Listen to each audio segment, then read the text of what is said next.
Star Network is here. Hold no punches! I'm real revolutionary right now. Support this man, Black Media. He makes sure that our stories are told. Thank you for being the voice of Black America, Roland. Stay black. I love y'all. All momentum we have now, we have to keep this going. The video looks phenomenal. See, there's a difference between Black Star Network and Black-owned media and something like CNN. You can't be Black-owned media and be scared. It's time to be smart. Bring your eyeballs home. You dig?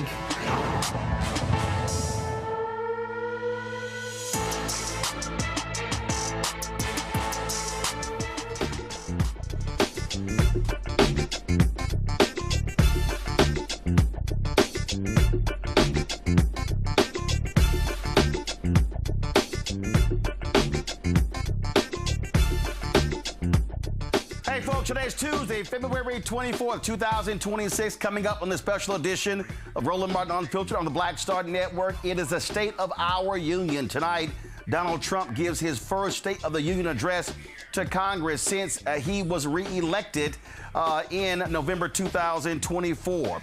We're going to have a number of folks talking about what is the state of our union for African Americans when it comes to health, education, civil rights, voting rights. We're talking members of Congress. We're going to have folks, young activists. We're going to have civil rights activists. We're going to have economists. We're going to have the most comprehensive coverage tonight of the state of our union anywhere else on legacy media or on digital media. Trust me, you do not want to miss this. And also, our keynote, as I said, we will not be showing Donald Trump's speech to Congress.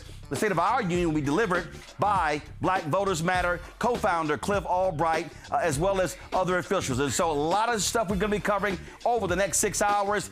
This is a place you want to be. It will not be any place blacker on all of media tonight. It is time to bring the funk on Roland Martin Unfiltered on the Black Star Network. It's the state of our union. Let's go.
All right, folks, all eyes on the nation's capital. It's State of the Union night, but for us, it is a state of our union. In the past year, Black America has been devastated by Donald Trump, MAGA, and Republicans. I have been telling you since the inauguration that the effort has been to defund Black America. We have been focused on this, covering this story in every single possible way.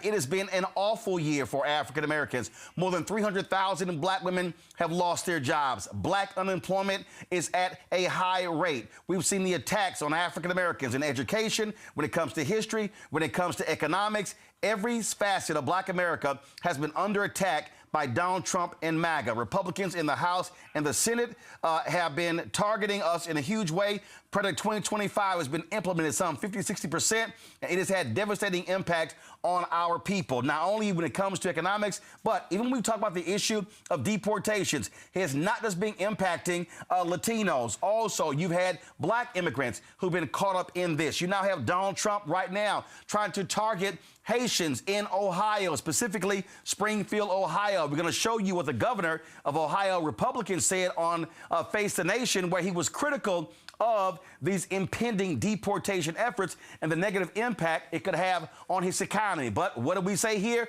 We tried to tell you. And so it's a lot for us to break down. Let's kick this thing off with Maryland Congressman Glenn Ivey. He joins us right now with the man, Al Ghali. his mom had been deported to Ghana. She's now in Sierra Leone in hiding. And so understand the impacts of what we're talking about of these crazy policies of Donald Trump and MAGA. Congressman Ivey, I'm glad to have you on the show. Listen, we have been trying to explain to people over and over and over again the devastating impacts of Donald Trump and his MAGA policies out of the gate.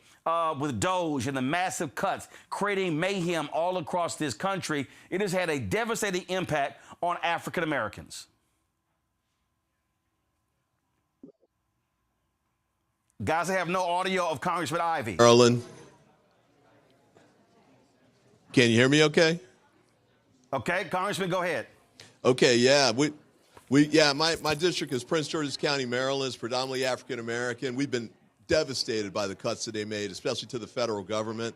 As you know, for many African Americans, federal government employment was the pathway into the middle class. He cut that dramatically. We had 25 to 30,000 people who lost their jobs, even though they were doing good work and making a difference for the American people. And he's also hit us all across the board with the higher costs for groceries. You know, people are struggling to put food on the table, keep a roof over their head, keep the lights on in the house. He's done things to push those prices up, like the tariffs that the Supreme Court told him were illegal. And here he is trying to do 15% tariffs yet again. So we've got to keep fighting against him and make sure that we turn things around, because he's really negatively impacting African Americans in the United States as a whole. Again, when we talk about these policies, look, one of the first things that he did, he ended a number of things, such as the settlement in Loudoun County in Alabama, where black people had sewage being backed up, calling that a DEI settlement. Cancer Alley in Louisiana, black folks dying because of petrochemicals. They're suing there, pulled the Biden administration out of that as well. So there's a litany of things that they've done that the previous administration pushed forward that were impacting African Americans. These folks said, oh, DEI, DEI, DEI, a callous disregard for black life. That's absolutely right. I mean, we got the DEI pressures that they're putting on businesses. They're trying to force these companies to not hire African Americans, or to force out, especially high-ranking African Americans.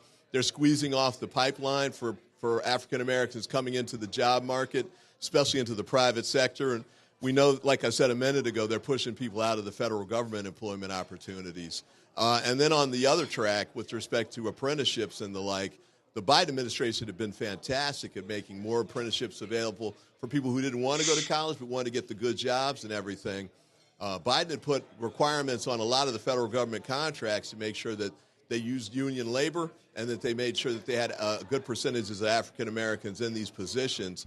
Trump's cut all of that, and he's tried to invert this, talked about reverse discrimination and trying to keep people, white people, and make it so that they can fight challenges against corporations that have basic fair equality and promotional opportunities in place. So it's been devastating across the board on that front as well. Let's talk to Al. You join us right now.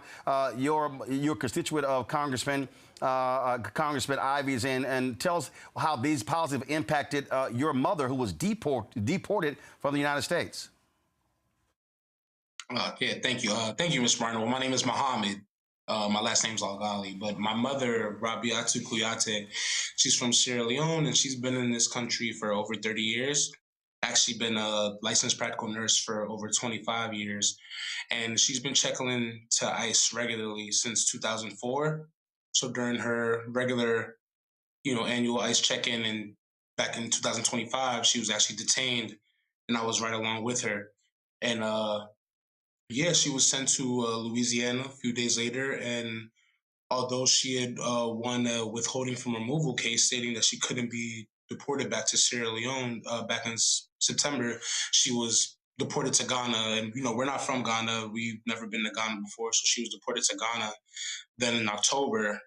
And she was actually then a few days later forced to Sierra Leone, which is, the original persecuting country. And it's been devastating, especially for her, to say the least. Like, however hard I'm taking it, I know that it was a lot, more difficult for her. She's been in this country more than half of her life. This is her home. This is what she considers her home. And it's... Congressman Ivey, you're still there. This is what people don't understand. 10%, 10% of the black population in the United States are immigrants. And we're talking about folks who have had jobs here, families here. Some folks have lived here 30, 40, 50 years.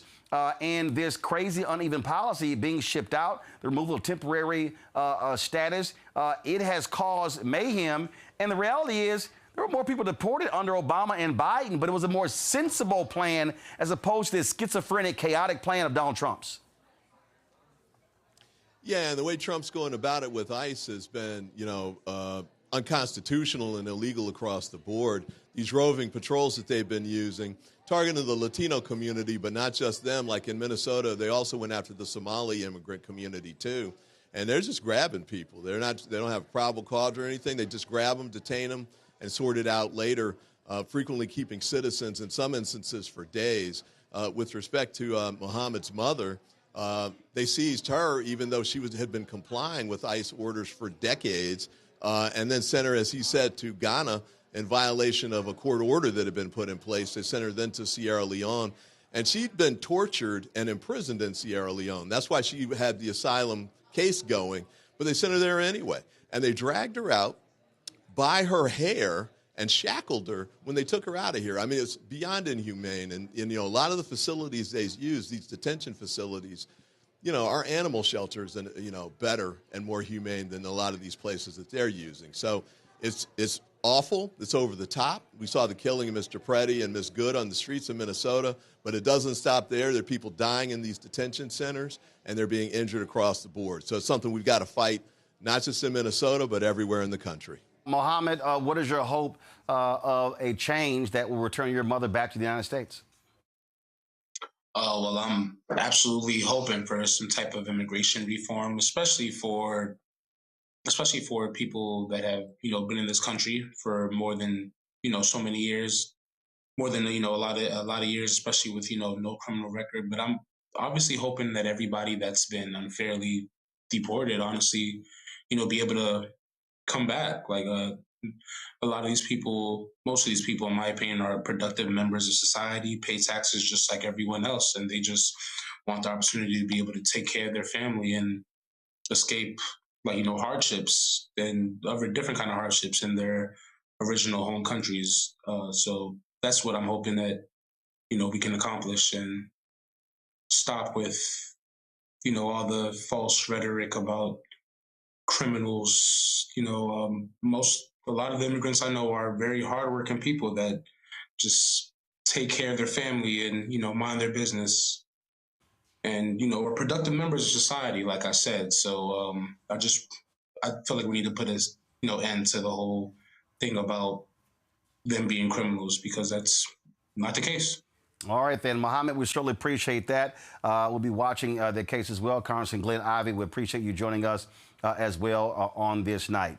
Thanks a bunch. Folks, shortly we'll be chatting with House Democratic leader Hakeem Jeffries.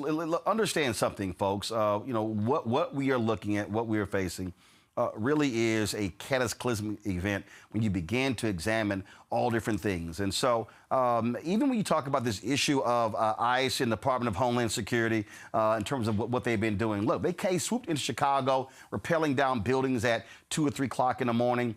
They had African Americans and others standing outside of the building, zip-tied, including children. Well, here was the problem. When you look at this, the fact of this, none of those people were actually even charged. And so it was all about show and tell. It was all about, again, a television show.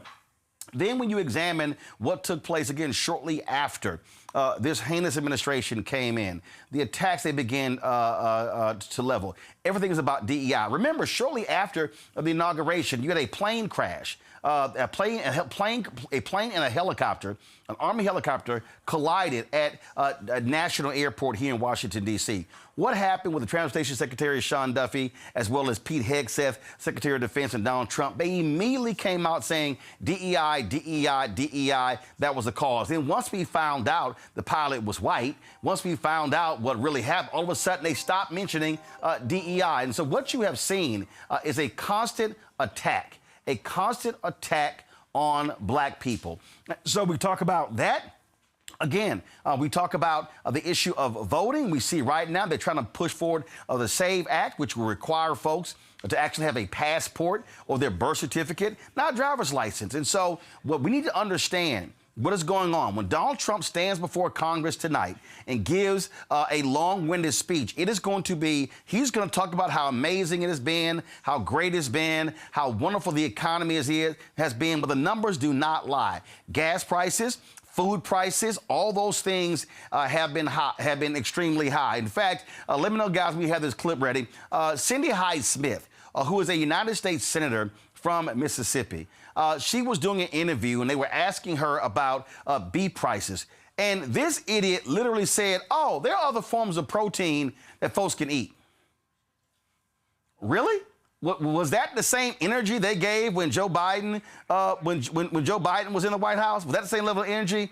Again, this is what we are talking about when we talk about what we're dealing with in this administration. Let's go back to Capitol Hill. We have Democratic House Minority Leader, Democrat Leader Hakeem Jeffries. Is he ready? Okay, there we go. Representative Jeffries, glad to have you on our special coverage, State of Our Union. I was just talking about a comment that Cindy Hyde-Smith made when she said that, hey, there's other protein to eat. That was her way of dismissing beef prices. They've been doing that consistently where they will just come up with something else. Their reaction is totally different than when it was Joe Biden was in the White House. No, that's exactly right. Listen, Donald Trump set the standard. He said that he was going to lower costs on day one. Of course, we're 400-plus days in. Costs haven't gone down in the United States of America. Costs have gone up. Life is more expensive. The Trump tariffs are a big part of the reason why, increasing costs on everyday Americans by thousands of dollars per year. They failed on health care. They failed on child care. They failed on grocery prices, and they certainly have failed on housing as well. The whole thing is a disaster, and the American people know it. Things I said, Representative Jeffries, shortly after the inauguration, I framed it this way, that this is a massive effort to defund Black America.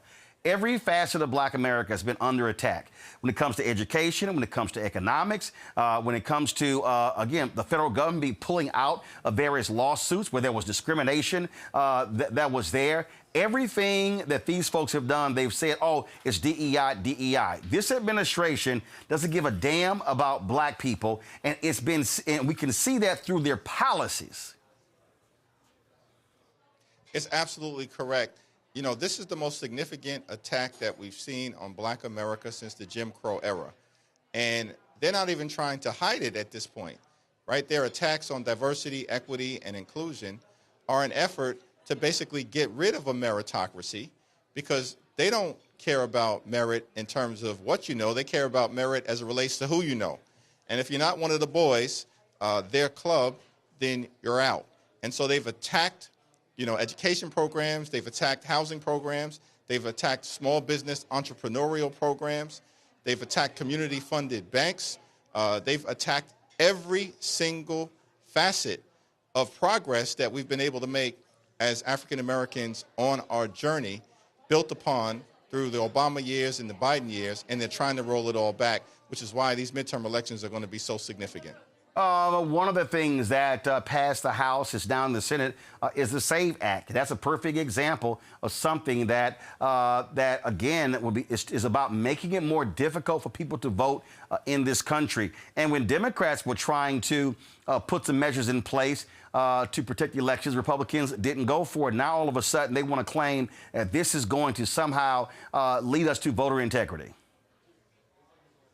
Right. It's very interesting because we worked hard and twice in the House passed the John Robert Lewis Voter Advancement Act in order to try to bring the Voting Rights Act back to life after the Supreme Court detonated it originally, Section 5, in 2013. And the Republicans, who would always vote against it, claimed that we were trying to federalize the elections. Now, of course, they're trying to federalize the elections, not by empowering voters, but by engaging in voter suppression. Because this group of people, they know that if there's a free and fair election, which we're determined to make sure takes place, they're losing. They're going to get wiped out. These people are finished.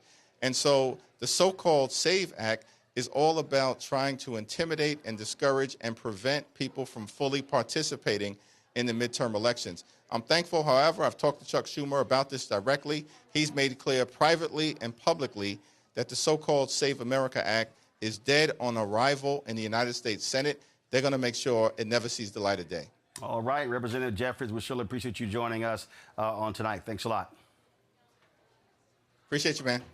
Folks, one of the areas that this administration has really been targeting is labor. Even though you had the Teamsters president who stood up there and has really been aiding Republicans in every possible way, this administration does not like labor at all. And when you look at African Americans, the percentage that we make up, when you start talking about SEIU, we start talking about the National Education Association, American Federation of Teachers, and of course, federal government employees as well, the numbers are significant. Becky Pringle, she's the president of the National Education Association, joins us right now. And Becky, anybody who understands the history of this country, who understands the growing middle class, the reality is the numbers don't lie, and that is African Americans have greatly benefited from labor unions in this country. This administration has done all they can to attack labor. In fact, one of the things that they did was try to get rid of, or immediately came in and got rid of these federal labor contracts for federal employees. We know one in five federal employees are African American. And then when you start talking about workers on the state government level, county government, city government, school government, we're talking a significant number of black folks nationally. Absolutely. It's good to join you again, Roland, and thank you so much for lifting that up. The reality is that under this Trump administration, we've gone in the wrong direction when you talk about numbers. Not that this administration cares about facts, but the fact is that the unemployment rate for Black working people in this country was at its lowest ever during the Biden administration. And since the Trump administration came into power, that has turned exactly in the opposite and wrong direction.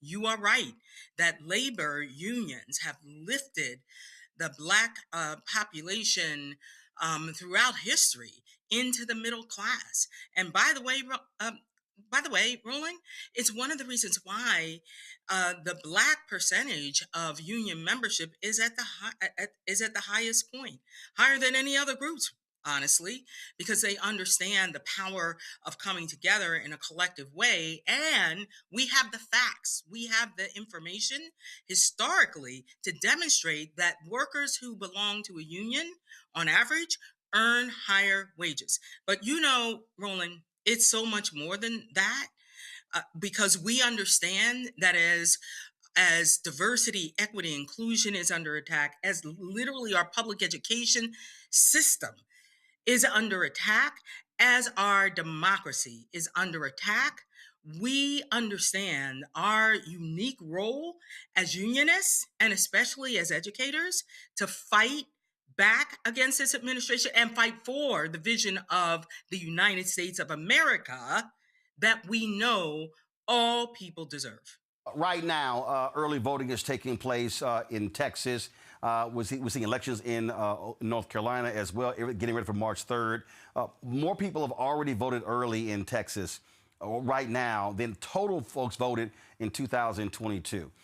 Talk about how critically important the role labor is playing when it comes to driving people to the polls. You've got, of course, an open United States Senate, got a competitive Senate seat in North Carolina. You've got Sherrod Brown, who's back running for the seat in Ohio. You've got a seat in Kentucky. You've got John Ossoff defending his seat in Georgia. You've got Susan Collins, who is facing a stern test, could lose in Maine. You've got Iowa as well. Just walk folks through in terms of how critically important it is to drive boots on the ground, organizing and mobilizing, because what I keep telling people, you can whine, complain, yell, scream, holler, post on social media, but the first step to changing what's going on is to remove Republican control of the House and Senate. You know, Roland, unions all over this country understand they're in a unique place to lift up the voices of working Americans. And we know that not just our members, but in our case, certainly our parents, our allies and communities, you know, the NEA with our 3 million members, we have members in every single congressional district in this country. That means that our members alone can make the difference in a lot of these elections. So we understand that teachers and support staff are the most trusted voices in any community. And we are uniting together to do that. You talked about, Roland, organizing, mobilizing. What I say to our members and our allies is we have to commit every single day, every day, to 7 actions, what I call my 7 action verbs. Every day, we've got to make a commitment to educate, to communicate, to organize, to mobilize, to legislate, to litigate, and 7th verb, elect. Because we know with all of those other things, until we change the people who are in those positions, who don't care about our public schools, the foundation of this or any democracy, who don't care about our kids, our communities, or quite honestly, the democracy in this country, we have to show up in a way in 2026 that not only are going to protect the voters, but we have to protect the vote by turning out in record numbers, which we saw in 2025 and all the special elections that you talked about. And that is our goal in 2026. Absolutely. And so we're going to be out there covering a lot of this on the road, Becky. So we certainly appreciate you joining us on tonight. Thanks a lot. Absolutely. All right, folks, going to bring in my panel right now, introduce them. Dr. Mustafa Santiago Ali, former senior advisor for environmental justice at the EPA, joins us right now. Dr. Avis Jones, we got, of course, Dr. Greg Carr, Department of Afro-American Studies at Howard University, who joins us as well. Eugene Craig, who is with us, and, of course, Rebecca Carruthers, President, CEO, Fair Election Center as well. Glad to have y'all here. Folks, in a moment, we're going to be joined by Congressman Jim Clyburn of South Carolina. He's going to be here, going to be at our camera position in Capitol Hill. Rebecca, I'll start with you. Again, the past year has been pure hell for black people. Absolutely, it has. And we're going to see in 2026, especially with the continued attack on voting rights, because what this country understands is that oftentimes black voters in this country, they put their thumb on the scale. They're really the arbiters and the referees of deciding the future outcome of this country. And so when we see an administration that is hell-bent on restricting voter rights all across the country, it's not just in a handful of states that this administration is attacking, but it is in every single state, plus the District of Columbia, where we're seeing some sustained attacks. And so hopefully we will have a Senate that will stand up and actually reaffirm the rights of voters across the entire country, regardless of zip code.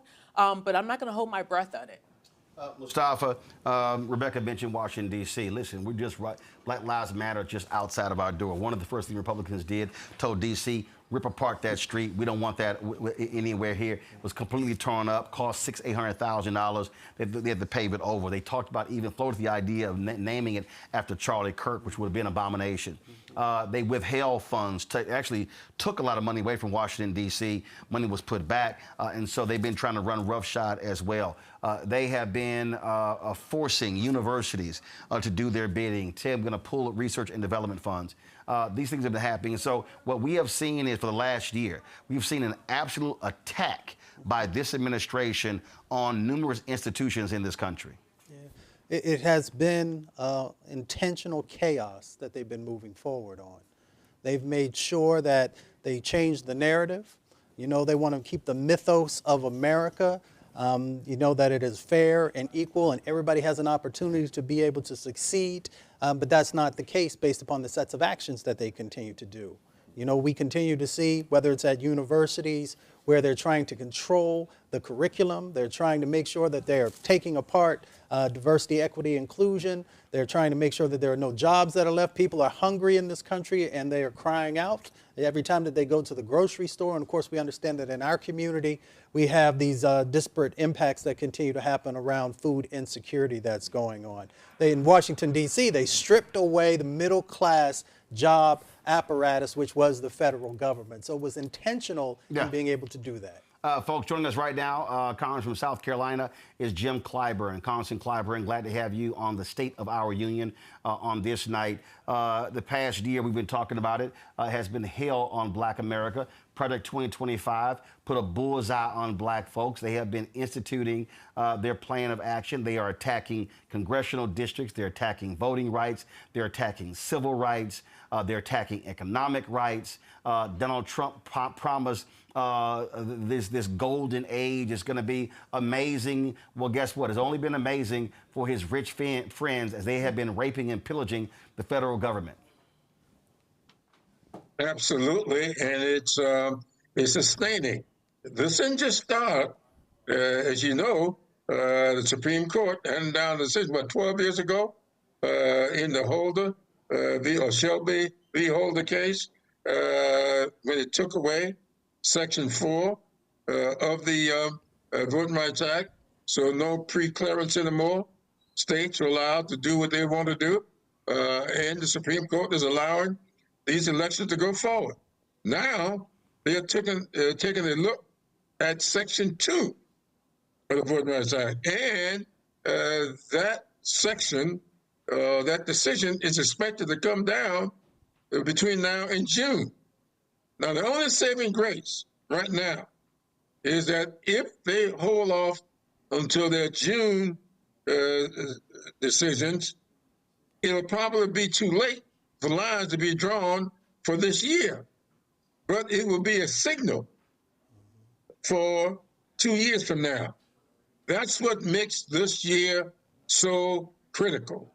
We have got to show up this year like we've never shown up at the polls before. Because if we do not win these off-year elections, we are going to see a return to what happened after the 1876 elections and Reconstruction. And Roland, what I want to say for your audience tonight, back when all of this happened after Reconstruction, a lot of people think some big wave came over the country. It did not. Reconstruction came to an end by a vote of 8-7, a single vote. Jim Crow became the law of the land by a vote of 185 to 184. Both of those consequential events took place and became law by a single vote. That tells you how important this election is this year. Every single person needs to show up and make sure that they are not that single one that could very well turn the clock back on voting rights. Well, we've been making this point as well because if you go back to 2000, the election, Al Gore, George W. Bush, 537 votes. Sherry Beasley loses the North Carolina State Supreme Court justice race by 401 votes.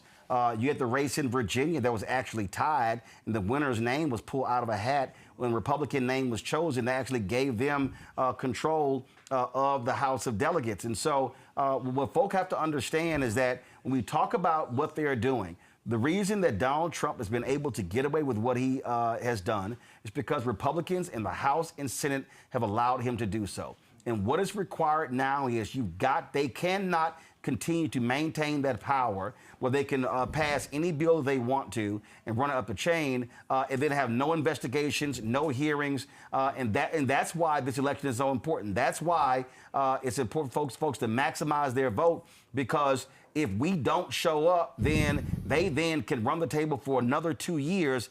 And then, listen, these folks do not want everybody to vote in the election. They really believe what Paul Weyrich said in 1981, we don't want everyone voting. And so we are in some serious danger as a country, but for us as a people, if this thing continues the way it's gone. Exactly right. And thank you for updating all that. I keep going back that, as you know, just finished this publisher's book that I went through all of this on. And one of the things that I want to point out here, those 8 people that served, African Americans that served in Congress before me, those people fought with everything they had. And when people talk about how dangerous it was dangerous. But all 8 of these Congress people died natural deaths. They weathered that storm, and they did not stop voting. They got kicked out of office. They were indicted. Some of them thrown in jail. But that's nothing new. How many people went to jail for us to get the right to vote? We got the 1964 Civil Rights Act, the 1965 Voting Rights Act, all because a lot of people went to jail. Some even died. So we cannot sit around now and say it doesn't matter what I do. It does matter what you do. And I've been telling people, think about your children and your grandchildren. Or do you want them to look back on this election this year and says, if my parents had done a little more, I would not be living in these conditions that I'm living in, because they will be headed for some real bad conditions if we do not turn out and vote this year. This is going to be our saving grace, or our children will live the same lives our grandparents lived if we aren't careful. That's the point that I have consistently made to folk. I spoke in Houston at Corinth Church on Sunday, and I said, listen, when the roll is called 20, 30 years from now, will your children and grandchildren look at you and say, where in the hell were you when the fight needed to be had? But also, Congressman, I think we have to connect the dots. We have to also walk people through to get them to understand exactly how what's happening in D.C. has an impact what's happening on their street. And so I think one of the biggest mistakes is that when we have these conversations, we talk about, why we have to vote. I always say, voting is the end of a process. But before you can vote, I got to get you registered. Before I got to get you registered, I got to explain to you, educate, enlighten, and inform in terms of really what's going on and connecting these dots. And too often, that's what's not happening. Even when I talk to these campaigns, a lot of this stuff is, hey, Donald Trump is bad, Donald Trump is bad, which we know he's bad, he's evil, he's shameful, he's a narcissist, and he's corrupt. But for a person who is in South Carolina or in Texas or in Georgia, North Carolina, if we don't do what Joe Madison said, put it where the goats can get it and make it plain, then folk are going to say my vote doesn't matter, and they'll stay on the couch as opposed to go to the polls. Right, and I just really, really appreciate the way you've carried this ball for several years now. And we are going to have to step up, not so much with the people you're asking to vote, but we are going to have to step up and speak out with these people who are consulted with when we're putting these campaigns together, because you cannot educate people unless you learn how to meet them where they are. As you know, I was born and raised in the parsonage, and I don't get too far from Scripture, and I often think about that passage in Luke. Everybody think about the Good Samaritan in Luke 10, but I think about what happened that led to the Christ telling the story of the Good Samaritan. He sent his followers out to do the work. He said to them, he said, now when you go, you do as you see people do. You eat what they eat. You go into their homes. You meet them on their levels. And then you then try to bring them into the fold. You don't go up, how mighty I am. You don't go out, but they didn't use algorithms. They met people face to face on their level. And that's what has happened to us all too often in these elections, depending upon these little studies, these algorithms, rather than meeting people where they are.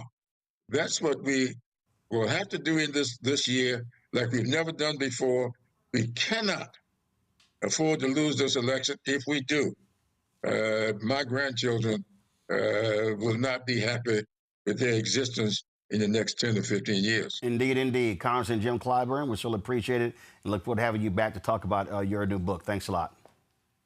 Okay, buddy. Thank you so much for having me. Eugene Craig, I've been making a point that every week, I don't care what city, a city councilman, a county commissioner, a DA, a judge, a school board member, there should be town hall, there should literally be what I call politics 101, city hall 101, state government 101, walking folks through. Because what people have to recognize, the old model of informing people, listen, it's not there. And you can't rely on social media to actually do that. And a lot of folk really do not understand the mechanics of politics, or as we always talk about, politics is a delivery system of resources, of goods and services. And if you don't walk folk through who don't live this stuff every day, they're going to say, well, I don't see it. I have no use for it, so I'm going to see the election out. The thing is this, you really literally have to take people through there. And the beauty of it is that politics, most local, actually has the most impact, right? It's your county executive or mayor that decides, hey, is your trash going to be picked up on time? Is your road going to be plowed or shoveled out on time? Or, hey, who the police commissioner is going to be, and if your officers are going to be held accountable when there's misconduct. And the beauty of that for people like us, that it does give us almost infinite opportunity to educate folk on, hey, this is how your vote is powerful. Mm-hmm. I know, the national elections, the presidential, the congressional, federal elections get a lot of the attention, but it's those localized elections that actually have the direct impact. And I think that's where everybody, if you're going to engage a voter, you got to start right there, because I'm pretty sure there's something that directly impacts that person's life on a day-to-day basis that could be changed literally by changing somebody in the local office. I'm going to come back to this. I'm still registered in Dallas County, Texas, and at the end of the ballot were the propositions. The constitutional amendments. One of them dealt with the issue of health care, the issue of housing. That's at the bottom. That was like on page 10 of the ballot. And a lot of folk just say ignore that sort of stuff, but 2 through 9 are important. I'm going back to the U.S. Capitol. Congresswoman Maxine Waters joins us right now, California. Congresswoman Waters, glad to have you here. Is that the way it's supposed to be? Yes, Congresswoman, can you hear me? Congresswoman, can you hear me? Congresswoman Waters, can you hear me? All right, y'all guys, get her straight. Let me know when she's ready, when she can hear us. Greg, to that point, this is where it's all hands on deck. We lost a week ago on Tuesday, Reverend Jesse Jackson Sr., who traveled this country, who put millions of people on the roads. But he was going to places. He was going to rural towns. He was going to big cities. He was going to churches. And I think with a lot of people that they are leaning on, oh, well, we've got TikTok, Twitter, Instagram, we got all this social media, but the need to touch folk, breaking this thing down to precincts, looking at numbers and data to see how many are registered, how many are eligible to vote, how many folks actually did vote, knocking on those doors, touching them, that has to be happening. So all this black infrastructure we have, black churches, black organizations, this is an all hands on deck moment. It's interesting, Roland, you used the metaphor all hands on deck as people are missing funerals and weddings and babies' first steps on the Gerald R. Ford as they line up to start World War III. There's a local, as Eugene, as you said, all politics are local, but we're in a global context now where I think their coalition, I think, is on the verge of fracturing. This tariff defeat is revealing the fissures inside the white nationalist community. The tech bros don't care. They've got a multi-billion, trillion-dollar agenda that's global. It's not local. You saw Paramount today up in their offer to $1 about $1 a share for Warner. I'm raising that in this context. What you said is absolutely true. I'm glad we didn't have TikTok and social media and all that stuff when Jesse was running in 84 and 88, because organizing in many ways was easier. But now with this, what these folks understand, that in an idiocracy, you just carpet bomb the communication net lines. That's why they wanted TikTok. That's why they wanted Twitter. That's why they want everything else. All that having been said, this might be their last best opportunity to extend their oppressive model. But we also have to be fully engaged, and I got no problem saying it. At this point, a year ago. Now, here we were a month after the inauguration, heightened intensity. At this point a year ago, 100,000 people were watching live. Yeah, sure. Right now it's 4,800. And one of the things that I keep saying that black folks have to do, when we show, and I say this about everything, when we show that what we can do, we can't do it one time. So you can't show up in massive numbers for Obama in North Carolina. He wins by 14,100 votes. And then you don't show up in 10, 12, 14, 16, 18, 20. Yeah. And so we have to be operating with sustained organization, sustained mobilization, and taking all of that pissed off energy, as Dr. King said, you got to translate that into action. Sure. I'm wondering, I guess the two don't really conflict. Why were the numbers so high last year? Because like any other spectacle, this was the beginning of the show. So people are tuned in. I think it was high last year because it was like, oh, he got elected. Right. And it's like, what do we do? Well, that's what I mean. And what they've kept up is a steady drumbeat of propaganda. I mean, some of the things you're talking about, Mustafa, the propaganda is that they've won, that they're winning. But they're getting defeated. Man, we got some crack lawyers here, Damon. They losing in court, lose after loss after loss. I mean, when you saw the tariff case, for example, I like the way Lawrence O'Donnell put it. Brett Kavanaugh writes a 61, 62-page application to be Chief Justice so they can get Clarence Thomas out to paint. And here's Eileen Cannon down here acting like a judge in complete disregard for any legal training she has, because maybe she gets the seat if Thomas gets off. But my point is this. In the courts, they have lost battle after battle after battle. So what do? They come back. I mean, I don't know. But they also lose special elections. Right. Well, I mean, they've been losing. I agree. But I'm saying, but the court decision today, right? You saw what they said about the post office. Right. You can intentionally not deliver mail, and they got immunity. And Sotomayor wrote a dissent. I haven't finished reading it, but I mean, the bottom line is you misinterpreted what they meant when they carved out the exception. Is that about the ballots coming up? In other words, they're pulling out all the stops. Absolutely. I'm going to go to our lawyers in just a second. Please. Let's go back to Capitol Hill. Congresswoman Maxine Waters. Congresswoman, can you hear me? I can hear you very well. Are you prepared for the litany of lies that's going to spew out of the mouth of the twice impeached, criminally convicted con man in chief tonight? Well, first of all, I would not honor this creep by sitting in front of him, listening to his lies. No, I will not be in the House. I'll be someplace else because he doesn't know how to tell the truth. He is an awful, cruel man who does not mind distorting all kind of information and hurting our economy, hurting housing, Medicare, everything that you can think of. He is really dangerous for America. And instead of doing just King's Day that is organized, we should be doing a day about someone, Trump, the president of the United States, who wants to be a dictator. Hell no, I will not be in that audience. 60 Minutes did a story the other day, and they went to the town in West Virginia that's the home of food stamps. And that particular town voted Democratic for every election except one up to 2012. Then they'd be voting Republican. And I'm sitting here going, you're literally voting for a party that wants to cut every single thing that you've gotten. And we see right now, you've got farmers in this country filing for bankruptcy in all these different states, and they still are waving their Trump MAGA flag. And then you got these Democrat consultants who are saying that, well, we got to convince the other side, talk to the other side, bring them over. And I keep saying, well, you can't bring folk over who are that crazy. So what about getting Democrats to understand you better build your base. You better go grab your base and get them to turn out. Well, I'm hearing partially what you're saying, except you're describing a community that is being harmed by Trump. Yet it appears that they are supporting him.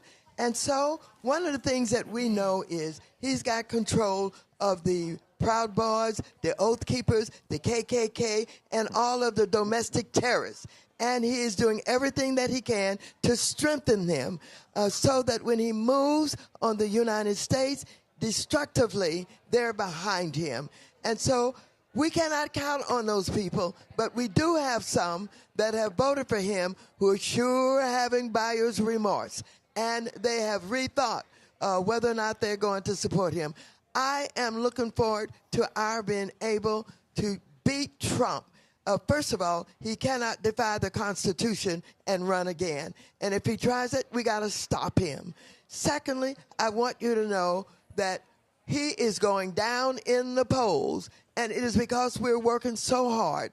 And now we have people working with us. The Democrats are working with us. Some Republicans are working with us because they know that this destructive human being is dangerous for the United States. He will either get us into war, trying to intimidate everybody, talking about going to war for Iran, talking about taking over Greenland.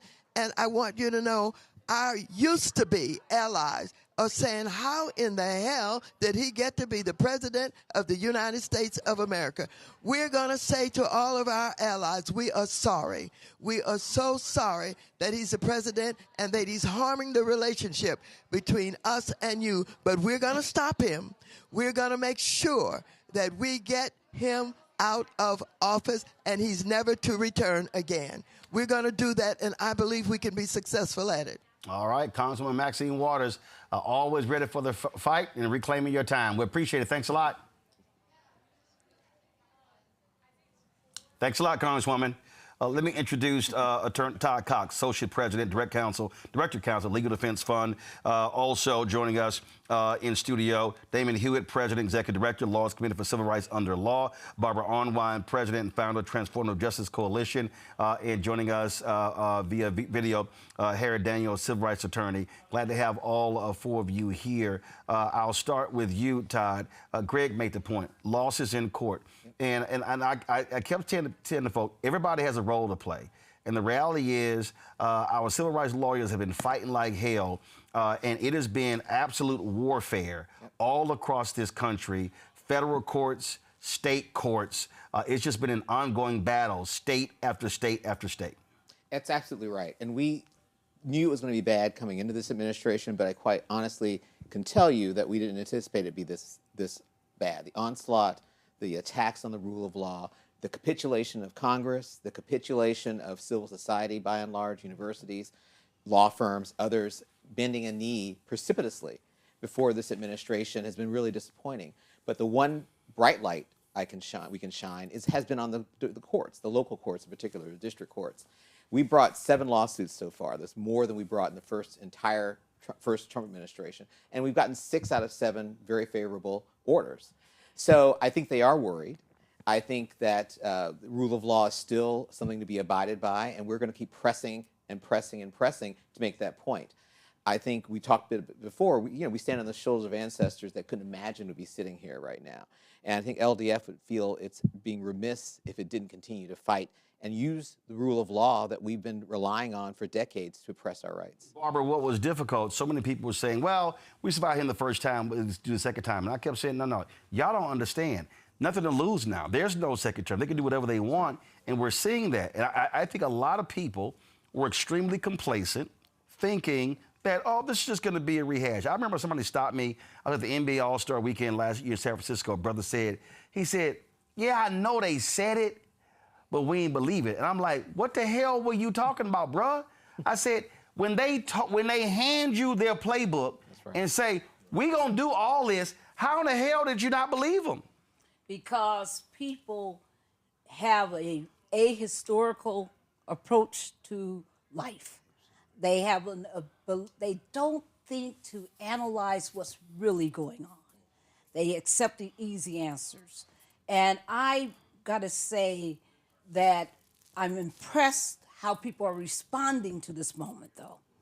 Because when you look at that special election in Louisiana last week, that's amazing. Mm-hmm. Well, have you been? I know you've been watching the Texas turnout. Yeah, amazing.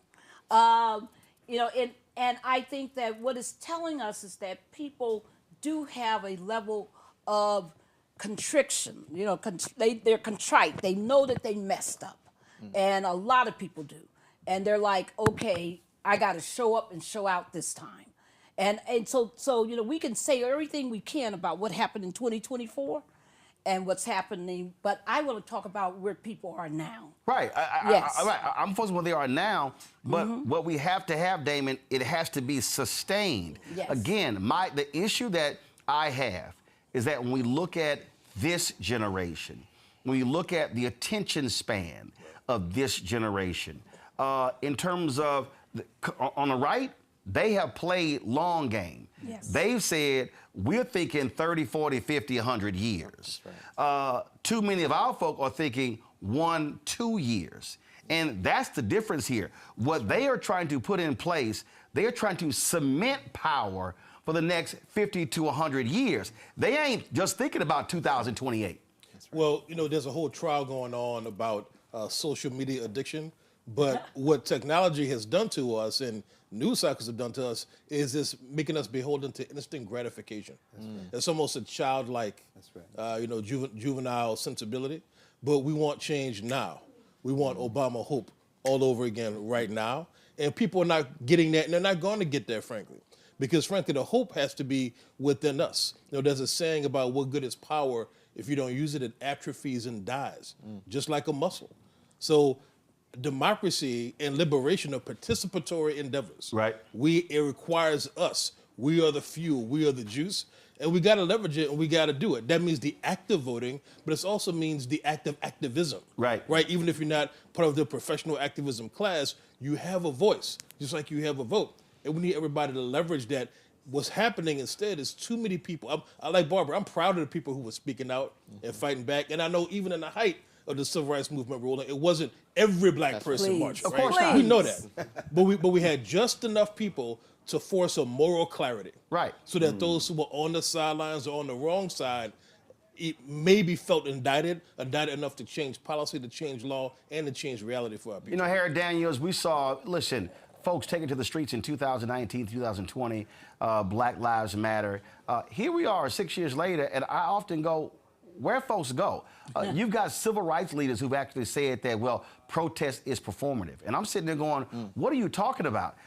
Look, you deal with a lot of these cases where mothers and fathers have had family members shot and killed. You now have a Department of Justice y'all can't call. I mean, this DOJ has no interest in holding police officers accountable. We saw the case out of Los Angeles.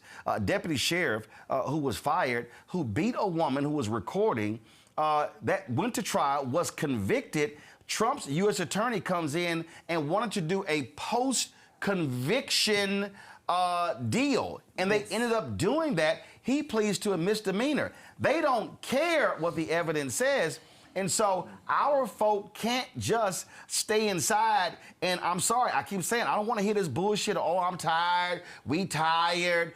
It's just been so rough. No. Our folk have got to stay on the wall, because when they see us not show up, not protest, they say, oh, we definitely can keep doing what we're doing, because they're not going to say jack. Right, Roland. It's almost like where the Department of Justice attorney argued in the Breonna Taylor at the sentencing that he should not get in jail time, which was absolutely ridiculous after he was convicted. Thank God that the judge saw differently. You know, when you in a situation, particularly when you have these cases dealing with law enforcement, excessive use of force, and so on, you know, you may have the initial, protests and things, but it's important that people stay consistent in protesting, their local officials, because it matters. I remember a reading where Thurgood Marshall told Dr. King that I work in the courtroom, you work outside the courtroom. But they needed each other. They need each other in order to get to the goal of equality and justice. And we find a lot of times in the cases that we have, in cases we deal with, you may have a social media blast, everybody's talking about it. Then eventually it goes away. They're looking for the next thing to happen. But it's important that we take a turn the pages and look back at the yesteryears, particularly where how the protest was consistent, like the Montgomery bus boycott. At the end of the day, lawyers can go in the courtroom, we can argue all day, but the impact that is felt in economies and so many things makes a significant change. Because the bottom line, if people are losing money, they will change. They will act accordingly. And we see this time and time again as civil rights lawyers arguing the cases across the nation. I've recently argued 6 cases in the appellate division, United States Court of Appeals, as well as the Alabama Supreme Court within 60 days. And you find that these cases are the same issues, dealing with qualified immunity. That's where you can play a part and petition your state rep or a senator, to move for legislation to get rid of qualified immunity in a lot of these things. And we got to continue to push forward, push the envelope forward, so we can try to get some measure of justice for these people. Todd, the thing that really jumps out, I don't think people really understand. Judges are human. Judges watch the news. Judges see public sentiment, and politicians do as well. When they feel external heat, that plays a part in decisions made. But if we're quiet, then, okay, hey, folks aren't saying anything. I can sort of rule whatever I like. That public pressure impacts rulings. It does. And we had a whole rally during our as part of our Calais case, Supreme Court argument. There was a reason for that. Folks were energized. They wanted us to participate in that argument. And they wanted us to win. The people at the grassroots level in the states understand the importance of Calais, Section 2 of the Voting Rights Act, and it's important for them to have their voice heard. And the Supreme Court hears lawyers every day, but they also, you're right, they're human. They hear the voice of the people as well. And we've learned as lawyers to stand on the shoulders of our clients. We always do. But we also know, they think holistically about this. It's not just what happens in the courtroom. It's what happens in movements and what happens with folks on the ground that really make a difference. Greg, we've tried to explain to people that particular case, the far-reaching implications, trying to say, folks, this is not just Congress. This is going to be state senators, state reps, city council members, school board seats, county commissioner seats. We could see, based upon how the Supreme Court rules, we could see black power wiped out. But what I also keep saying is we also help black power being wiped out if you have voting numbers of 38, 39, 40, 42%. I keep saying if black people vote at 70% of our capacity, North Carolina, South Carolina, Georgia, Texas, Florida, we could sweep elections. That has to be a state of mind. Absolutely. And, we could talk about this as if it were a changing same, but this isn't Reconstruction. This isn't the nadir. The numbers have changed. The demographics have changed. And when you look at how, in particular, how Ketanji Onyeka Brown Jackson is placing these dissents, and that exchange between she and LDF director, of course, Janai Nelson, I thought was brilliant, because what you're seeing is a commitment to an expansive vision of the United States, one that was right there at the second founding in the 19th century. Ketanji Brown Jackson keeps dragging them back to the legislative record. Yep. She's setting markers down for what comes after this thing fractures. And so this is our moment to step up and make sure that when it fractures, we have the apparatus in place to build what comes out of the ashes. This was always going to happen. I think this was always going to happen, and you're absolutely right. We vote our numbers, we win. That's what our friend Gary Chambers has said. William Barber said. You said it. Barber, you said it. We vote our numbers, we win. Even if they try to kick the teeth out of Section 2, and we don't know when that is coming down. People are saying it's coming down soon, and maybe in time for them to mess around with these elections. Let's say they do. Okay. Well, then what's our play? Right. Our play is to check your registration, to keep checking your registration. You heard Jeffrey say that Schumer and them, they're not going to allow this foolishness to pass in the Senate. Everybody check your registration, keep checking. And then break. Because I'm not buying that. I'm not buying no. They want to save Act to pass. Sure they do. So they're going to figure out every possible way to make it happen. But I'm saying there are too many white women who got different names than when they got married. Right. In other words, this thing is going to backfire. I really think they look, you already see it right now happening in Texas, but Republicans are scared to death how they reconfigured the map. And now the Latino polling numbers have swung so far away from them back to Democrats. They're like, oh, damn, we could lose 3-4 of these seats. Those things are happening. But Rebecca, again, this requires, I go back to organization, mobilization. Right. This is not stuff we could talk about. You've got to have groups who are putting things in place to make it happen. I keep telling folks, we can't just talk about this stuff. There has to be plans of action. There has to be a strategy, because we have an unholy trinity right now. We have a president who is hell-bent on getting rid of voting rights in this country. We have a chief justice for the last 45 years who said he wants to end the Voting Rights Act. He was salivating as a 26-year-old, writing memos about getting rid of Section 2 and talking about how Section 5 could be undermined, but the importance of getting rid of Section 2, which is in front of the court right now. And then we have a Congress now that's saying, What democracy? We're kind of a republic. We don't necessarily have to be representational to what people want. Instead, they really want to be able to pick their voters instead of allowing voters to be able to pick them. So in the face of those headwinds, as our community listens in tonight on what the president is saying, we actually have to put together a plan of what it looks like. Because people are saying Jim Crow 2.0, but guess what? We're also not in the old civil rights movement either. Right. So we have to understand what is the new framework moving forward, and this time, how do we make it permanent? Final comments. Barbara, start with you. Yes, I just want people to understand that if we're going to win this fight, we have to build our own permanent infrastructure. And we got to build it. I don't mean just talk it. We got to be in these streets like we are right now in Houston. We got to be talking with these voters. We got to be talking with the children. We got to be talking about how we take this constantly. Our freedom schools, our, just our infrastructure. The problem is that we're too dependent upon corporate and philanthropic methods and not thinking about how we resource it out poor. Now, my organization, we learn to live poor, but we get work done because we know how to go directly to the people where the people are and what they want and deliver it in a way that they realize that all power is theirs, not these representatives, not these anti-democracy forces, not these people who want to destroy our voting rights. We have to stand tall every time, every time. Damon. This is not a time to be complacent. It's a time to be hungry. It's a time to act like we want it and act like we deserve it, whether it be our vote, our voice, our economic opportunity, whatever it is. And it means we can't go quietly, right?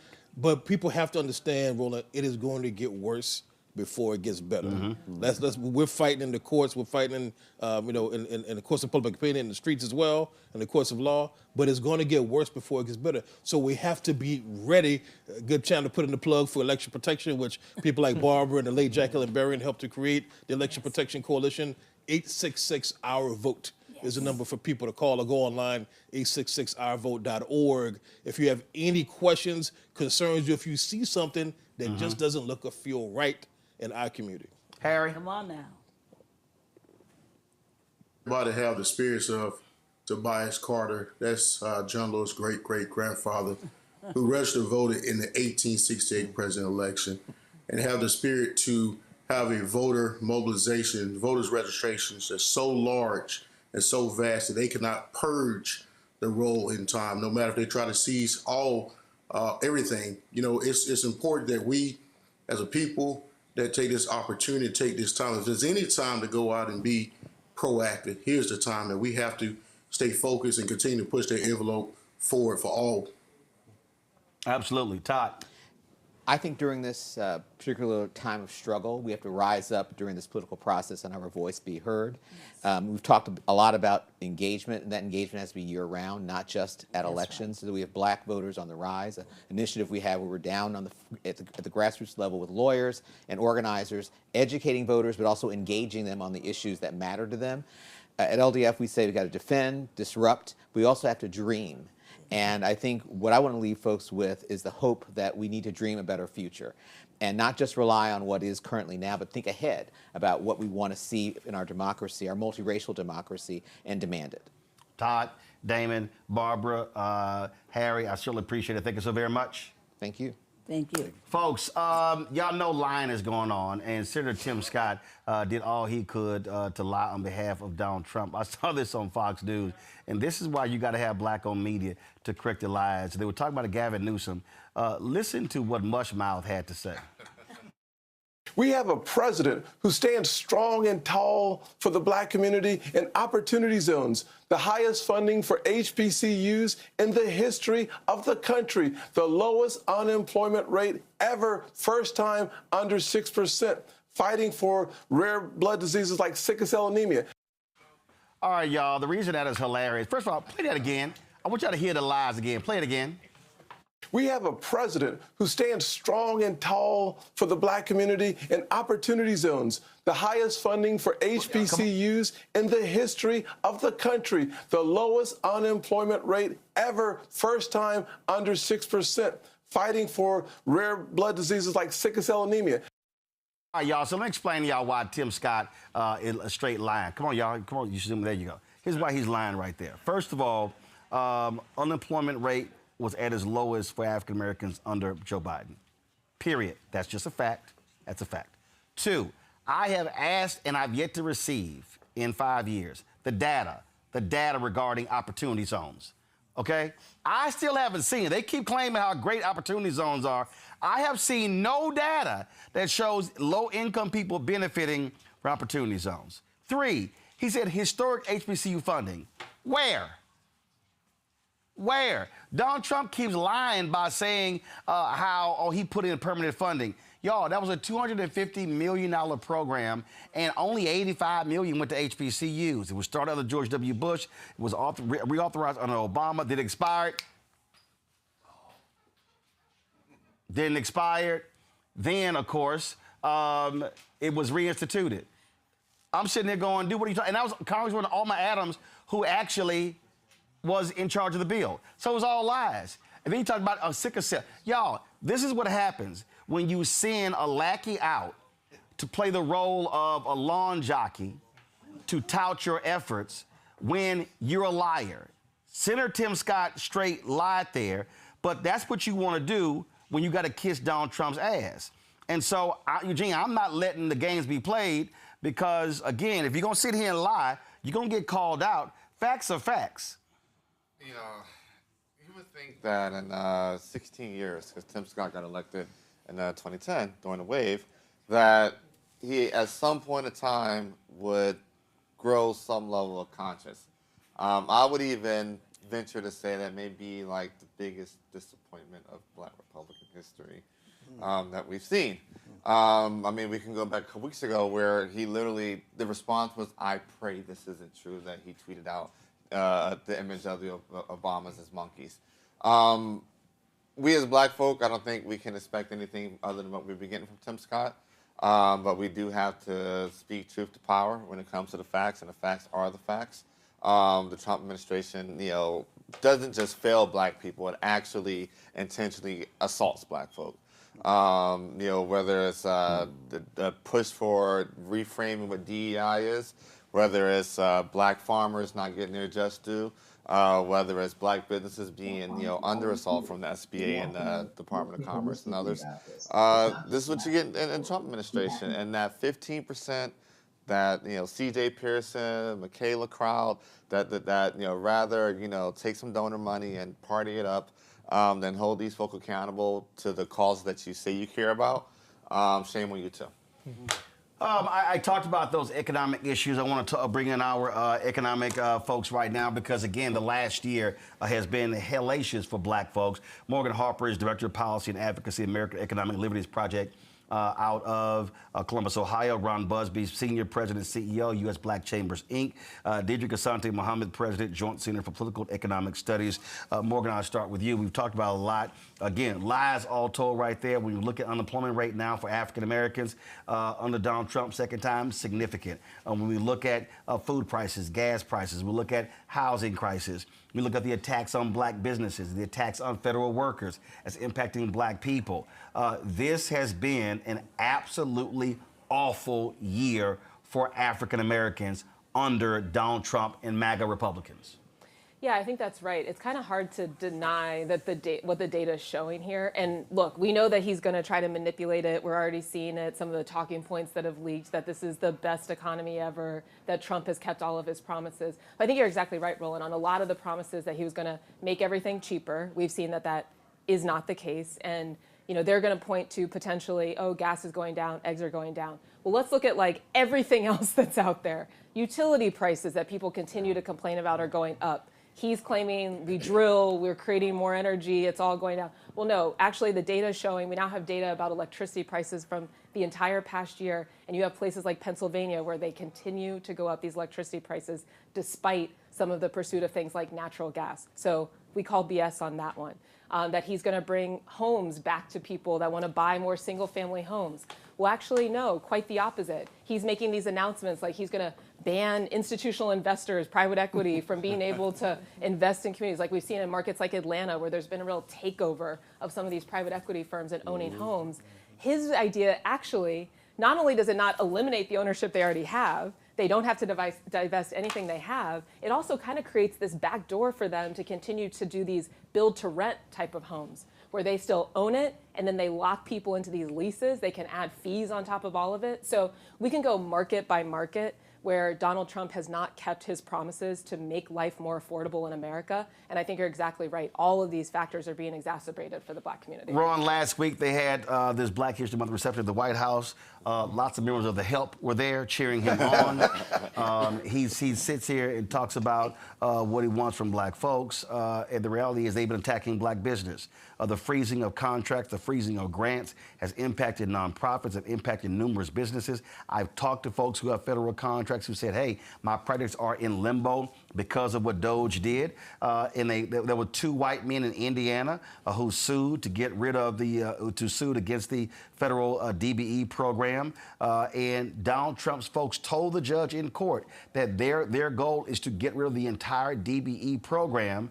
Now, 78% of that money going to white women, $37 billion program. But in the last year of Bush-Harris, Black people got $10 billion, the largest largest number of contracts in history. And so they don't give a damn about Black folks. And so you can have these Simple Simon Negroes running around talking about Donald Trump is going to put more money in my pocket and we care about business, but he don't give a damn about small Black-owned businesses. What Trump is saying right now sounds good. We've had the largest number of growth of new businesses, Black-owned businesses. So that's great. But it's at the detriment of many Black women that were let go from corporate America, from the federal government, that have been forced now to say, you know what, I'll start my own business. That's taking away their wealth, that's taking away their knowledge base, their potential to be able to retire in a few years. The second thing is, you talked about the federal contracts that are being removed. We lost $277 million of contracts in the last 12 months from Black firms that were doing work with the federal government. That's not accidental. That's not, they got a better bid. They got a better proposal. That was, hey, I had a contract with the federal government. I was doing great work. There was no issues. Now it's been removed. But also what they've done is, this happened the first time. You always see this. The only Republican president that did not happen was George W. Bush. Typically, a Republican president will bundle contracts. So if you're a major company, you're the only one who can bid for it. Democratic presidents tend to unbundle the contracts. But because Bush was a huge supporter of the Texas historically underutilized business program, that HUB program, he understood the unbundling. By the way, Texas Governor Greg Abbott and Dan Patrick, those 2 assholes, they have gotten rid of the Texas HUB program. And so that's impacting disadvantaged businesses in Texas. But and because they're not keeping racial data now, you don't know what the hell is going on. You don't know who's losing contracts, how much, because they're wiping out all of that data in the federal government. The issue is the subcontractors. If I'm a prime, yes, my data and my information is going to be kept. But most Black-owned businesses are subs to another sub to another sub. Right, 95% of all Black-owned businesses do $5 million or less in business. True. And so many of our firms are being let go and we don't even know about it. We can't even track that data. So there's nothing good that is coming about this. There will be some opportunities, and hopefully we'll get a chance to talk about some of the things that the U.S. Black Chamber is seeing from a positive standpoint. Has nothing to do with this president, has nothing to do with this administration. It really is about the graying economy of this country. And so there will be opportunities for Black businesses to grow, but it got nothing to do with this president. Diedrich, the thing here, again, when we look at the numbers, devastating impact of Black America, and I keep trying to frame it as they want to defund Black America. This is a very targeted, concerted effort to target Black people. And we've seen that in the numbers. Valerie Wilson of Economic Policy Institute put out a paper highlighting that about 95,000 Black women were pushed out, moved out, no longer with federal employment, right? And that's out of the decline of, 265,000 jobs. And so that's so disproportional of how they're being, pushed out. And what I'm concerned about is not even the impact it's had right now, but what is going to be the longer term spaces. Because we've only had 1 year. And when a policy starts, it doesn't all of a sudden fully implement. It takes time. And the dismantling of even being able to take records of understanding what is the damage being done are the concerns I have, and I'm concerned that the private sector, the assault on the public sector has been harsh. I'm worried it's going to continue. But then when the private sector also starts really weakening, that's when we're really going to feel the impact of what's been happening over the last 12 months. I asked this question. I was at an NBA All-Star game, and we were having some conversations, and we were talking about a variety of things. And when I start thinking about a lot of these different initiatives, I understand who's in what lane. We start talking about in this particular lane here, what organizations are leading? I mean, you've got Global Black Economic Forum, you've got Black Economic Alliance, you've got different groups. Who is actually leading the charge or crafting the plan of action for folks on the issue of economics? We just had the lawyers here. We know what they're doing. We know when it comes to health, we know National Medical Association, National Dental Association.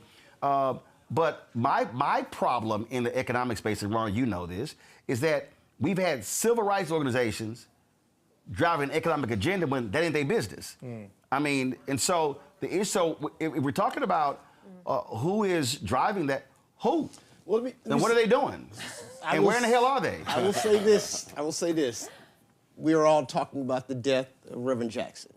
The one great thing that Reverend Jackson did is he used to have this analogy about the tree shakers and the jelly makers. So the civil rights community has a space. They're the agitators. They do go into corporate America to bring up issues that many of the folk in the policy side can't do. Right, but when you go in, though, you need people who have a P&L understanding. Exactly. So you got to have partnerships. Well, first of all, when they come in, they're also coming in with their organizational heft, but you got to have folk who, this is what they do. You got to have somebody at the table who understands banking and contracting and bonds and things like that. So everybody has a role. What I'm saying is, who are those groups and where are they? Because when I travel around the country, people keep saying, yo, we want to do something. And I'm like, okay, who's doing it? And what are they saying to the people?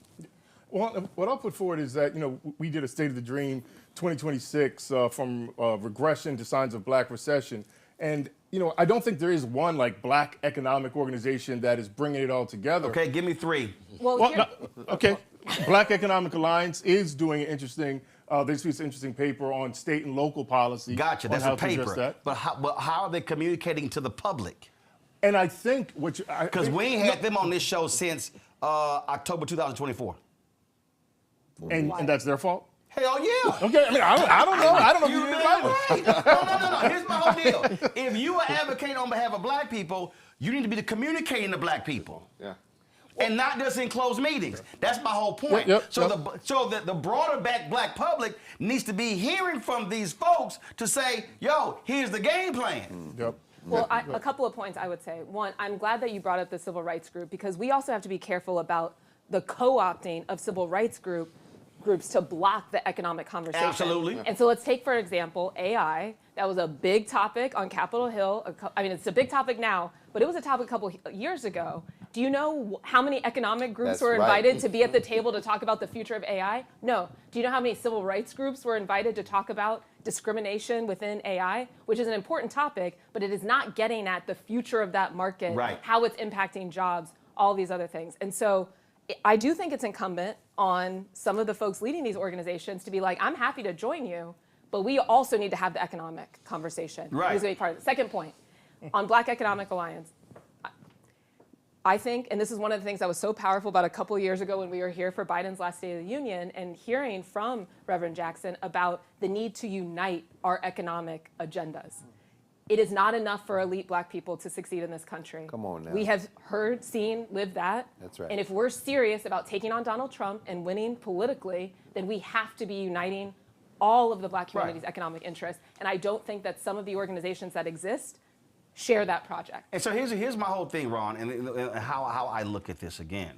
I understand pockets. I understand Wall Street. I understand Main Street, but I also understand MLK Street.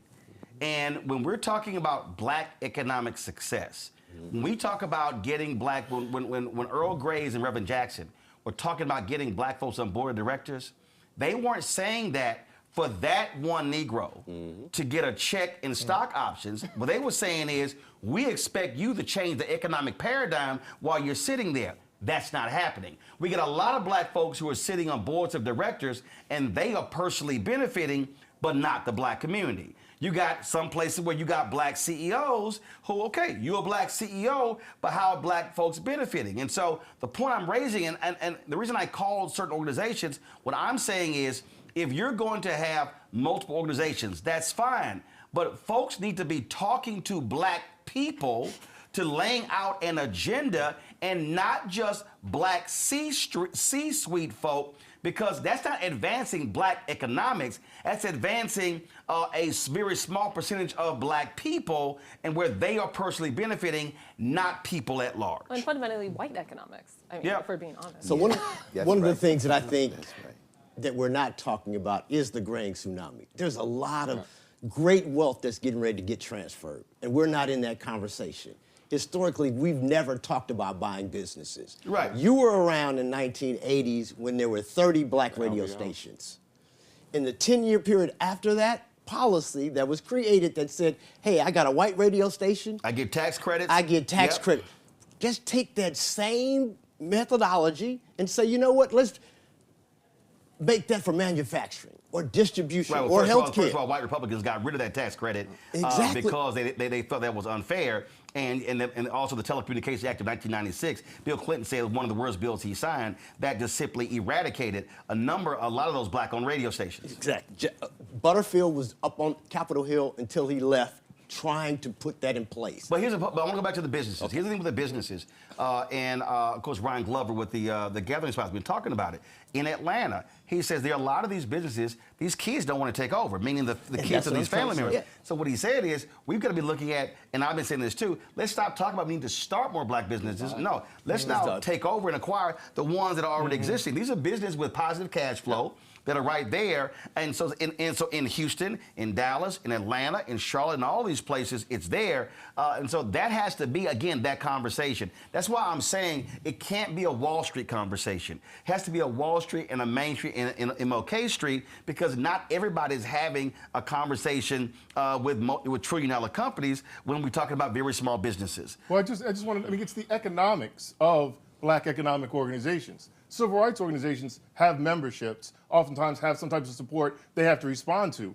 But there aren't that many black economic organizations. Many of them are pretty small, and oftentimes they're funded by a few foundations, or they're funded by a few, wealthy individuals. They don't have that populist kind of connection where they have the membership to then, because like you're going to speak to who's paying you, right? And I think that's the interesting thing about joints that are trying to balance this line, is that we came out of recognizing moving from civil rights to governance. But, one critique I have as the new president of Joint Center is we don't have our populist base. We're so focused on just getting that foundation support. So you're spending all your time talking to foundations, but you're not talking to the people. And I get the foundation support in terms of what you need financially. But the point I'm making is this, and I don't care what it is. If you are an organization that says you represent or speak for black people, I say your ass need to come talk to black people. Well, I'm here. And I don't care what. No, I'm not talking just you. I'm talking about any organization. And so that's what I'm saying, because the reality is there are people who are going into meetings claiming they speak for black folk, and black folk don't hear from them. And so what I am saying in this moment right now is, and I get it all around the country, black folks say, Ro, what's the plan? They say, what's the voting plan? What's the housing plan? So guess what? We'll have NARAB on. We'll have the housing groups. They'll say, hey, what's the health plan? We'll have those people. I'm telling you, when Morgan comes on, Ron is on, you're on, what I'm saying is that all these entities, what are they doing to communicate to black people? Going on black radio, talking to black newspapers, going on black podcasts. So if you're going to say you represent black folk, come talk to black folk, because what our people, I keep hearing is they're waiting for an economic plan. They're not hearing it. They're hearing folk talk about the economics. They're not hearing an economic plan. And that, to me, I think is a missing piece when we talk about the state of our union 2026. It was funny because we were in the back room. Final comment, because I got to go to the health discussion next. Go. We were in the back room just talking about, we were all meeting with CVC. And a lot of times we go in with great ideas. They don't want to hear that. They want to hear about how bad is Trump. Tell us about how terrible it is affecting your community. But that's why I'm saying the conversation is not with the CBC. Yeah, I'm telling you, how it's not with them. They are a policy organization.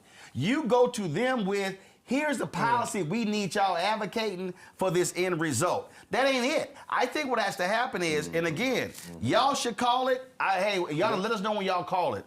Somebody should say, we're calling a meeting of all of these black economic organizations to say, what's the agenda that we're going to present to black folks? And then we're going to go out and tell black people, not embargo it to the New York Times, but we're going to come tell black people what the plan of action is. Because this moment that we're living in, is really a black collective. I keep telling people, Trump is going to be there the next 3 years. They are attacking DEI. The reason we got those 30, 40 products over there on shopblackstarnetwork.com, because I said we're going to be buying Insular. This is a moment where we literally have, you keep saying Jim Crow 2.0, well, we need to be operating economically like black folks did in Jim Crow 1.0. Morgan. Okay, but don't you think you're kind of giving CBC a pass? No, I'm not. Because even, so you're saying they're a policy organization, but if we're thinking that policy doesn't involve economics, then we are it does. mistaken. Follow what I'm saying. CBC is a political entity that frankly is in the minority because they're nearly all Democrat.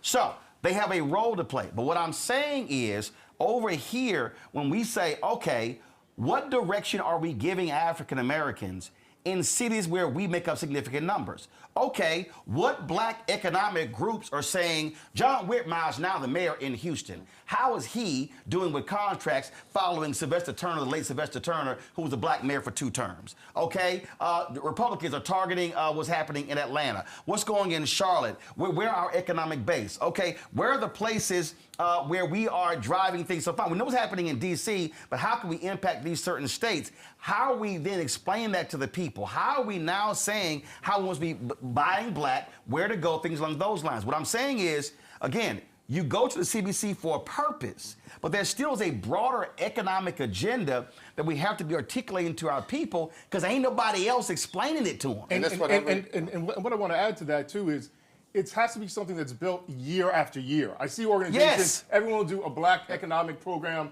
for 1 year, don't hear from 3 years. And then I am taking this responsibility when I come to Joint Center. We're a 55-year organization, so we should have 55 years of knowledge that we're building on and sharing. And when groups want to have something, we should be able to share. Well, here's 50 years of data. Go move forward. So I will say Joint Center will help, put forth this type of historic analysis. I keep saying this here in Dr. King's book, Where Do We Go From Here, Chaos or Community? This is what he said. He said there are already structured forces, the Negro community, that could serve as the basis for building a powerful united front. The Negro Church, the Negro Press, the Negro fraternities and sororities, and Negro professional associations. He said too many Negro social professional groups have degenerated into snobbishness and a preoccupation with frivolities and trivial activity.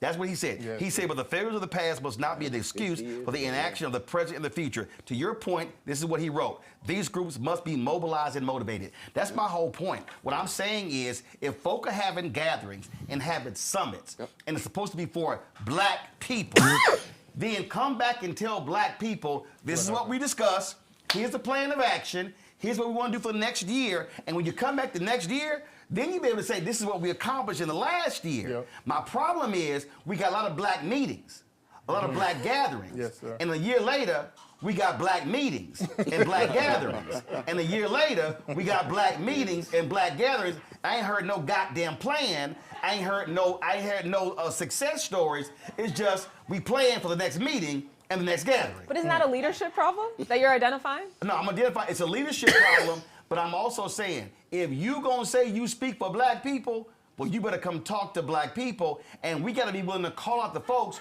who are speaking on our behalf, who are getting corporate foundation checks to speak on our behalf, but who ain't doing work on our behalf.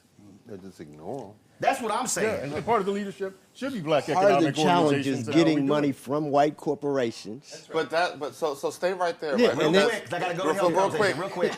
The expanding that base of organizations or businesses, that actually are able to give, because the Chamber of Commerce, if you take Chamber of Commerce, the Crypto Bros, you take any other industry, they build their industry and then have that industry fund what their agenda is going to be. Listen, I got award. I was the first man who ever got awarded by the Bow Collective. This is a group of 337 black women doing more than $2 billion in business. Let me tell you something. They ain't asking nobody's opinion. And what I'm saying is, that's the folk I'll be looking to talk to. I'm just simply saying, in this area here, black people are looking for economic direction. And I think anybody that has black in their name and economic is in their name need to be saying, hey, we met, this is what we telling black people. I just don't believe in the private gatherings that only a handful of people benefit from. That's all I'm saying. We've been on your show now 3 years. We have talked about Buy Black since we got here. Absolutely. And it is now it is the #1 search engine for black-owned products and black-owned businesses in this country. When all the boycotting and fasting was going on, that was the place, and we told people. And we got to keep telling people that. So here's what we're going to do. This is February 24th. I'm going to check with y'all in 3 months. We're going to see if that meeting got called. Done. And it's going to be at the new USBC campus. There we go. That's how we roll. Y'all, we launched a new show here on the Black Star Network, Second Opinion with Dr. Ebony Hilton. Here's that promo.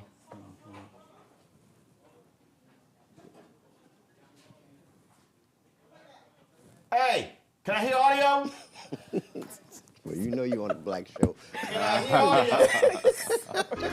So I studied hard and became the first African-American female anesthesiologist hired at the Medical University of South Carolina since its opening in 1824. And I always say I was made into a doctor, but I was born to be a mom. And as a new mom, wife, sister, daughter, and friend, I understand how frightening a medical crisis can be.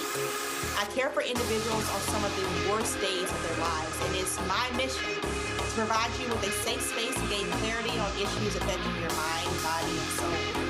I recognize that there are health disparities, particularly as it pertains to race, and I want to help bridge the gap between you and your healthcare providers. Join me every Thursday for Second Opinion on the Black Star Network, where each week I'll invite experts from various medical fields to share the latest health news. We'll discuss topics such as the vaccine debate, mental and sexual health, medical bias, infertility, menopause, andropause, nutrition, and aging. Together with my medical colleagues, we aim to provide you with a second opinion. Don't miss it, Thursdays only on the Black Star Network. Folks, the last year has been, as I said, tough on black people.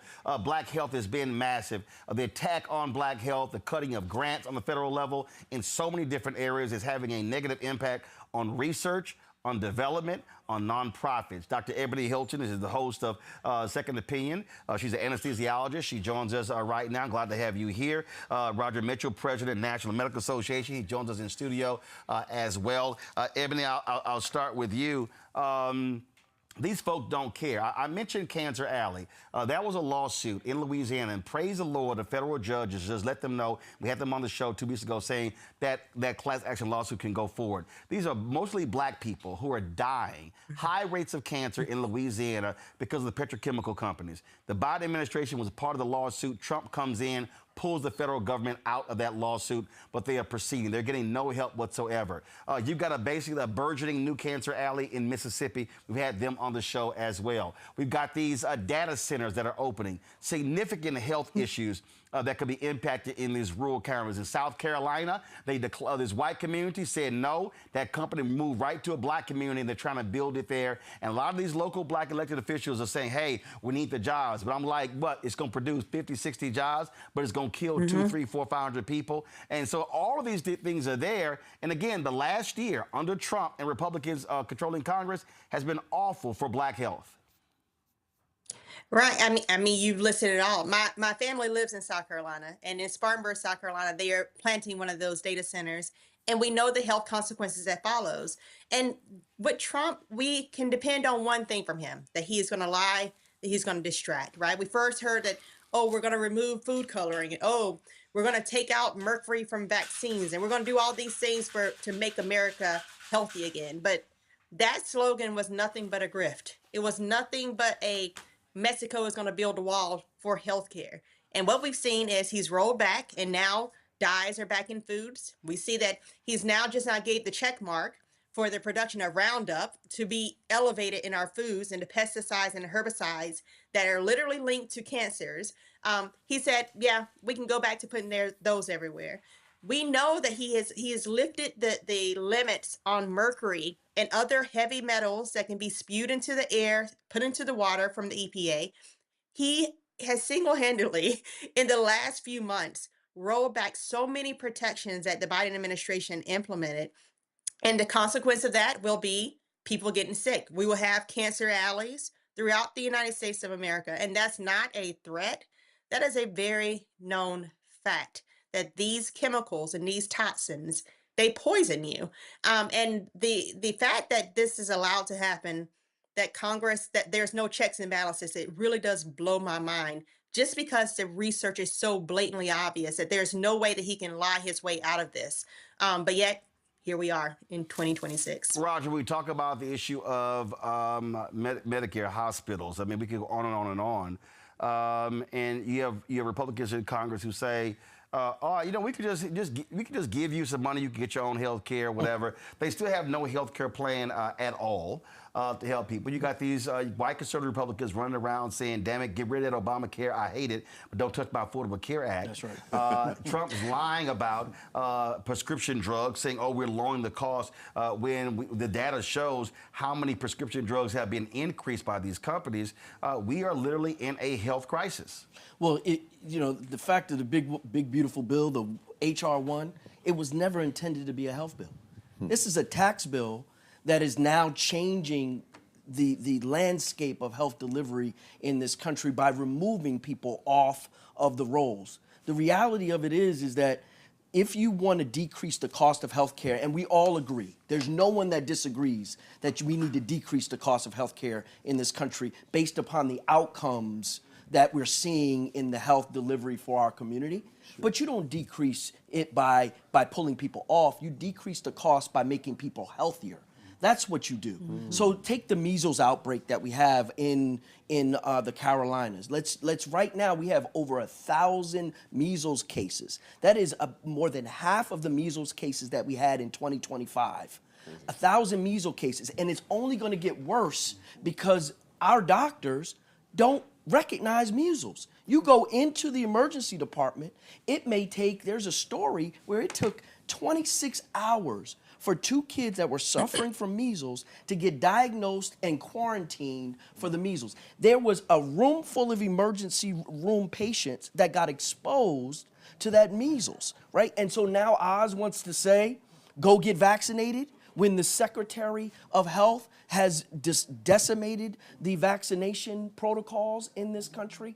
At the end of the day, if it was just Trump, we could deal with it, right? But we're talking about the Secretary of Health, the CMS director, all don't use medicine and science. And to Avery, that particular point that we have to recognize, again, they are infilling all these positions with people who have no expertise. They're putting folk over agencies with no health, no scientific expertise, and they're just making stuff up. And when we say people are going to die, yeah, they're going to die. And the crazy part is, and this is where we know MAGA is a cult. There are people who are saying, well, you know what? If my child dies due to measles, well then, so be it. You're like, what? Absolutely. I mean, that's what's insane that's going on. Absolutely insane. And, you know, to bring up the point about the doctors who didn't know how to recognize measles, the reasons why they probably didn't know how to recognize this is that we actually got to elimination status for measles back in the early 2000s, right? To the point of, if we look at the number of cases in 2024, we only had 285 cases of measles in all of 2024. We went from 285 cases to over 2,200 cases in 2025 to over 1,000 cases in the first 2 months of 2026. That's how fast this thing is moving. And it's not just going to be for measles. It's going to be for mumps. It's going to be for all these other things that we had under control as a nation due to vaccines that were given. And you know, we've been having these vaccines since the 1960s, 1980s. We've had different iterations of these vaccines that are proven to be safe. And yet, over the last 10 years or so, and definitely within COVID, when there was this big push through RFK Jr., who is an environmental, attorney, like that's his practice. And yet, he's allowed to come in and dictate what medicine we can do, what we should do for vaccines, and it's costing people's lives. And if you look particularly with RFK Jr., again, with him being his background being in environmental law, it's so weird to me then when we're looking at the EPA, which should be his wheelhouse, his colleagues, his friends are rolling back the measures that stop heavy metals, that stop, mercury and other neurotoxins that literally are linked to things like autism and cognitive disorder. Like he and his kind of, I guess, comrades, or how do you call them, the cadre of people that are in this MAGA movement, are single-handedly causing people to get infected with diseases that we had eliminated decades ago. They're causing people to have more air and water pollution, leading to things like Cancer Alley that we have in Louisiana, and now it's going to stretch within the United States of America. Right. Poison in the water, just like we had with Flint, Michigan. These are the things that America needs to get very comfortable with, because I do not see the next 3 years getting any better under this administration. Mustafa, and again, they don't care about the environment at all. They have no care for the health implications of these environmental decisions. But we have to care, because we've got over 300,000 people are dying prematurely from the burning of fossil fuels. So whether you're talking about data centers, you're talking about the pollution that's coming out of the stacks, you're talking about the pollution that's coming out of tailpipes, that's going to impact our communities. It's going to impact us both economically and our health. It contributes to the weathering that we've talked about on this show before, where you literally die earlier because of the stressors and because of the toxins that go into your body. We've got over 7,000 people who are dying from pathogens in water from toxic pollution as well. So we've got to pay attention to it. And often when we talk about the environment, we don't see it as serious. We got more people dying from air pollution than are dying from gun violence. So we have to care. We have to bring forward the truth. We've got to bring forward the stories of people who are on the ground, who are actually making change happen. And then we've got to translate that into our votes and make sure that there are individuals who actually care about our communities, and then we hold them accountable. Roger, with all this going on, what our audience do? What do they do? Well, at the end of the day, you got to vote, right? We're talking about voting as a social determinant of health right now. I have an upcoming conference. We're talking about I want you to freeze right there. I want you to say that again so people can understand that voting has a direct correlation on your health. There's if we don't know that now, if we never knew it, we know it now. That in fact, the voting record is what produced the reversal of Medicaid in this country as it stands now. We've been at this for a long time, since 1965, before that, making sure that health is a civil right. That's what we march for, is to make sure that our children got access to care. Right? At the end of the day, that's what NMA was about. And so if we don't vote and ensure that the right people with our interests, with our health interests, I'm a forensic pathologist. I do autopsies for a living. I do death scenes investigation. And I often say I see failed policy on my autopsy table. We count the bodies, and those bodies are directly linked to a policy. I can link every single death, from cardiovascular disease to sickle cell trait to chronic obstructive pulmonary disease to gun violence. I can link that death to a failed policy that is directed towards the genocide of black folk. So at the end of the day, we have to educate ourselves. And right now, you can't trust anybody but your doctor. Go get a black doctor and trust your black doctor. And your black doctor will tell you the truth about your vaccines. They'll tell you the truth about what to put in your body. They'll tell you the truth about what you should be doing, and you trust them, and you should be listening to them, because you can't listen to the CDC. You can't listen to HHS. We have gone back to the time where the structures of this government are racist enough where they will tell lies to everyone to see the death in community. And that's at the end of the day what it is. Infectious disease, we know you need to wash your hands if you don't want to get sick, right? Right now, the people that are making the decisions in our country are filthy. Their hands are filthy. And because their hands are filthy, everything they touch will be diseased and death-ridden. And so what we have to do is make sure that we clean our hands. Yes. Make sure we wash our hands. For those people that know history. And wash the people out of office. And wash them completely out of office. You got some preachers coming up next about to be jealous. Yes, sir. Ebony, final thoughts? Yeah, I mean, final thoughts, I completely agree. We have to understand that when we're talking to people, if they're talking out both sides of their neck, then I can't trust anything you say at all. And again, these very same people that said, hey, we're going to eliminate food dye, of which I say that we definitely should do. They said, hey, we're going to improve the air and water quality. You fast forward a couple weeks later, and all of that has been completely reversed. And then if you look at it, when we're talking about the institutions that we should trust in terms of science and progress and research, the FDA, they cut 4,000 jobs. The CDC, they cut 3,000 jobs. HHS, 20,000 jobs were either cut or the people have now gotten out of there because it was just a chaotic position to be in. We look at NIH, they've cut over $1 billion, hundreds of billions of dollars from NIH funding. When Tim Scott said, oh, President Trump did research or promoted research for sickle cell anemia, what he did not say was that in 2025, Trump also cut $1 billion from NIH grants, particularly as it pertains to sickle cell anemia projects. So that's the thing with this administration. I think we have to start to say, go back to our grassroots. What is it that has been tried and true is we talk to each other. We go to the community route. We start doing those things of where we check in with each other. Hey, have you gone to get your physical? Hey, have you gotten your vaccine? Hey, this measles thing is no joke. Make a song about it, whatever we have to do. But the message needs to get out that get your kids vaccinated. Do what you need to do to get your health in tip-top shape, because the funding, the insurance, the structure of medicine in general is really in a shaky place right now. And I do not see it getting better just because the fact that with our deficit, he's cutting from the institution because it is so costly as far as health. So he has to get that money from somewhere. All right, Dr. Ebony Hilton, Dr. Roger Mitchell, I appreciate both of y'all being on the State of Our Union 2026. Thanks so much. Folks, we're not slowing down at all. Joining us right now is Van Johnson, President, African American Mayors Association. He's the mayor of Savannah, Georgia. Also joining us, Pastor William Lamar, Metropolitan African American Episcopal Church out of Washington, D.C. Dr. Frederick Douglass Haynes III, Pastor Friendship West Baptist Church out of Dallas. Dr. Kenneth Whalum Jr., Pastor New Olivet Center at Woodland Hills. Reverend Robert Turner, Pastor Empowerment Temple, AME. Glad to have all of y'all on. First and foremost, Mayor, I want to start with you.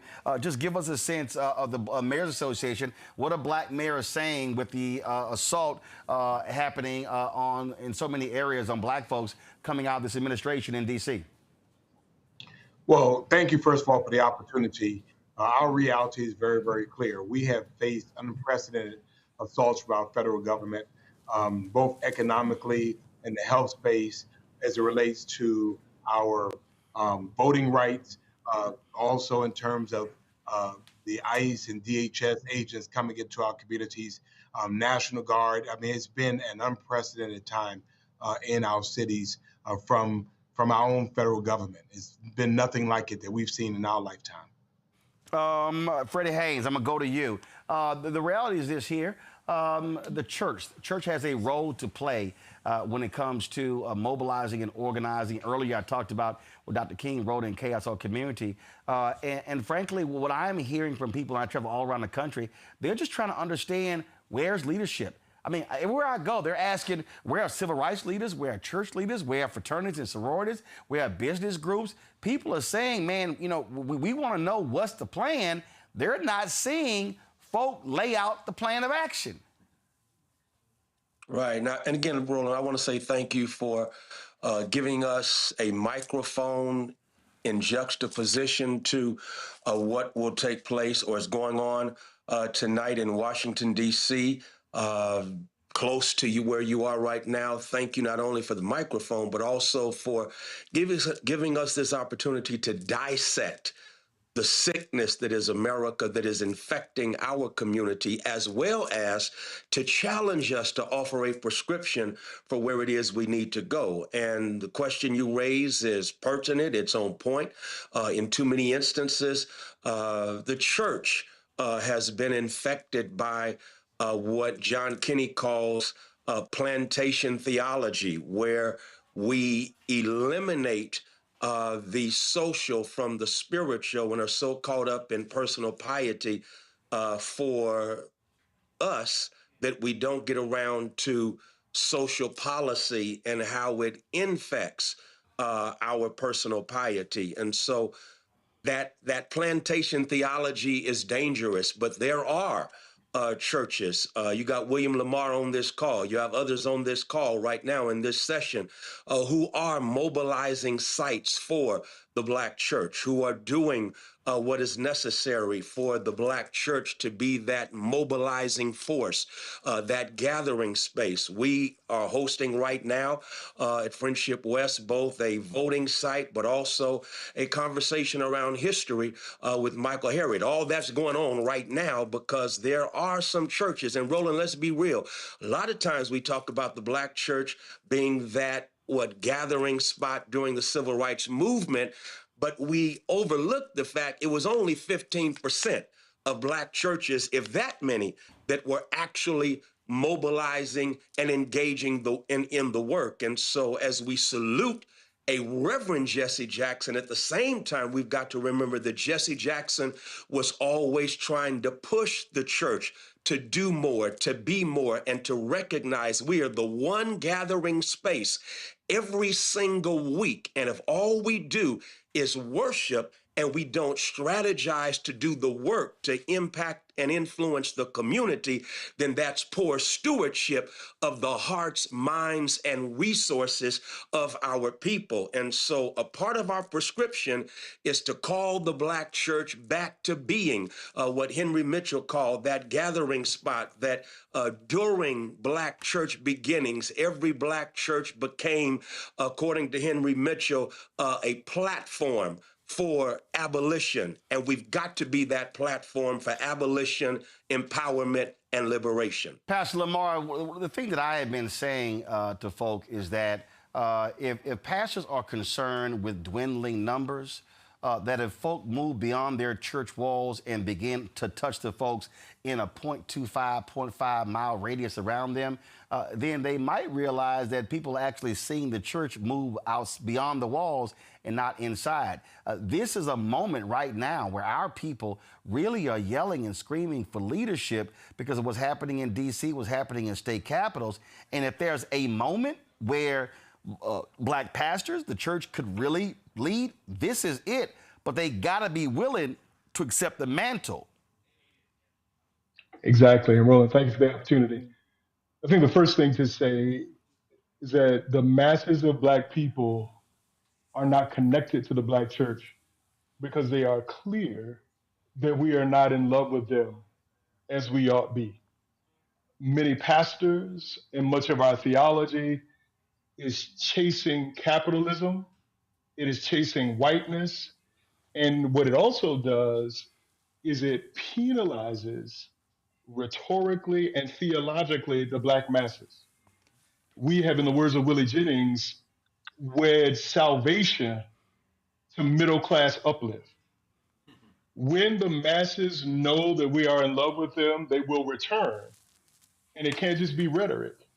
It has to be a plan and a policy and a preachment that lifts up all of our people. I mean, one of the things that the masses know is that we are in the presence of enemies, political enemies, theological enemies. And the problem is too many pastors allow the enemies to interpret texts and to supply theology. Why would you let those who are bent on death help you to read and interpret and to move? And so the thing that I'm thinking about right now, sitting at the table in my parents' home, is there's always a table in the presence of enemies. But there's some tables that you must overturn, and there's some tables to which you extend welcome and hospitality. And the Black church has to have that inside outside game. We've got to be tearing down tables and building tables simultaneously. I have seen that when we have real conversations with real Black people, they are willing to dialogue with us, but they have no time for BS, and they know when that's what they're being served. So if we have a table of truth, a table of love, a table of uplift, a table that does not judge.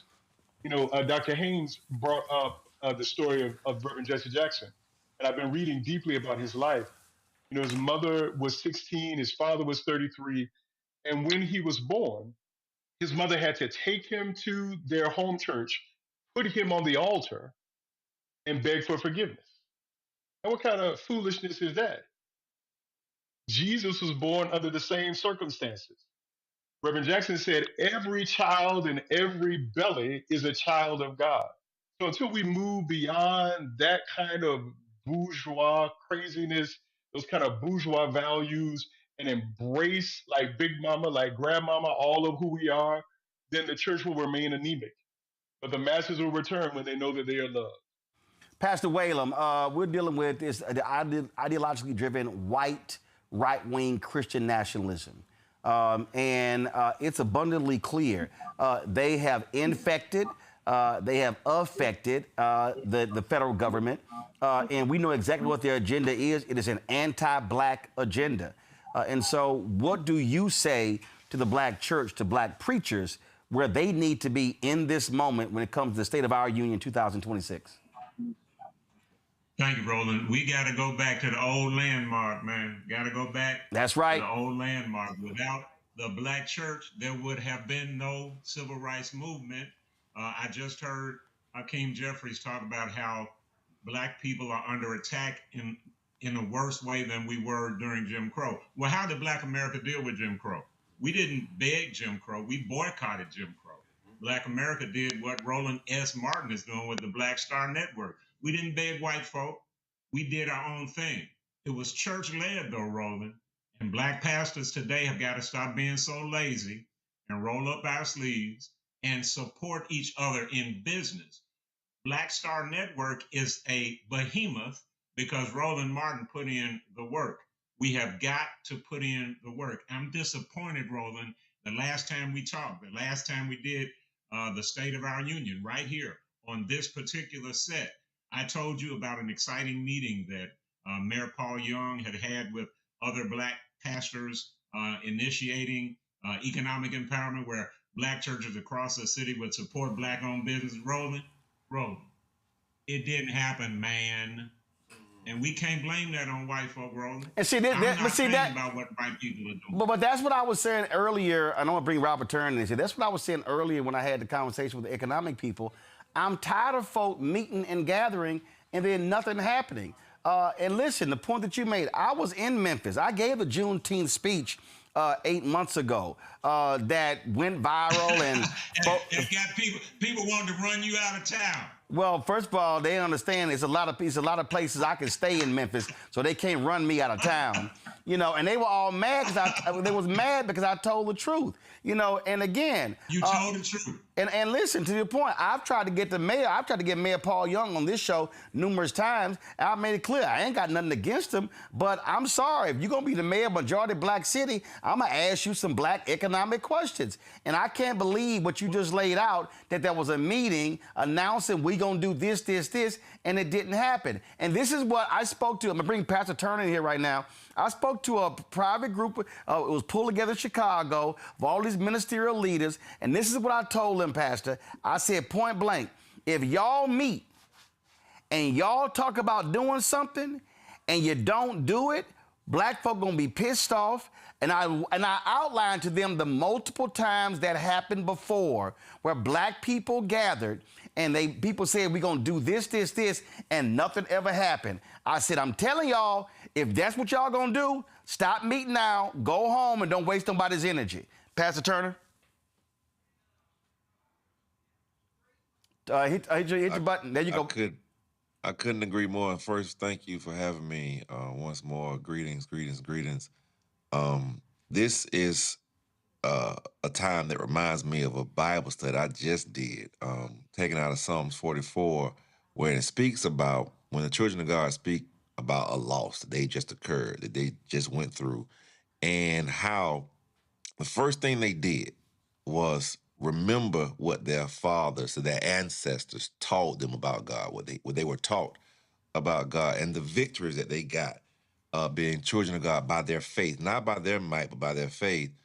but then it pivots once they remind themselves about what God did for them and with them. Then they go and say, I want you to do it again. I need you to help. You helped us through one loss. You made it a victory. I need you to go do that again. And when they did that, they said how they would fight with the Lord against their enemies. We've lost a story somewhere in our generation. And I'm a millennial, but we've lost those stories of how we were brought over. And we a lot of times now go to churches and are taught by people who either don't know or don't care about our story, and now whitewash our story. And we've lost the fight, right? We've lost the fight. So our faith has been tampered or lost in some sense, and our fight has been lost. And we are descendants of people like Nat Turner, Denmark Vesey, who actually fought for real against slavery and oppression. We're descendants of people who fought in the courts, right? Now we have surmised our fighting to voting, and some of us barely do that. Thurgood Marshall from Baltimore on the Supreme Court, we fought for integration. We better not go to PTA meetings or school board meetings. We have to make sure we remember our faith and start back fighting again. And fighting is not just every 2 to 4 years. It's every day we got to fight for our people. Every single day. One of the folks who is fighting to the passage, the mayor, hold on one second, Congresswoman Ayanna Pressley out of Massachusetts. Congresswoman, can you hear me? Absolutely. Glad to have you here discussing the state of our union. I've been making it clear that it's been a hellacious year for black people under this administration. You just heard Pastor Turner say how we got to be fighting every day. And I keep saying we got to be mobilizing and organizing. While we're talking, the twice impeached, criminally convicted felon-in-chief has walked into the House chamber. And let me to the audience, we are not carrying his speech. Black voters matter be given the state of our union, but we're just watching that while this is happening. So the moment that he goes to the podiums and start lying, that's when we're going to toss to them to give our speech. But Congresswoman, this is a moment where every black person has to understand this ain't no time, and I want to hear this bullshit about people tired and I'm just gonna step away and I'm just gonna step out. No, we need all of our folk on this battlefield because we are fighting treacherous evil that's confronting our community every day. Absolutely, Roland. And I just want to say how much we appreciate you, black man, because these are perilous times to have independent, black-owned media, and you have not flinched. And so we thank you for your platform and your commitment to keeping us informed and empowered. And Roland, look, this is not about weathering the next 3 years. We're writing the next 100. And that is not work that you can just leave to 212 members of a Democratic caucus or people with a comma and a title after their name. That has to be the work of each and every one of us. We're talking about Black History Month. Well, the work of Black history is actionable. We're supposed to look back to take cues and instruction to inform the work necessary to shape Black futures. So the blueprint has already been written for our survival. We have had to overcome more with less resources. These are coordinated, unrelenting attacks on Black people, Black bodies, Black votes, Black power, and Black progress. Just moments ago, folks, and we're going to try to pull a clip for you, Congressman Al Green held up a sign. We could not make out the sign as Donald Trump was walking by, and Republican Steve Scalise tried to snatch it down out of his hand, but Green held on to it. So we're going to try to find out what that sign said. He's now going to the podium. Congresswoman. And Roland, of course, his civil disobedience of last year, that then became the fight to try to protect Medicaid, right? So I know you guys got a cut, but thank you. Apparently, Congressman Al Green had a sign that said, "Black people aren't apes." That was the sign he had. So my Alfred brother is putting that pressure on him. Congresswoman Pressley, what do you say, real quick, what do you say, again, to the folk who are watching who say, okay, you know what, we really can't do anything about this, we can't change this, and so I'm just going to sit on the couch and just let other people handle this? Yeah, you can and you must do everything because this is about our survival. And we have to resist, reject, condemn. We cannot normalize this. We have to, as a lawmaker, I'm litigating, I'm legislating, and as a people, we have to agitate, organize, and mobilize. And that's not about the work of government. That really get to know your neighbor because you're going to need them. Yep. We need to be doing that neighbor to neighbor, block by block, community by community organizing in order to maintain the integrity of our families, our safety, and just Black people to stay alive. All right, then, Councilman Yana Presley, I certainly appreciate it. Thank you so very much. Real quick, I want to get a final comment from the mayor for each one of our pastors, because in a moment we're about to, when Trump starts talking, we're going to go to our State of Our Union keynote address. And so, Mayor, your final comments. Good. Thank you again. The reality is African-American mayors, Black mayors are on the ground. We're fighting these fights. We are playing offense and defense at the same time. And we need that help. We need it from our religious community. We need it from our economic community. We're all in this together. We have to keep fighting. Appreciate it so very much. Pastor Whalum. We cannot wait. We got to do it ourselves, fall on our faces before God. Keep praying for Roland Martin. Keep giving money to Black Star Network. And let's keep pushing. We can do it on our own. Robert Turner. Pastor Turner? If we don't fight today, our children will suffer for it tomorrow. Reparations now.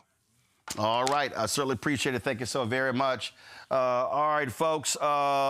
We are going to let's do this here. Let's see here. The twice impeached criminally convicted felon in chief finally went to the microphone, standing back after he was waiting for all of his kingly praise. And so he finally stepped up to start talking. We laid out what we were going to do in terms of what we're going to carry. So we're going to kick off the state of our address. For us is all about, again, speaking to our interest. Last year at this moment, Bishop William Barber, he was the one who gave our address, and we certainly appreciate him doing so. And so, given it this year, Black Voters Matter. Take it away. We come this far by faith, and we are leaning on the Lord, and we are trusting in His holy word, 'cause He's never failed me yet. Oh, can't turn around. We've come this far by faith. Amen. My name is April Albright. And I'm Cliff Albright. And you just heard from our sister comrade, Latasha Brown, who could not be here tonight, but she will be joining us virtually a little bit later on. And together, we are the co-founders of Black Voters Matter, which this fall celebrates 10 years of building power all across this country, all across our nation. And by that, I mean our Black nation, within the nation, all across this union, our union. And that's what tonight is about, right? It's about, and that's what our remarks are going to be about. It's about the state of our union. And so a few blocks away, there might be something else going on. A few blocks away, there might be some other dude, some tiny, tiny little man, some little wannabe dictator, accused pedophile, actually not just accused, but convicted of 34 counts. There may be somebody else, someplace else, down the street, telling a whole bunch of lies. But that's not what this is about. Tonight, this right here, this space, our fam over there, Roland and the crew, some good food, some good libations. Tonight in this space, That's right. This is about, as the back of our shirt says, it's all about us. It's about the state of our union. And so before we really unpack the state of our union, I want to talk a little bit about Black Voters Matter, because yes, 10 years ago, we did incorporate. But before that, Black Voters Matter was actually forged in Selma, Alabama. It started when the three of us, living in Selma, at a time where the same mayor who was the mayor when Dr. King and others were organizing to get access to the ballot in Selma and other places was mayor then. The same racist mayor who called Dr. King Dr. Coon was still in office when the three of us were living and working and organizing in Selma. But a little known secret, we really weren't into voting. In fact, Cliff and I thought in many ways that voting was basically sending black folks into a burning house. But when we came to Selma and saw that the same white racist mayor was still in office, we determined in that moment that we were going to get him out of office. Right. And so we created, alongside people like Fire Rose Teray, Tarana Burke, Cliff Latasha and I forced a campaign called Joe Gotta Go. And we ran a campaign, and yes, we won. But I remember leaving the absentee ballot box that night because we had won overwhelmingly at the ballot box. Black folks had come out. And I remember the images of black folks singing and dancing in the street because we had won. And in that moment, we determined that we wanted to spend the rest of our adult life making sure that we could use elections in order to rid this country of this demonic white supremacist force. So that is the spirit behind Black Voters Matter and why we do what we do, why we organize in all of these states, and why it's important in this moment to talk about the state of our union. Because what Selma taught us is that the state of our union, our Black nation, is strong. That's right. Because what we do know is our oppressor, it's his or her behavior, their tactics, their strategy does not determine our identity, our power, our love, our tactics, and ultimately our future. So when you think about it like that, the state of our union is strong.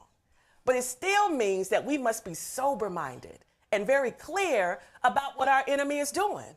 So while we certainly, right, are strong, we're going to talk a little bit about what our oppressor is so that we understand what our goals are and how we still move forward in power even in this moment. Because make no mistake about it, we know this person in the White House. Our people have seen this type of fascism before, right? That's right. That's right. And we don't have to look to Germany. We don't have to look to another country to know what fascism looks like. We've been knowing what fascism looks like in this country. And so what we want to do is, we want to give just an overview of some of the things. We can't even go into all of the things this regime, I don't call it administration, no. I call it regime.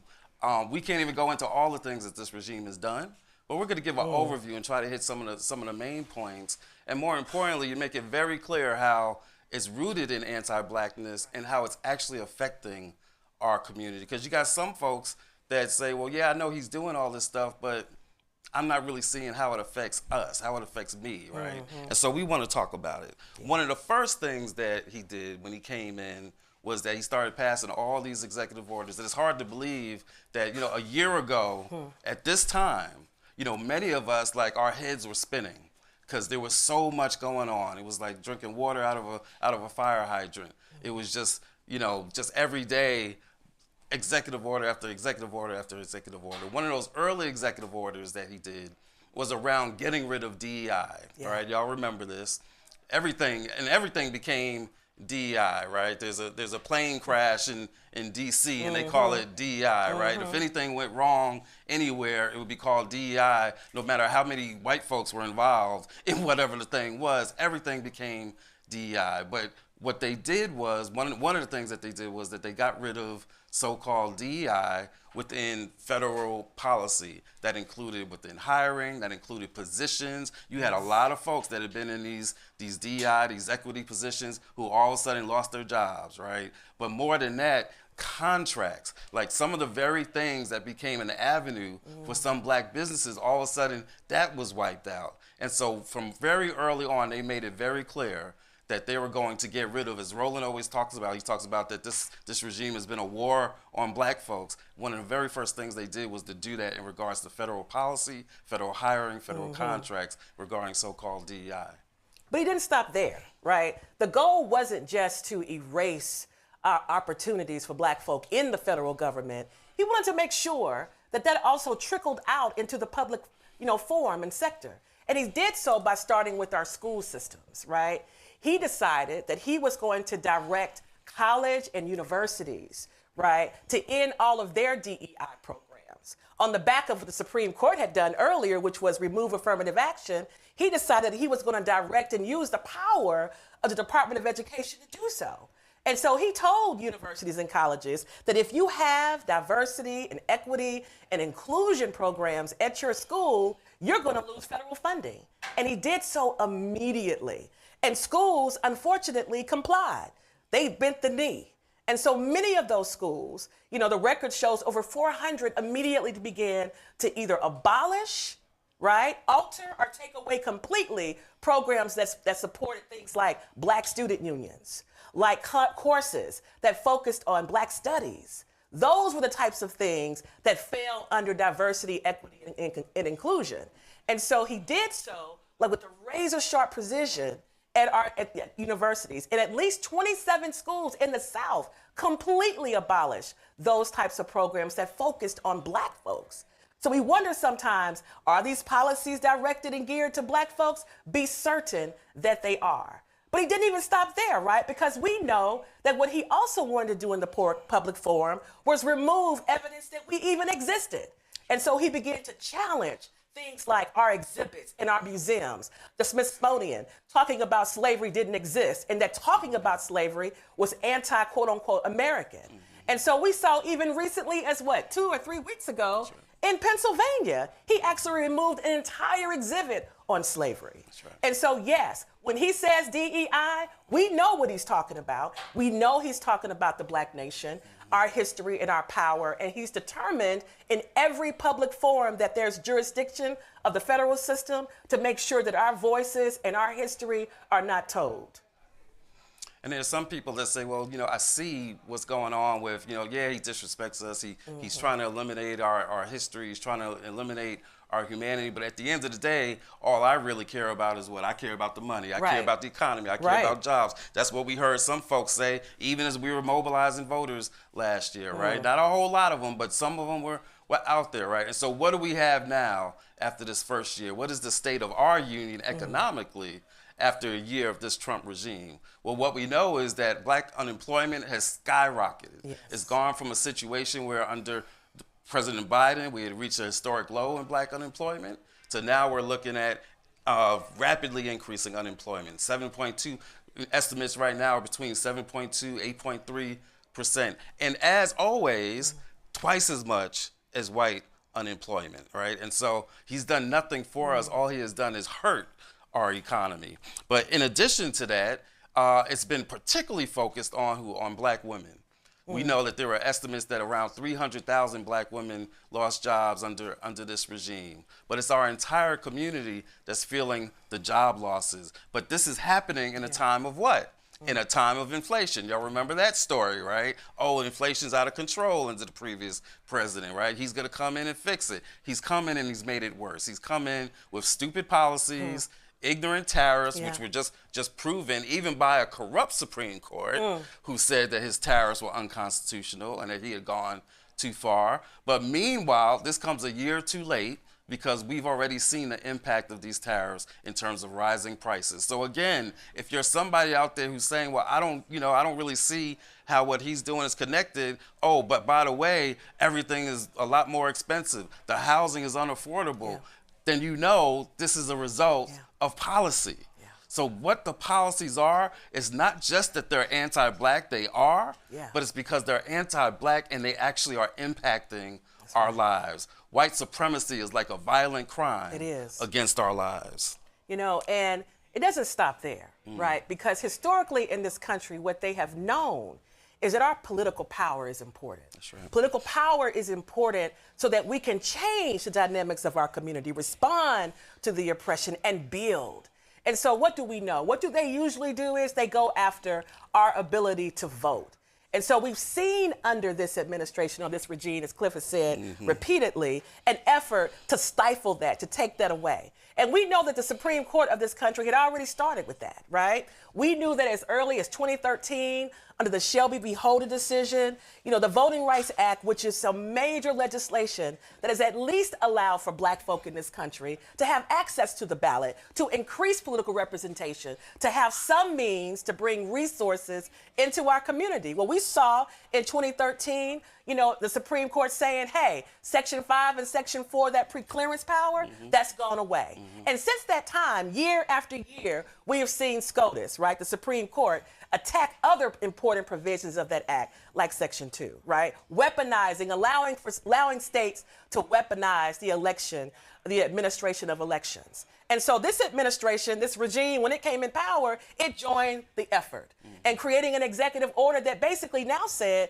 you have to prove that you are a citizen, show your papers, right, in order to vote. And so here we had a situation very similar to the Jim Crow poll tax time, where you had to go through hoops in order to vote. And so this executive order, right, that they created in 2025 during the first year was designed to do the very same thing. And now this Do Nothing Congress has joined them. So you got this trifecta, right? You got this Do Nothing Congress creating the SAVE Act to try to make citizenship become a burden to millions and millions of voting, even though they know that less than 1%, right? There's not even really strong evidence that it is happening. And we also have this SCOTUS, the Supreme Court, who is even deciding, as we are talking right now, right? Waiting on a decision to determine whether or not the Voting Rights Act itself, in the Calais, Louisiana case, is going to be unconstitutional itself, right? And then we have SCOTUS trying to use executive order to attack voting so that our political power is dampened. So those are the things that are happening under this administration right now. Right, and so we're looking at the economy, we're looking at the economic impact, we're looking at the voting impact and the impacts on our power and our voice, and we're looking at the fact that in the midst of all this, our communities are getting sicker and sicker. That's right. In the midst of all this, what do we see? We see attacks on health care, we see attacks on Obamacare, we see attacks on Medicaid, we see billions of dollars being given away in the form of tax cuts to billionaires. Also, all while in the process of cutting what? Of cutting support for healthcare, supporting healthcare premiums, SNAP. And so what we're seeing is that our community is losing the ability to be healthy. That's right. This impacts the black community more than, or disproportionately than any other community, right? And so in the midst of that, we also have what? And Roland and the crew were talking about this just a few minutes ago. As we're losing the access to the health care, we're also facing more and more health threats. Why? Because you got a person that's got worms in his brain as the Secretary of what is it, Health and Human Services, who's going around telling people you don't need vaccinations. Right. And so lo and behold, what winds up happening? Right now, as we speak, we are looking at measles outbreaks all across the country, but in particular in the state of South Carolina. But as we were just talking about earlier, we've gone from a situation where maybe in a normal year you may have had 200 cases of measles. Now we saw last year over 2,200 cases. This year, close to 1,000 cases, and we're only in February. And so we're facing more health risk at the time that they're cutting their support for health care, cutting premiums, cutting access to medicine and the like. They want us broke, jobless, sick, and without a voting voice. And then lastly, and again, we're only scratching the surface of everything that this white Christian nationalist regime has been doing. But I'd be remiss if we didn't talk about the elephant in the room. Yeah. The attacks on our communities, the attacks on cities from a combination of National Guard being sent to our cities, and then ICE agents or brown shirts or Gestapo or whatever you want to call them, but a well-funded, basically almost like a military force rolling through our communities, weapons brandished, knocking down doors, breaking into houses, breaking into cars. This is what's happening in our communities. Right now. We've seen it right now. We've seen the worst of it in places like California, like Chicago, like DC, like Memphis, right? We've seen the worst of it, but that's not the only places where it's happening. It's happening all across this country. And we need to be clear that this is not somebody else's problem. It's not, right? right. This is happening to our communities. If you're not clear about that, all you need to do is to look at the images of Black Hawk helicopters coming and people propelling down an apartment building in Chicago and pulling out black folks, all for a raid that supposedly was going after criminal, undocumented immigrants, only so what they could find what? Nothing. Nothing. No criminals, no arrest, because it was all a farce. Right. But it's a farce that affects us in our communities, right? It's a farce that has led to people being murdered in the streets of Minnesota, murdered in the streets of California, leading to a car accident, Sister Linda, who was murdered or killed in Savannah, Georgia, because of the reckless behavior of ICE agents. This is not somebody else's problem. Even if we put aside the fact that when you look at the black community, and I think I heard somebody mention this earlier, a significant portion of black folks in this country are immigrants. That's right. Right?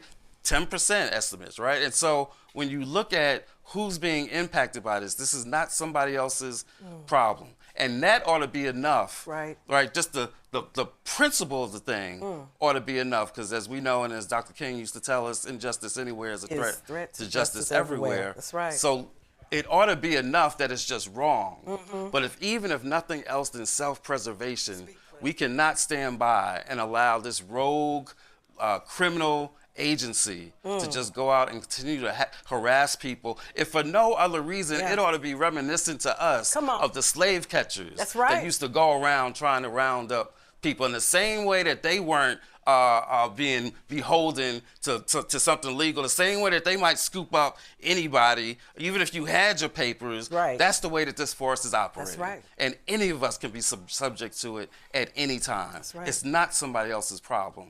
It's our problem. And then lastly, it would be bad enough if all these issues that we're talking about were limited just to the borders of this country. But what are we seeing? We are seeing the same rogueness going out and bombing ships off the coast of Venezuela. And be clear, what countries, it doesn't just impact Venezuela, which would be bad enough on its own, but it's also impacting all of those countries, all of those islands, right, that are in the same area. Who lives at those islands, right? These are black folks who we are connected to. Just because the ship that came from Africa happened to land on some shore before it got here doesn't mean that we are not all connected. We are all the same way that we are connected, that the same forces that we are seeing happen domestically, we're seeing happen in Gaza, right? Because be clear, even though you may be hearing about and reading about a ceasefire, that there are still bombings and still shootings and still murder happening in the land of Gaza. And now it's even being brought to, we are on the verge of what? On the verge of war with Iran, right? And so again, all of this would be bad enough because it's unjust, it's immoral. But even if you just want to think about it from a selfish perspective, right? A self-preservation perspective, all of that costs money. And all of that money that is going into these wars, that is going into these atrocities, someplace else, means one less dollar that's going to our kids at their schools. Because Lord knows they can't even get the food for the food programs now. It's one less dollar that's going to our health care. It's one less dollar that's going to the infrastructure in our communities. And so even if we're not motivated by the fact that we are an international people. That's right. Right? We just lost, just as a tangent if I may, we just lost Reverend Jesse Jackson. And also a few days ago, just a couple of days, February 21st, we commemorated the loss of our black shining prince, Brother Malcolm. Now here you have two people that some people might look at as being maybe even on opposite sides of a spectrum. But they were both very clear that we have a role in this world, that we are connected to the continent and to the entire diaspora. I remember Brother Jesse going across the waters to bring back a hostage when the strongest country in the world couldn't get its own hostage back. And so we have always been an international people. That's right. Du Bois, right? Delaney. That is our history. That is our legacy. And so now is not the time for us to betray that legacy. The state of our union includes the state of our union within these borders, but also the state of our union within the global community, within the African diaspora. Amen. You know, and, you know, all of these things, you know, are possible because of international and historical dynamics, right? Like, you know, when we talk about our movement. So that's the exciting thing. So we just went through all of these things talking about what's wrong, right? What they've been doing over the past year. But we've also got to be clear that this is a moment of opportunity. That's right. We have often seen throughout our history that when we have had the periods of our greatest advancement, it's because of some larger turmoil, some larger struggle, some larger dynamic. Emancipation, the Civil War, comes about in part, yes, because of the years of abolition and resistance, but also because of the realities of a regional struggle between the North and the South, the struggle over the economy, over industry versus agriculture, right? And so in that moment, that combined with our efforts, we're able to make a leap, right? Then we fast forward to the Civil Rights Movement, and what do we see? We see all of our organizing that we have been doing for decades, right? We see all the legal strategies, the organizing strategies, the boycotts. We see all of that, but we also see that all of this is happening within a global context of a Cold War. At a moment when the U.S. cannot, on the one hand, be claiming to be the face of democracy, while on the other hand, it is still oppressing a significant portion of its population. So that moment creates an opportunity, it creates a crack that we're able to take advantage of, right? Heck, how did we even get a black president, right? It happens because this country was in the midst of a financial chaos, right? That's right. And so that's when folks get desperate and say, well, maybe we'll give the black man a chance, right? And so we always see that there's moments of opportunity that when our work and our efforts coincide with some moments of opportunities, that we're able to make a leap and make an advancement. And that's the kind of moment that we feel that we are in right now. That there's a lot of bad that's been going on, but there's also a lot of pushback and there's a lot of resistance. And we believe that right now that we can get some things done. That's right. And so how does that happen, right? How do you resist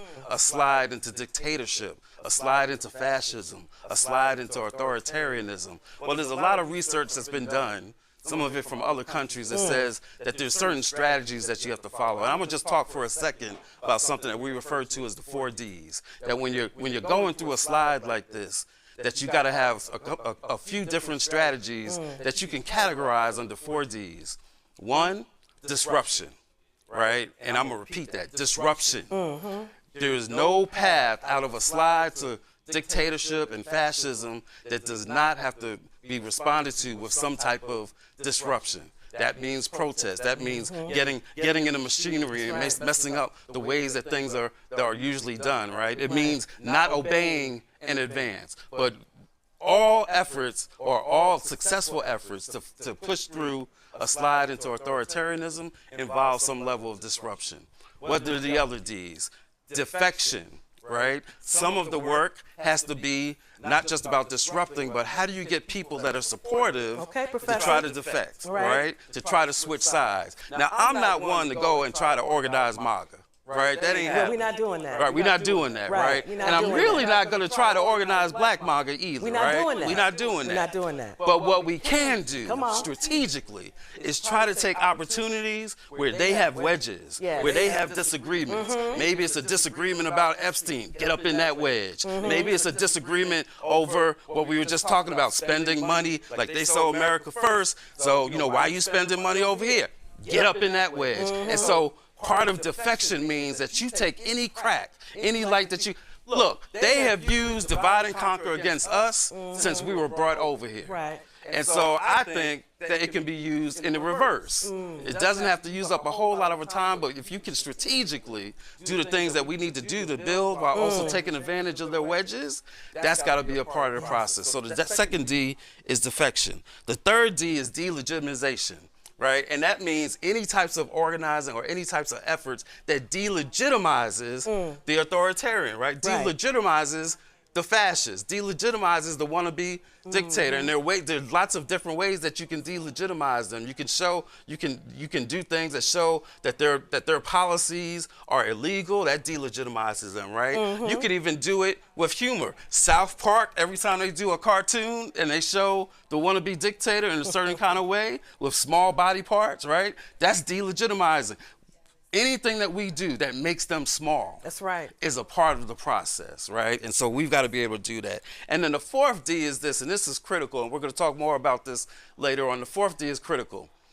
It's develop, as in we've got to develop other models. Because at the end of the day, you can't just fight against the authoritarianism. Right. We can't just make the U-turn because we're not trying to go back to what it was before the slide. We trying to go to someplace different. We trying to go to someplace better. We trying to go to a new vision. That's right. To do that, we've got to develop what that vision means. That's right. What's a part of that vision? What are the models and the new structures that we need in order to make that vision a reality? And so these are the 4 Ds that we talk about when we talk about resisting authoritarianism and fighting. And I'm gonna add a 5th one. Okay. And this is Cliff's amendment, right? I believe you have to add defend. Right. Because while you're pushing back, while you're trying to stop the advancement of the authoritarianism, the reality is this, that we are catching hell in our communities every day. And some of it is hell that ain't got nothing to do with the slide into authoritarianism. Some of it is just the regular hell that we just been catching, right? We got to deal with the economic challenges. We got to deal with the health challenges. We got to deal with the normal stuff. We got to deal with the police violence. That's not even the ICE police violence, but it's just the regular police violence. And so we got to defend our community, even as we're doing those other 4 Ds, even as we're developing other models, even as we're trying to cause defections, even as we're causing disruption. Because if we do that and we don't defend our folks, come on, Cliff, then at the end of the day, what are we fighting for? That's right. Right? And so I'm going to change the 4 Ds to those 5 Ds. But the good news, the other good news is this. We don't have to wait to see examples of what those 4 Ds look like in action, because guess what? Our folks have been doing it already. Yeah, so, this is a moment of opportunity. And, and as we're talking to you, it may not feel like it, right? Because we just gave this whole picture of all the things that is happening right now, all the attempts that are made to erase us, erase our power, and even our mere being. So how do you see this as a moment of opportunity? Like, that would be insane. But the good news, as he said, is our people have already started doing it. That's right. And we can look at recent victories. Like, even in the midst of this happening, we have had some victories that are helping to reduce harm in our community, right? Tell 'em. So we talk about litigation, because litigation has always been a strategy that our people have used in this country. Even in front of the most conservative courts, we found victories. You must be an that attorney. have allowed. I must be an attorney, because I am. And I'm gonna talk a little bit about, some of those victories that have been important to reducing harm for our people right now, even under this regime. And so we have cases where, for example, they fired, as you talked about earlier, how many folks were fired, right? When 47, whatever he is, first came into office. Well, the good news is some courts reinstated those folks, right? And put them back to work. And that was a victory, and we got to declare and receive that victory. We also had some victories recently, from some of his executive orders, like his executive order where he tried to say, show your citizenship in order to vote. Well, a court reversed him and said that you cannot do that via an executive order. That was, indeed, a win.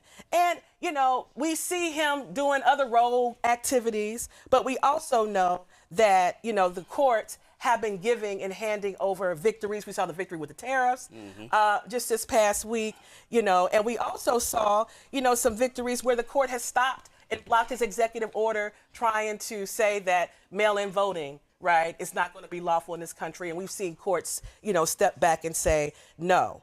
And then we've seen the court step in even as it relates to what ICE is doing, right? And stopping some of those efforts to disappear people, you know, off the streets. We've seen courts be radical and say and demand that people be brought back, right, and given due process. And so there have been some victories that are happening in court, and we have to receive those victories. But it's not just in court. That's right. We're also having election organizing, All right. where people are using elections right now in order to send a resistance message to what they're doing, right? This idea that the only people that should be in power in this country are white racist men. And so what you saw last year, right, was an overwhelming amount of folks coming out in the community and voting in 2 women, right, in Virginia and New Jersey. You know, we saw that in the state of Mississippi. Come on now. The state of Mississippi, you saw black folks electorally organizing and took away the supermajority that Republicans had in that state.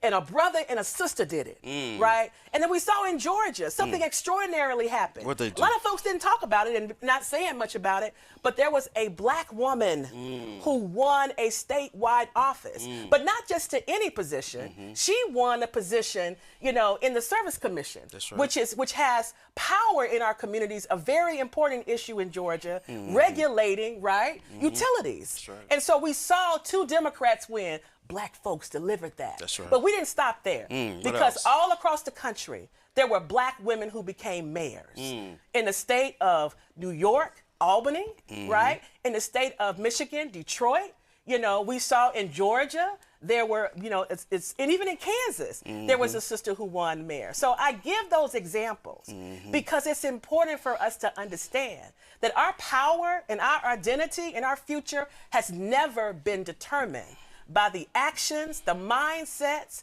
and the maneuvering of white supremacists. That's right. Right? Our ancestors taught us that, and now in this moment, we are doing that. That's right.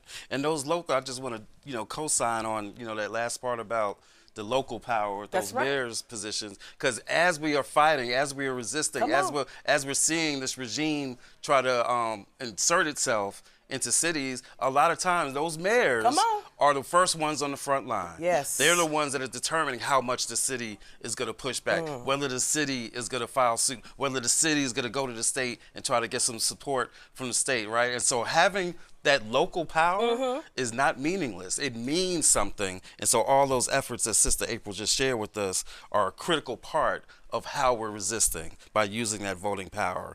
The other way we're seeing, so all those things are important, right? The litigation is important. The elections are important, critically important. We're going to circle back and talk a little bit more about that.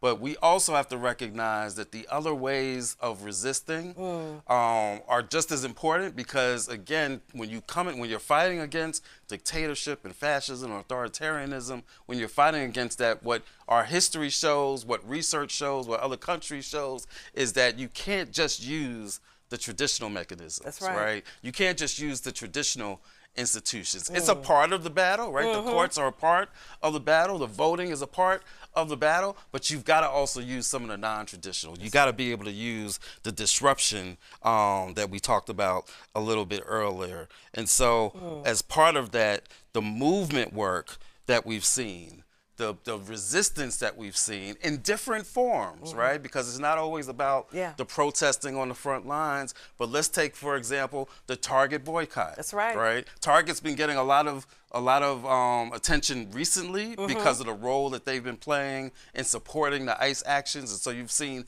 a recent wave of organizing against Target. But let's be clear, the first organizing against Target was started by black folks, right? It was started over a year ago. And what we've seen in that year, right? Shout out to Sister Tamika, and shout out to Reverend Bryant, right? And Sister Nina, and what we've seen, and others, and what we've seen is over the course of this year, that their stock price has gone down, almost 50%, right? And so that was us. That's us. Black folks did that, right? And so that's a form of disruption. That's an example of movement getting victories. What other types of movement victories have we seen? Well, we just saw it in Minnesota. Come on. And obviously we've seen a lot of bad happening in Minnesota, right? We've seen, again, Brother Preci and Sister Good who were murdered there.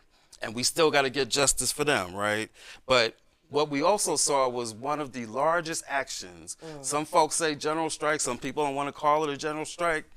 The largest action of absence, of folks being absent, whether from school or from work or from buying things, that we've seen in a long time, right? And so what would that look like if we were able to replicate that, not just in Minnesota, but in all of these other states as well, right? And so that's an example of movement winning and pushing back. And then I'm gonna give an example that a lot of people probably don't know about, but it's really, really important. And it takes place right in the city where we are right now, right? Right in this future state where we are standing right now. Shout out to DC statehood, because right here in DC, which, you know, if you're under attack, then DC is one of the hardest places to be if you're under attack by the federal government. Why? Because the federal government has so much jurisdiction over the lives of folks in DC.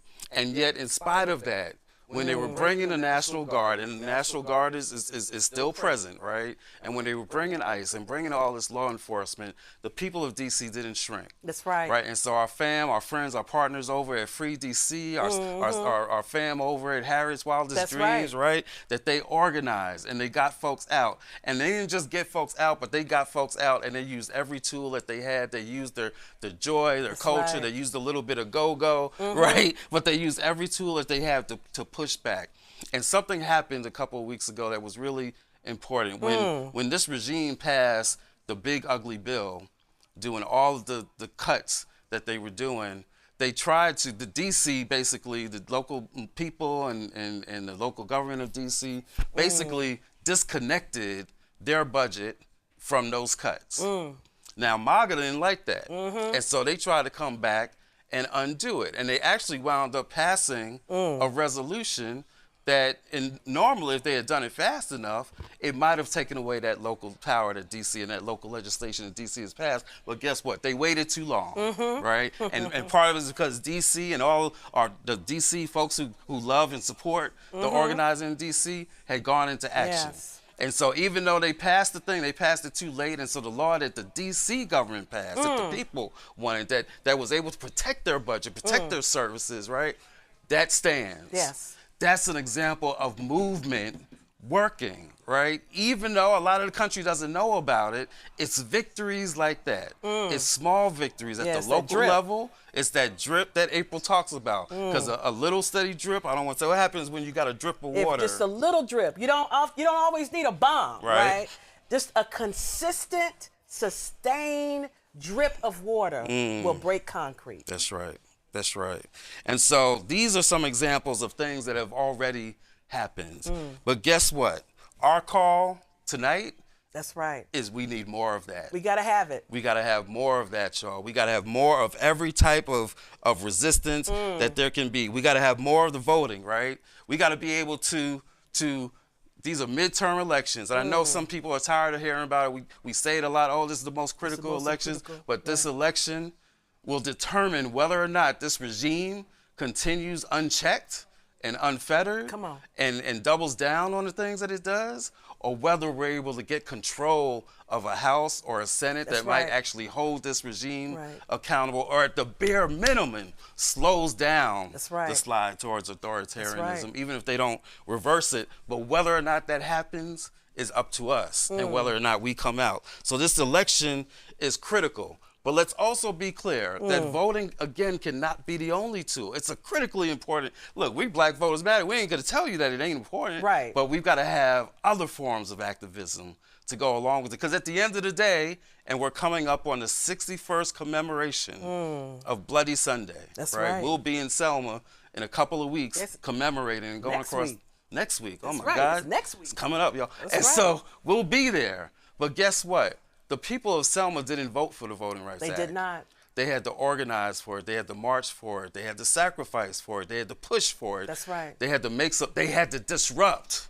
And that's what this moment is calling for, that combination of using our voting power and using those tools, but also using the other tools that we have for mass resistance. And again, it doesn't mean that we have to have bodies in the street. I believe that we do.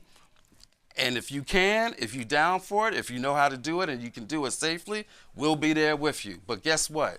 If you're not that, I need you to resist some other way. You gotta resist. I need you to disrupt some other way. And there's other ways that you can disrupt. You can provide support to those who are doing the disruption.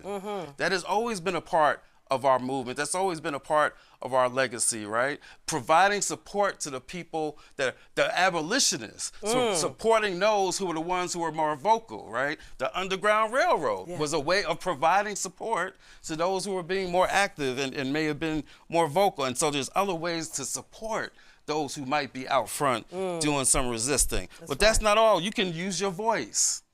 That's a part of resistance. That's a part of disrupting, right? You can't tell me that Frederick Douglass, he didn't do what John Brown was doing. Well, he didn't do what Sister Harriet was doing. Right. But he was using his voice, and that's a part of the resistance and the disruption, right? Use your voice today. That's right. What Roland is doing every day is using his voice. Is using his voice, Amen. right? You can't tell me that Sister Ida B. Wells wasn't disrupting. Yeah. In fact, she was disrupting so much that they would often harass her and chase her out of a city like Memphis, right? Using your voice is a part of the resistance and the disruption. Use your voice and support those that are using their voice, like Black media, right? Like the Black Star Network. And then there are other ways that you can support. You can do work slowdowns. We did this in the slave community, right?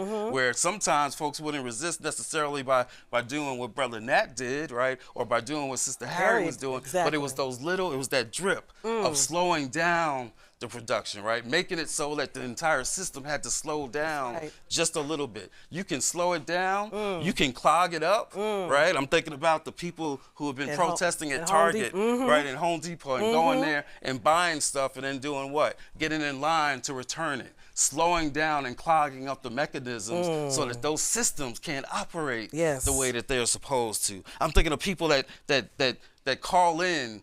And you know, sometimes they got these ICE hotlines, right? That's right? Call in if you know where somebody's at. Well, everybody can call in and clog up the line, right? So that the MAGA people that are trying to use it for real can't do it. There are all types of ways for us to disrupt and to slow down and to resist this system. And we need all of that. And the last thing I'll say on that is culture is resistance. Yeah. Like I just mentioned DC, and it's not just in DC. We're seeing it in all the cities. We see it in Chicago. We see it in Memphis.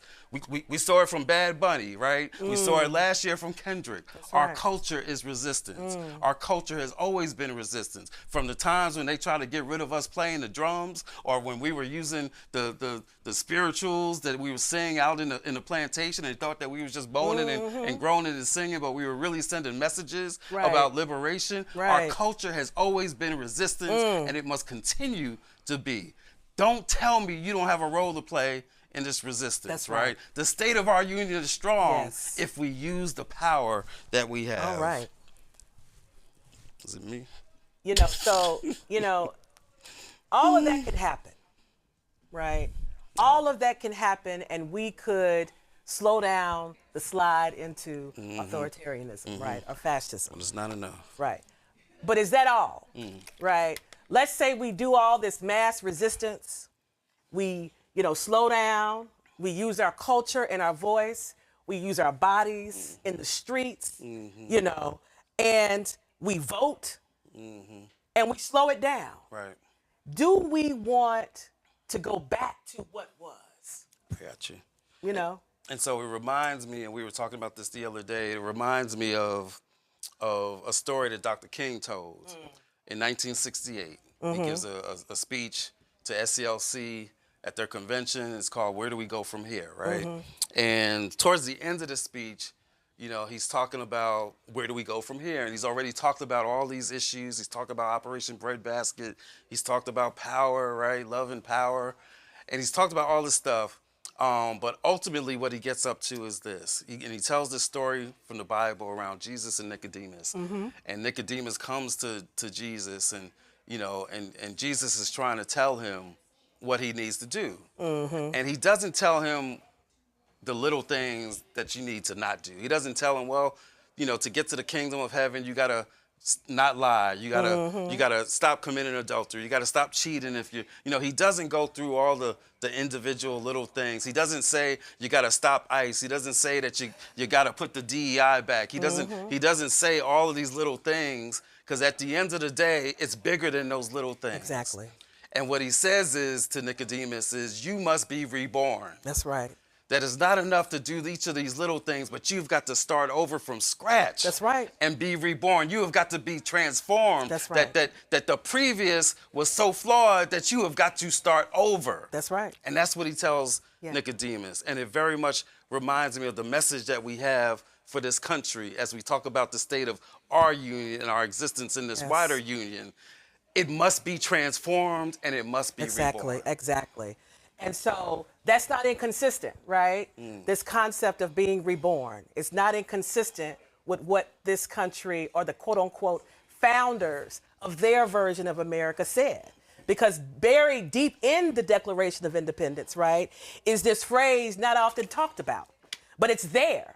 And it essentially says that if this country or any form of government ceases, right, to do these things, the life, the liberty, and pursuit of happiness, that it is the right of the people to alter or abolish it and to create a new government. Come on. And so we must ask ourselves as a Black nation, is stopping Trump and others who want to go into this old post-Reconstruction America enough? Do we want to go back to an Obama era America? Do we want even a Biden era America or United States, right? Is that what we want? Or is it time to look at, what Cliff talked about, right? This rebirthing, this concept of a new government. Is it time for us to do that? And if it is, right, I would suggest that it is. Or do we want to go to the place that our dear brother Dr. King saw? When he said he went to the mountaintop, that our people would get to the promised land. I think if we looked at and surveyed where we are right now, we would all admit that when your rights can come and go, when your liberty, and when police officers can just come into your home, take you off the street and disappear you, are we at the promised land? Because we can go to stores, or we just have a little bit more freedom. I'm not going to deny that we've had some victories, but are we at the place where our dear brother Martin saw, that I believe that God showed him? I dare say that we are not there. And so we've got to do something new. We've got to create a new government. So while we work to reduce harm, because those things you talked about are absolutely vital. That's right. We have got to nation build. It is nation time. Nation time. And so what do we want? And so what that involves is, what do we want as a nation? What do we want as a Black nation for America to be? And those are the kinds of things that we got to start acting like as Sister Tasha always talks about. We got to have a founder's mindset, not the mindset of the founders who created a nation just for white, straight men who were rich, right? And were Protestant. But what is the nation that we want for all of us, right? Even those, who are the descendants of the former slaves. Right. And so we've got to start talking about Constitution. Is the Constitution of this country, because right now they're going to be celebrating this year, right? They're going to say it's 250 years that we have this powerful Constitution in place. But has it rendered itself meaningless to us, right? Has the 13th and 14th and 15th Amendment, and we know how long it took from Reconstruction for those rights to find themselves, and we know what's happening with them now, but they were never meant to be the ceiling. That's right. Right? That's right. So what do we want as a Black nation in a Constitution? We know right now that voting, while we talk about it, there is no listing that it's a fundamental right in this Constitution. There's a reason for that. We know right now that education is not a fundamental right in this Constitution. Right. There's a reason for that. We know that health care, right? Your health, right? Your well-being, your agency, Those things are not stated in the Constitution. It's interpreted, right? And if you got a Supreme Court that may just be a little bit benevolent, then maybe you get your rights. That's right. But those things are not stated. Don't we want a Constitution that says that, that gives us right to health care, that gives us rights to housing, that mandates that we have income, right? That we can sustain ourselves in time, that when we have disaster in our community, that there is going to be a standard, an enshrined protection to make sure that we're going to be okay. That's right. Don't we want to have education as a right? These are the kinds of things that we need to talk about. A constitution, as you always say, right, that doesn't prioritize property over people. That's right. What does that constitution look like? That doesn't start with Article 1 and Article 2, Article 3 of an executive branch, of a congressional legislative branch, and a judicial branch, but it starts with the rights of the people. Go deeper than that. What if you had a constitution that honored the earth that we live in? Come on. What if the Constitution started with that, right? So those are the kind of things, and we can explore whether or not we want to talk about capitalism or socialism, or we could just throw those things away. Why not have an economy based on care, right? Let's create something completely new so that our people will be sustained and provided for and protected. Those are the kind of things, y'all, that we got to start talking about. We need to reduce harm, but we have got to nation build. We've got to build a new nation, and we've got to make that just as important, right, as voting for the next person in office. Right. We've got to have those conversations in our churches. Right. We've got to have those conversations in our schools and community centers, in the corner, on the basketball court, on the baseball fields, on the track fields. These are also the conversations that we've got to begin to happen if we are truly going to push our movement forward and have the nation of America, or the version of it that we want. That's right. And the deal is this. Everything that Sister Abel just talked about is possible. Yeah. And we have the power to get it done. But the ultimate question, the deciding question You is better this. say it. Do we believe? Because at the end of the day, when we believe, we have demonstrated throughout our history that when we believe a thing, we can achieve a thing, right? Somewhere it said, I know we got people listening from different faiths, right? But somewhere it said that if we only had the faith of a mustard seed, not even a mustard seed, but a grain of a mustard seed. If you had that much faith, then you could tell that mountain to move, mountain. Yes. That's what we can do if we had that level of belief. And so the question is, do we believe?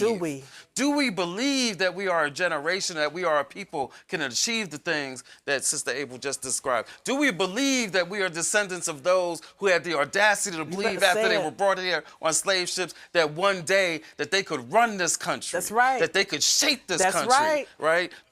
Are we going to be the ones who believe in our power so much that we are able to manifest the things that we have not yet been able to manifest? If we believe, then we can do it. Yeah. You know, we can talk about scripture. We can talk about beliefs, and we can talk about faith. But I dare say in this moment, there's a lot of things we got to let go of. What's that? What's that? And one of the things is we're going to have to come up out of the Church of the Confederacy. We're going to have to come up out of these institutions that have historically, right, used messages of Christ and God and Jesus to enslave us. We got to be honest about what's happening, and we've got to separate ourselves from them. And when we do that, right, when we do that, when we begin to understand that there are powers that are using our faith, our belief, in order to imprison and oppress us, then we can begin to use our faiths in a way that will move us to liberation. And so right now, right, when we think about our faith, and and I know we can end on this and we want to bring Sister Latasha in, but it's so important, that we remember who we are, right, and whose we are. And I will say that, I say all the time that we are neck deep people. And I say we're a neck deep people because if you are a believer, right, in the words in the story of Moses, you understand that that story is not just about the deliverance of Moses and the Hebrew Israelites to the promised land. It is also about the destruction of the enemy, right? Those two things coexisted when they had faith and chose and allowed themselves to go into a route that made them have to submerge into water, right? Our sister Harriet had to submerge herself into water, even though she couldn't swim. That's right. In order to take our people to liberation. So we're going to have the kind of belief and neck deep faith that we just talked about here. And if we do that, there is nothing, just like our people have shown us that we have been delivered and we have come this far, That's right. there is no place that we cannot go. You better say that. So we've talked, and we've talked about the state of our union. That's right. And while we've been talking, you know, the other dude been talking. And so in just about a minute, we're going to toss it over to our sister, our good sister friend, sister comrade, Latasha Brown, who's going to give us a word. But while we're waiting on that, story. Why don't you tell us about the wolf? So there's a story that I'm fascinated in, and it was about Yellowstone State Park, right? And in Yellowstone State Park, people may know it out there. It actually started dying, right? The whole ecosystem began to go away. And it perplexed people. It perplexed the scientists, the botanists. And so what they did was they discovered that one of the reasons why it was dying was because there was no apex predator. And so they decided to put in or to reintroduce into the ecosystem the gray wolf. And when they put the gray wolf in, within a short amount of time, the whole forest came back to life. Yellowstone State Park became beautiful again. The beavers came back, all the waterways reinstored. But it happened because of an apex predator, because the reason why it got destroyed was because of deer. Deer. Right? The deer, right? The deer, the friendly old light deer were the reason why Yellowstone State Park was being destroyed. So they needed an apex predator. And so, I shared this story with you because I was fascinated with the story. And, and I was making some symbolism, right? I was thinking about, who were we? Right. And I remember you said to me, well, sister, you got this wrong. Because you thought we were the deer. I thought we was the deer. And you were like, no. Because everybody wants to be the... Everybody want to be the nice... Everybody want to be Bambi. They want to be Bambi, the nice old friendly deer. Right. And you said, no, sis, we the wolf. And, at first I kind of clutched my pearls because I was like, the wolf? Because nobody wants to be the apex predator. But then you said, the apex predator, sister, right? Is important to bringing balance to the ecosystem. That's right. And so what did you say to me? We the apex predator. We were the wolf. We the wolf. Right? And when we're not in place, that's right. When we are not where we're supposed to be, that's right. Right? The whole world is turned upside down. And so our word was be like the wolf. Get in place, Black people. That's right. Right? Lean into our power. That's right. Lean into our power, and I am actually finna toss it to a wolf, right? I'm finna toss it to Sister Tasha, who's a wolf. That's right. And I'm gonna give us a word tonight to help us as a Black nation to get into place. Get us in place, sister. Let me tell you something. I love my brother and my sister, April and Cliff. If y'all ain't had a word, I don't even know. If y'all didn't hear the word, I think it's really important in this moment. I did listen. I'm actually out of the country, and I did listen to parts of the speech tonight. And part of what I think is he still is critical, which is part of the reason what I think what April and Cliff were saying was so relevant. Y'all, we got to pivot and we got to shift our focus. We're going to have to really be in a space that we are moving forward with the agenda that we need. I was listening, there are a couple of things, I took a couple of notes tonight, just listening to this deeply, deeply disturbing state of, as some say, state of the swamp of the union tonight. And there were a couple of things that was so problematic. One of the things that Trump is touted tonight as he talked about America getting 600,000 barrels of oil, and that Venezuela had given us 80 billion barrels of oil. I mean, essentially when it did a coup over on another country. It wasn't like that there was some kind of trade where you got it. You actually used violence and force, the very thing that you've talked about with other nations and other countries, and actually has been a justification for you to actually go into other countries. This is what you've done, and you're touting that as your victory. You know, he also talked about that in this moment, you know, that 100% of the jobs, that the job market is doing so well. With as a Black woman, there are almost 1 million Black women who have been unemployed based on this in this last over the last year since Trump has been in office. That we are seeing rise in unemployment rates, so much so that in many ways we can't even trust the numbers that are coming out. They've stopped sending numbers out so that we don't actually try raise that how this administration has a problem right now, that economically in this country that we are not doing well. That it's interesting, he said that we were stronger, that America, what's my notes, that America was bigger, better, stronger, and richer. Who is he talking about exactly? Because he certainly wasn't talking about the people of America. He's gotten richer. He's made almost $3 billion in the last, since he's been in office. So who's bigger, who's better, who's richer? We're watching our neighbors. We're seeing pure chaos happen all around the country right now. But he didn't mention that because there's this attempt. And I'm raising these things not because I think it's important just to say, because I know many people were boycotting tonight, but I think it's really important for us to really recognize how egregious, you know, this State of the Union is, but how egregious that the president would go there in a chamber full of people to actually say this and say this to us, that in fact that America, that, you know, he talked about America was a dead country.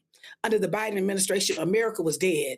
And now is the hottest country alive. He went on and on and on. And I don't really want so much that I can say, so many notes that I took. You know, one quote that I do want to share that he said, there's two things. And the first one, he says, large parts of the two things that I think were the two truths that he said, out of everything that he said, large parts of the world have bribery and corruption are normalized. Now, he was talking about Somalia. But the truth of the matter is we're seeing bribery and corruption be normalized in this country, in this nation. So it's interesting that we're seeing kind of this flip of this narrative. And the second thing that he said, and I'm going to end on this, I won't even go through all the other stuff because it's really not of tremendous value just for me to repeat the lies. But I thought it was stark what he said. One of the things that he said was that America will never go back to where it was again. That is probably the strongest truth that he said. The truth of the matter is there's been so much damage and so much erosion of what we see or what we know as democratic norms in this nation that he's right. We will never go back to where we were again. But the truth of the matter is if you are a Black person in America, that we always knew that was the floor, not the ceiling. That part of we've got to make a pivot in this moment, that we've got to create. We've got to use our imagination. I talk about it all the time. We've got to organize ourselves. We've got to fortify our communities. We've got to use our own innovation to actually dream bigger. That even when we're thinking that the attacks that are happening in our communities right now, that some of the laws that we had, including some of the programs that have been dismantled, that was the floor, not the ceiling. We've got to go to the ceiling. We've got to go higher. In this moment, we don't go back and ask for what really wasn't working in many ways. That we saw at the very best, we saw harm reduction, right? At the very best, we saw people being able to get at least some of the benefits of this in America. But the truth of the matter is, it was never enough.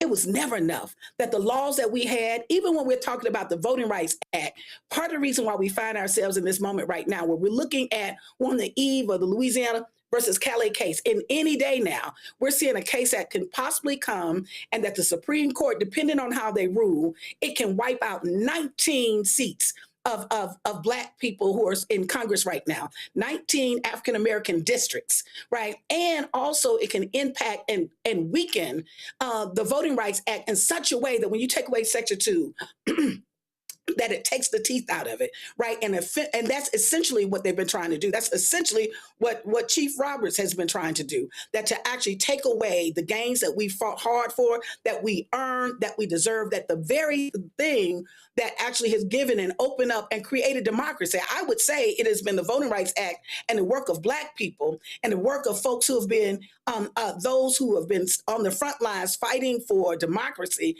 that ultimately that has been what has created democracy in this country. But I do want to note that was the floor, not the ceiling. So in this moment, let's take it to the roof. In this moment, we should really be thinking about what it is. We should radically reimagine what it is that we need, that we should be thinking about how do we organize ourselves, but what kind of policies that we need. We should be thinking as nation builders, as founders of a new nation, that instead of constantly responding to those that don't have the foresight, don't have the heart, don't have the intellect, right, to really be able to create a country that can support the people, create a country and a nation that all people, no matter who you are, that when we look at the Declaration of Independence, no matter who you are or where you are, where your zip code is, that your human rights are respected and valued. That is what we're in the moment. But also what we got to do, y'all, is we got to fortify. We got to fight like hell right now. We got to fight because we matter. Our children matter. Our community matters. That when we're looking at what we're up against, that we can no longer just be in what I call kind of this revolving door of change, that we will only accept or fight for the change based on white benevolence. That is not enough. I am looking at mediocrity. If we look at this administration, if we look at the people who have been in position, this is what many of us have experienced, what we witnessed, what we've been talking about, that ultimately that in this country, there has been a premium put on whiteness to the extent that you could be a mediocre white man and rise to the highest, at the highest rank of public office in this country, but our best, that when we look at Black elected officials, when we look at people who have the heart, who have the spirit to serve our folks, right? That those are the people that we really should be getting behind. And those are people who actually are supporting, who really support the kinds of things that we support. But I want to tell you all, what we have had has never been enough. That you can't be in the wealthiest country in the world and you have millions of people that are poor. You can't be in the wealthiest country in the world and the same kind of healthcare. If we can provide healthcare for wealthy senators and wealthy people in Congress, we can certainly provide healthcare, affordable healthcare to the people of this nation who actually make this nation move. It is unacceptable for us to accept anything else. And it is unacceptable for us to really believe that in this moment that we're going to take the crumbs off the table. We're done with that. We're done with that. And so, yes, I'm going to say that President Trump said one truth tonight that I heard. We ain't going back, y'all. Not only we're not going back, we're not accepting the crumbs that people are trying to give us. We're not accepting the crumbs. We're not believing the lie. We're not going back and fighting for the same thing that we've won for years and years and years and years, fighting and struggling. Yes, when we talk about, I am a native of Selma, Alabama. And so I have a special, and I'm a voting rights organizer and activist. That was never enough. We know this. Even as we're doing the work with voting, what we understand is that voting is a powerful, powerful tool. And this next election cycle, my brother Cliff said this next election cycle, we've got to shift the way that we see it. One, I think there are three ways we've got to really shift and pivot. One, we've got to see it as a vote of resistance. It has to be not just a no, it got to be a hell no, as we say in Alabama and other places, that ultimately we've got to send a message that we're not taking this line down. We're going to use every single tool available to us. We're going to use our economic power. We're going to use our political power. We're going to lose our social power, our cultural capital, all the things that we have to say, no, we are not going to just take this and surrender. And we're not going to be waiting on the benevolence of white folks. That's not what we're going to do, or the benevolence of anybody, that God hasn't empowered us. And that is our agency. Even when we're talking about voting, that's not just because I think that I'm going to vote because of what the Constitution gives me. It's because of what God gives me. That as a human being, I have the right to actually be able to participate in any decision that is going to be about me and my community and my family. Secondly, I think it's really important for us as we think about this next election cycle is that we have to stop the rise of authoritarianism. For whatever people say, whatever tools is available, when somebody is coming at you and coming at your communities and trying to create a police state and trying to do all of these things, this ain't the moment for us to sit back and say and debate whether voting works or not. We know it works. Now, does it do all the things that we needed to do? Absolutely not. I'm the first to tell you it is limited in scope of the impact, but it is not truthful. We're being dishonest and disingenuous if we say that it doesn't matter, because it does matter. It does matter who the DA is. I've been in courtrooms and seen the difference between if there's a certain DA that's been put in by people and a certain that has not been, don't feel accountable to communities. I've been in places where I've seen where Congress folks have been able to get resources to rural communities and Black communities that normally would not get those resources, but they had representation. I have seen that. So we've got to really be honest in this moment. This ain't the moment for for our opinions, or just because we're seeing something on TikTok or Twitter that we saw. This is a moment for us to get real, that it is forcing all of us to be real and honest. The truth of the matter is that while voting is only one tool, and voting absolutely is not the sole tool that's going to lead us to liberation, the truth of the matter is if people are coming at our community, if we're seeing hundreds of thousands of Black workers be fired, when we're seeing all of the rollbacks of things that actually have helped protect and move our communities forward, this ain't the moment to have a debate about or to fall into this trap of it, we're going to say something clever. This is a moment for us to get real. And the truth of the matter is this next election cycle has to be a resistance vote. We've got to actually see this as a vote to say no. We have to see this as a vote to resist. We have to say this a vote that we are going to fight. It is when a bully is in the courtyard, the bully gets stronger when there's no resistance. Anytime that there's a bully and there's nothing that's challenging, people are quiet and silent, that is how the bully gets bigger and bigger. So when the bully's in the courtyard and nobody shows up and everybody's acting like things are normal, or there's some people may say, oh, you don't worry about that bully. No, when the bully is in the courtyard, those of us who have courage, right? When I think about David and Goliath, when Goliath could not go unanswered, he had to be answered. So we're going to have to take our 5 stones. And one of those stones, y'all, is about organizing. We're going to have to organize our communities and support organizations that are on the front lines. Even this program right here, we're looking at the media. We're looking at Black voices and Black opinions being taken off mainstream national media. It is important that we're supporting our own platforms. The Roland Martin, this show right here, we're able to come to you, and Roland has been able to build this platform, this huge platform to give us voice, that we can tell the truth, that we can shame the devil. And then the second thing is, I think when we're looking at the 5 stones, I think the second thing that we have to do is we actually have to fund our movements. It's important for us to support the groups that are on the front lines. The third thing we've got to do, y'all, everybody has to go. So in this moment, this is our moment. We got to fight, y'all. We've got to dream, we got to organize, and we've got to fight. Tasha Brown, we appreciate it. Thank you so very much. Great job. Thank you. Thank you for having me. Thank you. Let's quickly go to Congresswoman Sidney Camargo-Dove. She joins us right now out of California. She, of course, has always wanted to speak in her mind. Congresswoman, glad to have you here.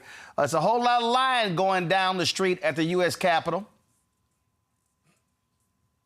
Too many lies. First of all, man looks homeless, like somebody picked him up off the street. Then he comes into my house, Roland, disrespecting me with all of these lies and tall tales that he's telling. He's got those folks up in there being held hostage. So I did not come to the State of the Union this year because it was important for me to be at the People's State of the Union talking to Americans who want to hear truth coming from their government.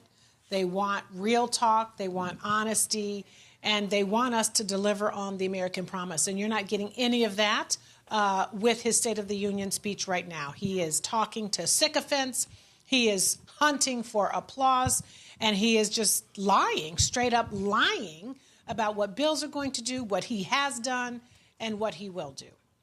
And there were moments, Congressman Al Green greeted him with a sign, "Black people are not apes," and I understand that during his speech, he continued to trash Somalis, and Congresswoman Ilhan Omar was not having it and yelled back at him.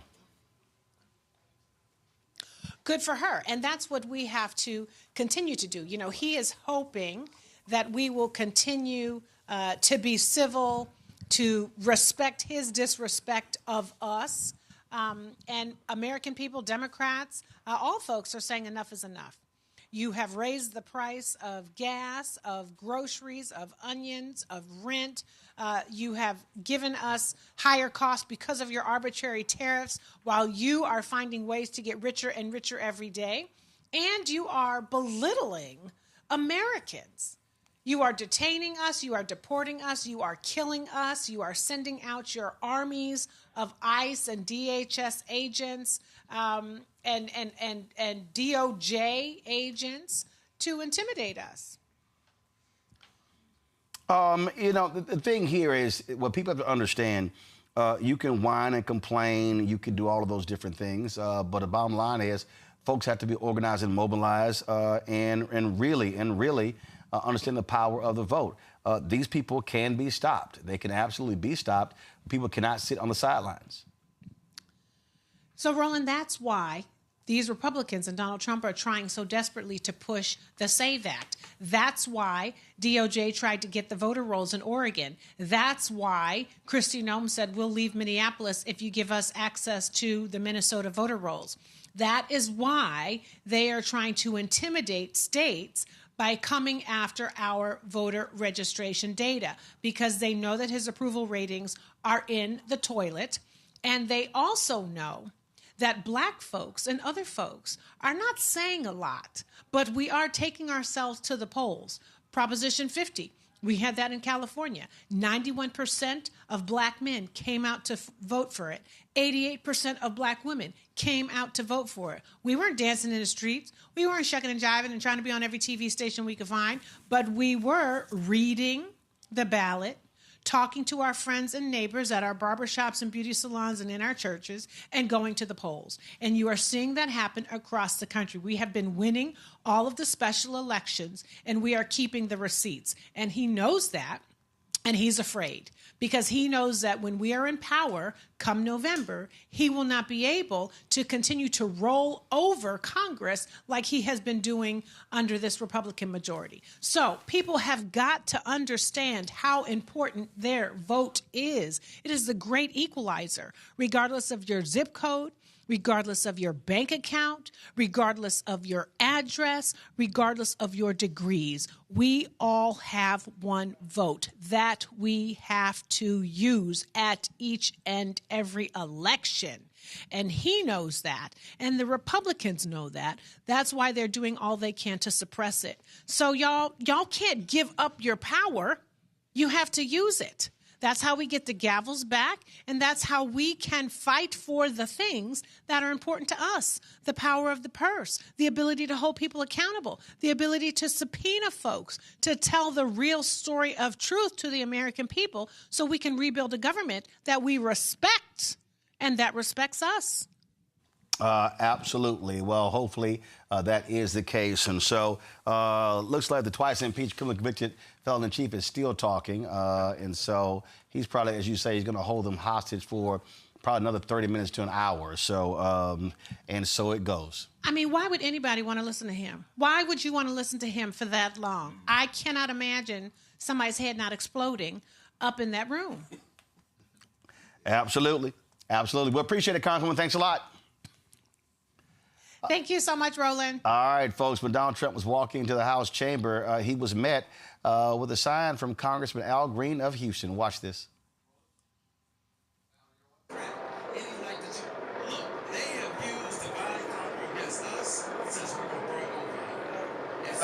Steve Scalise, who tried to sit here and take his sign down. You saw it. Let's roll the video again. Congressman Al Green held the sign up, "Black people aren't apes." Of course, he was referencing that video Donald Trump posted on his Truth Social that showed President Barack Obama, Michelle Obama, as apes from The Lion King. Now, that was right as he was walking in. This is what took place during the speech, just like last year when Congressman Al Green stood up shaking his cane and was escorted out. Well, he was escorted out again. Roll it.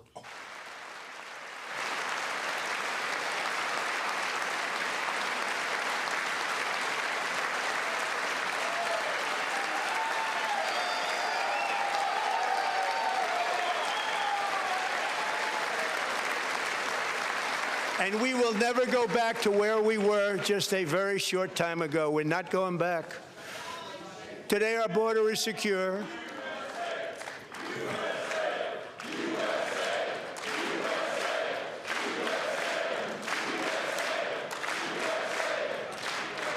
Thank you. Today, our border is secure. Our spirit is restored. Inflation is plummeting. Incomes are rising fast. The roaring economy is roaring like never before. Our panel here tracking what's going on. Again, Eugene Craig, Rebecca Carruthers, Greg Carr, Mustafa Santiago Ali, Tiffany Lofton joins us right now. United States Student Association. Interim Executive Director, Executive Director, which one? Just say Executive Director. Yeah, whatever, just say Executive Director, that's fine. We got Gavin Reynolds, former Biden speechwriter, who joins us right now. Okay, y'all been looking at social media. What the hell has happened during this speech? Anything?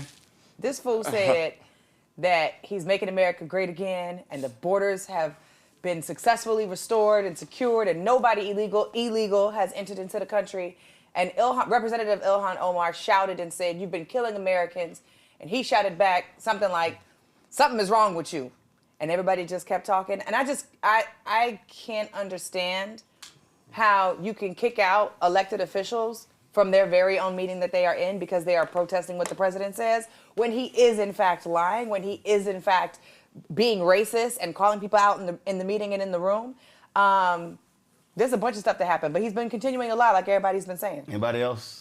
The other thing that he prioritizes for his policy is trying to get the Senate to pass the SAVE Act. That's the right. SAVE Act will make it immensely harder for millions of Americans headed into the primaries as well as heading into the fall elections. Yeah, I think that. No, go ahead. And I'll say this, he's also somewhat prioritizing another round of corporate tax cuts. I wouldn't be shocked if that becomes a new driving vehicle to get all of these things through. They've been trying to get a minibus to the omnibus of last year, and trying to get another reconciliation package. I think if they now may have pivoted to if we get another tax package done, then they could just go ahead and attach SAVE Act and attach they're yelling drill baby drill like this is 09. This it's probably going to go another hour. But I will say this, right? Compared to last year, there's no momentum going into the State of the Union. Yeah. That's one of the points I wanted to make earlier. It doesn't feel like a State of the Union night. It doesn't, there wasn't the hype up that you usually would see around a State of the Union. And I actually think that this probably will fall flat in the next couple of days. This couple of days? Yeah, it's going to be covered. It's going to be, it's flat now. Ain't nobody I agree with you. It's going to wait 2 days. Yeah. I mean, bottom line is his poll numbers are dropping. Right. Like a dead body, like the mob dropped a dead body in the ocean. Wait a minute. So that's dropping. Second of all, you got primaries coming up. You've got immense energy that's going on. Yeah. And the bottom line is, listen, You got a congressman right now, Tony Gonzalez, who's also facing heat from his own party. And the bottom line is their agenda is a joke. And they're on their heels. But this is what I keep saying, though. When you got somebody on their heels, what you got to do is take your foot and press it harder on their neck. Absolutely. And so this is not, so Democrats can be excited about turnout right now in Texas. Yes, primary is one thing, but you must crush their spirits in November. Yep. Absolutely. I think there was a lot going on in the Black Star Mothership tonight. So, Come on, Mothership. I mean, seriously. I mean, you had the rally down the street. I'm glad you had Congresswoman on because we saw her. She's speaking out there at the Capitol. And he's getting drugged for filth. Every feed I could see on YouTube, all the comments, he's being drugged for filth. And then Cliff and April gave a comprehensive rundown. It was historical. It was action-oriented. It was where the goats can get it, as you say, Joe Madison would say. And all this was going on at the same time. I enjoy Bozo. I'll watch him at some point. He is insane. He's looking more and more decrepit. Yep. He looks as if he died tonight at that pulpit, I don't think anybody would be surprised. Steve Scalise is a racist piece of shit, and he grabbed Al Green's banner, and then you saw somebody else try to take it. I embrace them all because as they chanted USA, that is what they believe in their hearts. You know, old folks, you say if you lie, you steal, you kill. There are pedophiles in that chamber. There are suborners of pedophilia in that chamber. Every elected official in the White Nationalist Party who has been caught with an underage child or paying for a termination of a pregnancy, forcing someone in. These are pieces of men and women. And to look at Ilhan Omar saying what she said after there's perpetual threats on her life, and then to look across that chamber and see Lauren Boebert, whose probably best days would have been spent in a by-the-hour rented motel. The contrast couldn't be clearer. This is a race war, and we're going to win. Congresswoman Ilhan Omar, this is the exchange when I guess Trump was trashing the Somalis, and she said, "Not on my watch." You should be ashamed of yourself not standing up. You should be ashamed of yourself. That is why I'm also asking you to end deadly sanctuary cities that protect the criminals and enact serious penalties for public officials who block the removal of criminal aliens. In many cases, drug lords, murderers all over our country, they're blocking the removal of these people out of our country, and you should be ashamed of yourself. Tiffany, you saw earlier. What exactly was Omar saying? She said, "You have killed Americans," and then I didn't know that she repeated it, and which we just watched in the tape. She repeated it multiple times, and he told her that you ought to be ashamed of yourself. You ought to be standing in what's happening. And what's bizarre it's not bizarre, but what I'm just disgusted by is one, Trump has made her life threatening, literally has put her life in danger. That's right. Multiple times. Two, how even anybody on the other side could literally be clapping and screaming USA for that. When Ilhan Omar is a citizen and is an elected official in the office and not give space for that to be true. Like if you tear down a sign that says black people are not apes, that means that you agree monkeys are apes. I mean, black people are apes. Yes. If you tear that sign down, that means you disagree with the sign. That's right. If you are saying to her, then you need to sit down and I don't agree with you, it is because you are saying that it's okay that I'm killing Americans. And the 2 people who have died in Minnesota, because there's been about 9 people this year so far that ICE has killed, and one of them is a black man that was not too far from where I grew up in North Hills, California. But with literally the two people that were killed in Minnesota that has really made this the national or the global conversation were American citizens. And so you did kill American citizens with the money that you've been spending on ICE and telling folks to come into this state. And by you telling her to sit down means that you're okay with it. You're complicit with it. Yes. And it just disgusts me that, we can talk about it and I sometimes you have to laugh from crying or laugh because you're so pissed off at what he's saying because it's not true. But the fact that we can even let him and the Republican, the White Nationalist Party, I love that, Dr. Carr, thank you for the language. The White Nationalist Party even make fun of or even shut down a sign for this means that they are showing us who they are. No question. Literally showing us who they are. That's right. And to hold hostage the stage for a State of the Union and continue to spew that rhetoric. It's interesting that you brought this up and you said that there's not enough, I agree, it has fallen flat completely right now. But I don't really see where his supporters are in this moment. He is losing them by the thousands. And I'm really looking forward to see how that turns out, not only in the results of all the primaries, especially in California, because we got a jungle race going on with all these Democrats against two of these Republicans, and whoever gets the most amount of votes is going to come out. In California, there is a threat right now, my home state, of it being having a Republican governor soon. We're not going to let that happen, but there's a possibility. But it's interesting to see sort of the drop-off by the thousands of all of his supporters and how he's able to hold the stage for that long. He gets enough camera time. He said Melania Trump was a movie star. He's the only movie star in the room that's trying to still get attention and get ratings. Mustafa, I think that, Democrats, just like last year, they did not want people objecting. They wanted them to show deference, respect. I'm with Congresswoman Dove. I'm with Congresswoman Maxine Waters. I can't sit in the presence of evil and be silent and participate in that charade. And I think people out there, they want to see an Al Green fight back. They want to see Omar. They want to see resistance. They want to see folk fight. See, this ain't no moment for niceties. Exactly right. I was taught the lesson that silence is complicity. So when you are silent, you are signing off on the foolishness that this administration continues to do. You're signing off on the death that this administration continues to do. And you are signing off on the erasure of black people that this administration continues to do. And I've shared on the show before that you have power unless you give it away. When you don't raise your voice, you are giving your power away.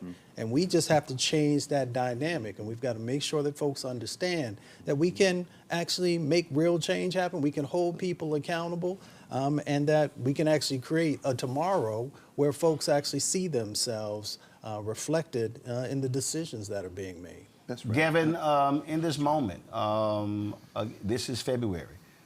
We are 7 months from the midterm elections. We've got primaries coming up next week, in March, in April, in May, in June, in August. And I keep telling, this is the moment where our people must be sending a massive signal to these ideologically driven, crazed, deranged folk. Put Stephen Miller in check, put Donald Trump in check, put Pete Hegseth in check, and hit them with as much fire as possible so they can understand that the people are not going to be silent in the face of their shameful actions. Yeah, and Roland, I want to first just say this. It's been a little bit since I've been on this show. A lot has changed in the country. A lot has changed in the world. But one thing has remained the same, and that's that Roland Martin and the Black Star Network continue to bring truth, continue to bring fact, and continue to bring funk to Black people everywhere. I think on a night like tonight, in times like these spaces and these conversations are more crucial than ever, because I, like many of the folks who've just spoken, I have not been tuning into the, if you want to call it a speech, that's been going on a few blocks from where you are right now, because we know what's being spewed from that pulpit right now, and it's lies. And it is Black History Month, so the Orange Man is up there saying whatever he wants to say, but what I know he's not talking about the millions of Black people who lost their health care because of the Medicaid cuts that have come with the one big ugly bill, or the Black workers who have lost their jobs because he and his administration have gutted the federal workforce.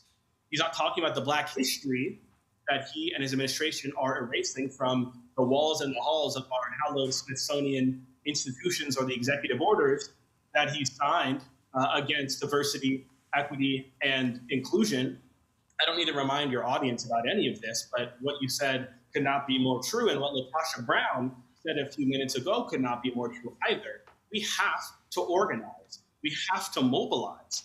And we have to think bigger and fundamentally reimagine what it is that we are seeking from our country.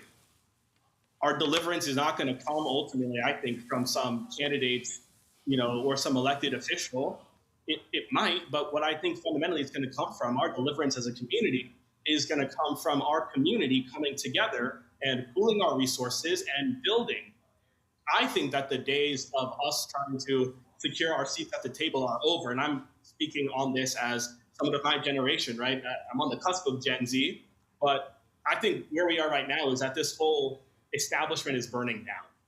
And so it's no longer sufficient for us to strive to get a seat at the table. We need to build our own tables. We need to build our own institutions such that our community will be able to withstand and sustain no matter who or what comes next.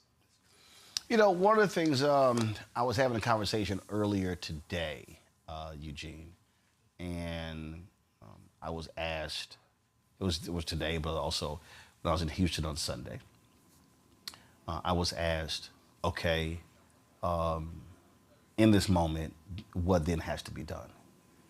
And I said point blank, I said, this is not a moment where our folk can be operating sort of schizophrenic and scattered. I said, this is truly a moment where you have to think insular, where you have to think, okay, how do you support black businesses?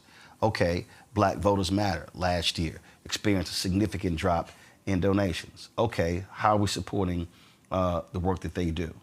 How are we supporting Black-owned media? How are we supporting our institutions? What I say to numerous black organizations, okay, who are they spending their money with?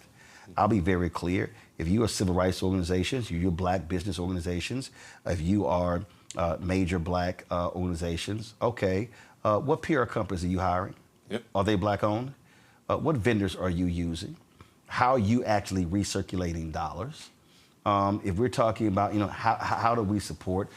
Because what people don't understand, and this is not hyperbole, there is a clear concerted effort to attack Black America. He's going to be there until January 2029. And so what we have to understand is when you look at organizations, I can run the list of black organizations that have seen massive decreases in corporate support. Mm-hmm. Black History Month, this is probably for the second, let's see, last year, I think I had one speech. So me too, there's no way in the world you have Black History Month and you talk about 1-2 programs. And so what you are seeing, you're seeing so many of our institutions being targeted.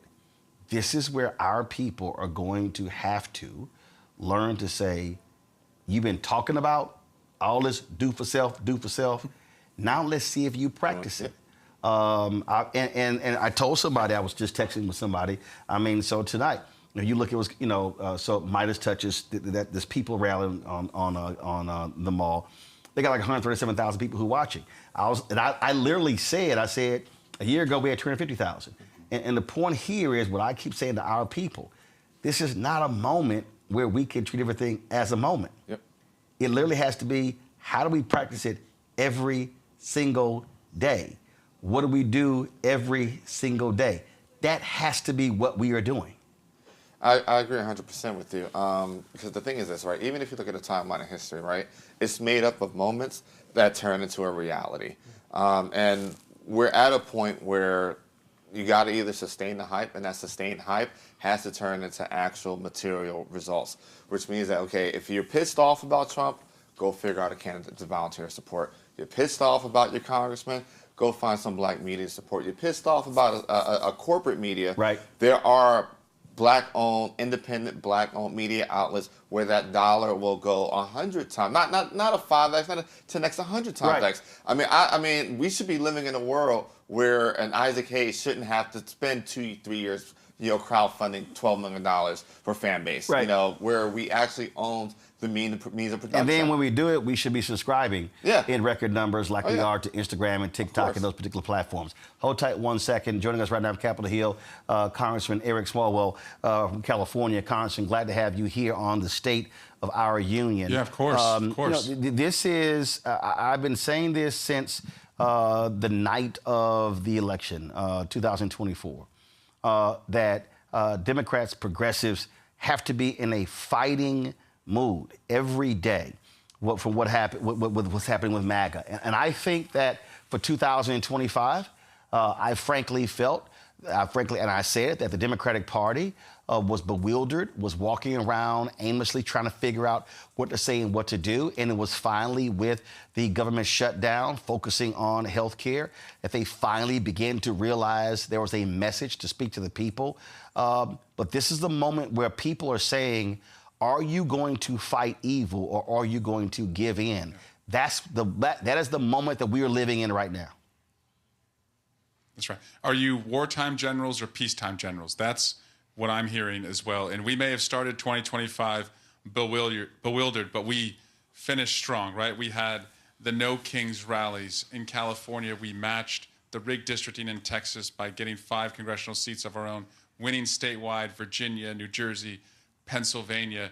We ended on a roll, and in special elections outperformed what we did in 2024. And now we go into, of course, the midterm elections, and yes, seeing unity between the House and the Senate Democrats to not give ICE or Border Patrol a penny. So you're absolutely right.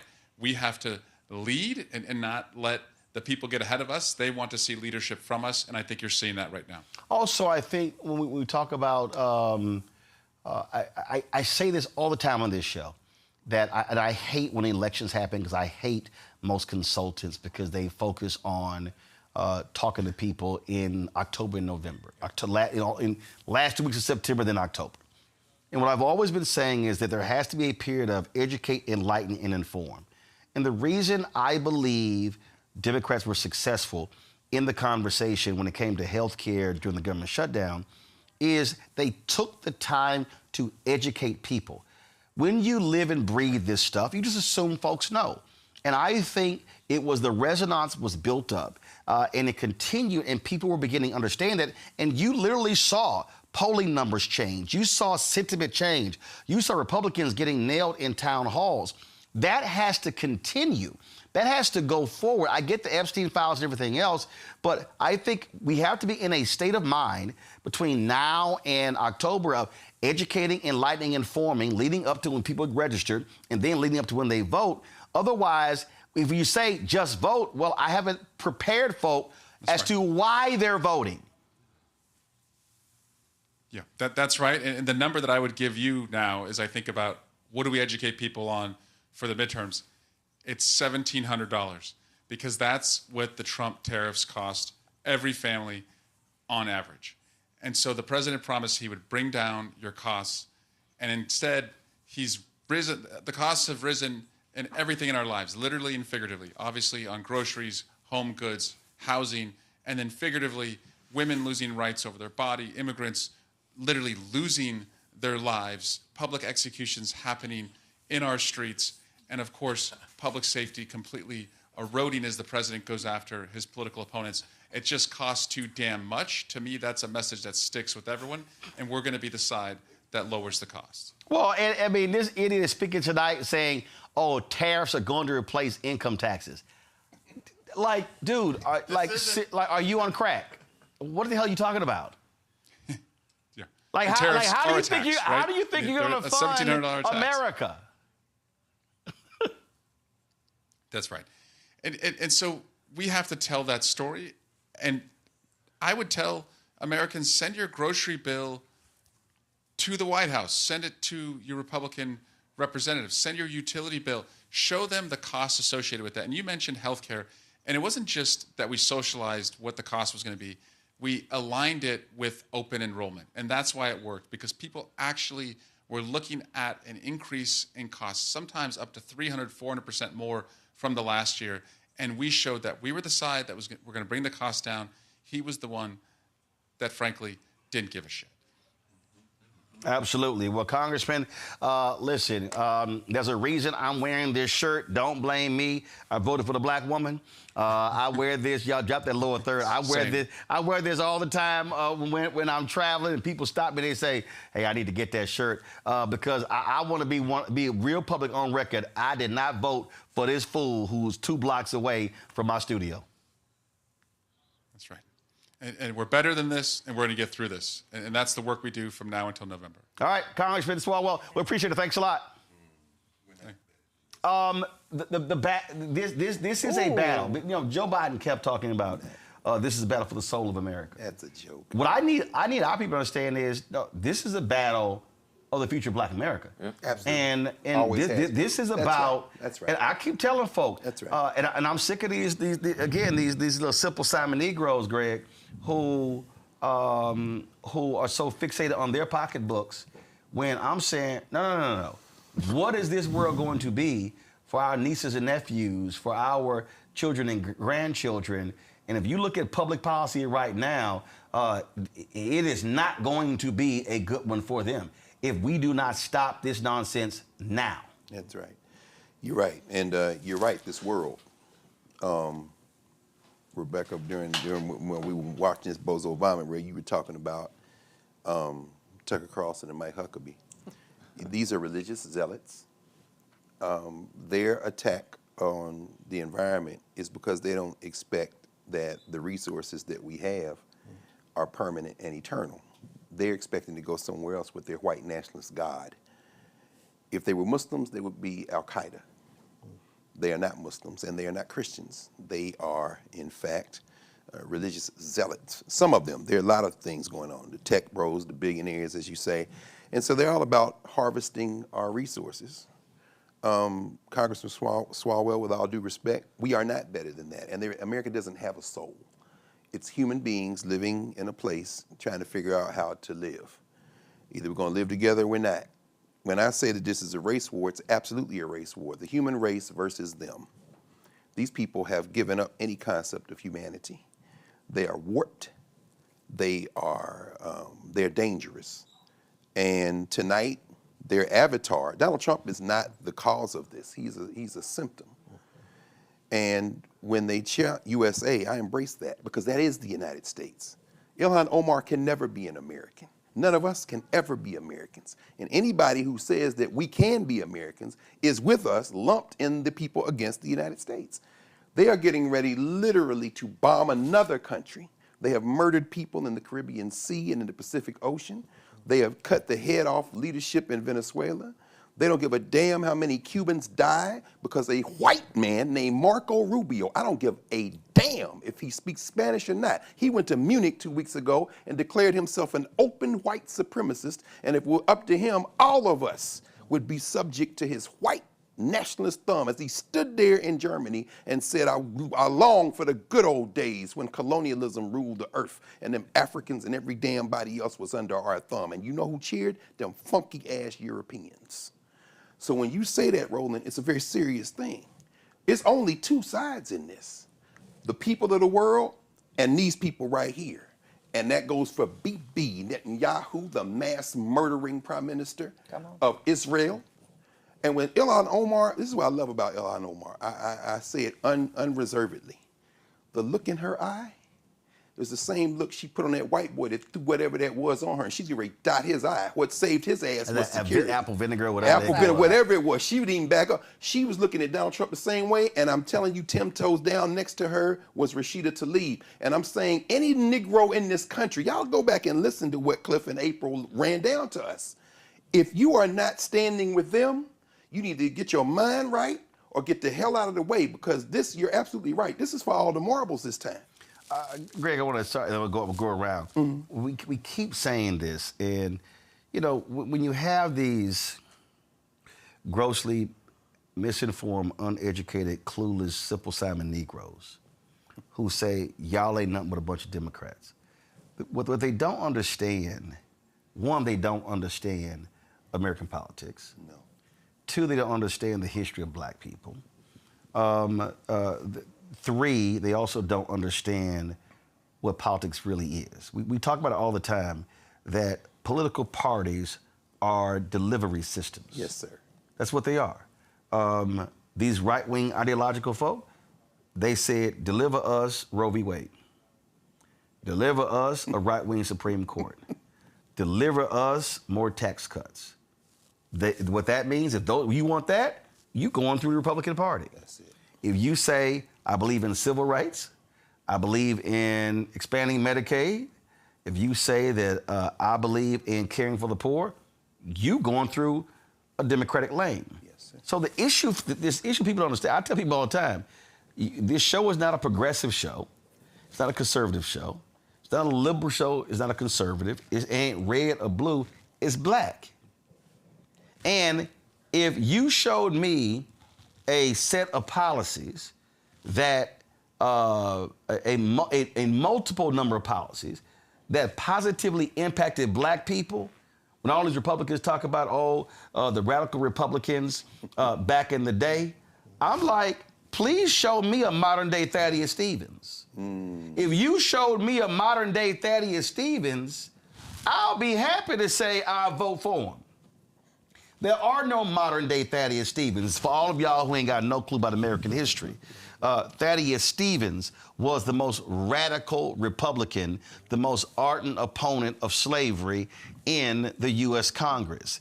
It was Thaddeus Stevens when they said, hey, we need to have bipartisanship. He said, damn that. He said, if we got the votes to pass the 13th, 14th, and 15th Amendment, we gonna do it. They didn't care about bipartisanship. They didn't care if a Democrat voted with them. They said, we gonna ram this sucker through. And if anybody actually saw the movie Lincoln, Steven Spielberg's Lincoln, they saw how brilliantly he did not answer the question, but in answering the question as it related to what the 13th Amendment would actually mean. That was brilliant. That was brilliant. And so that to me, what people don't understand. So anytime I see one of these folk talk about why you don't tout Republicans, again, show me a modern-day Thaddeus Stevens, then we can have a different conversation. But black folk have to understand there are two delivery systems.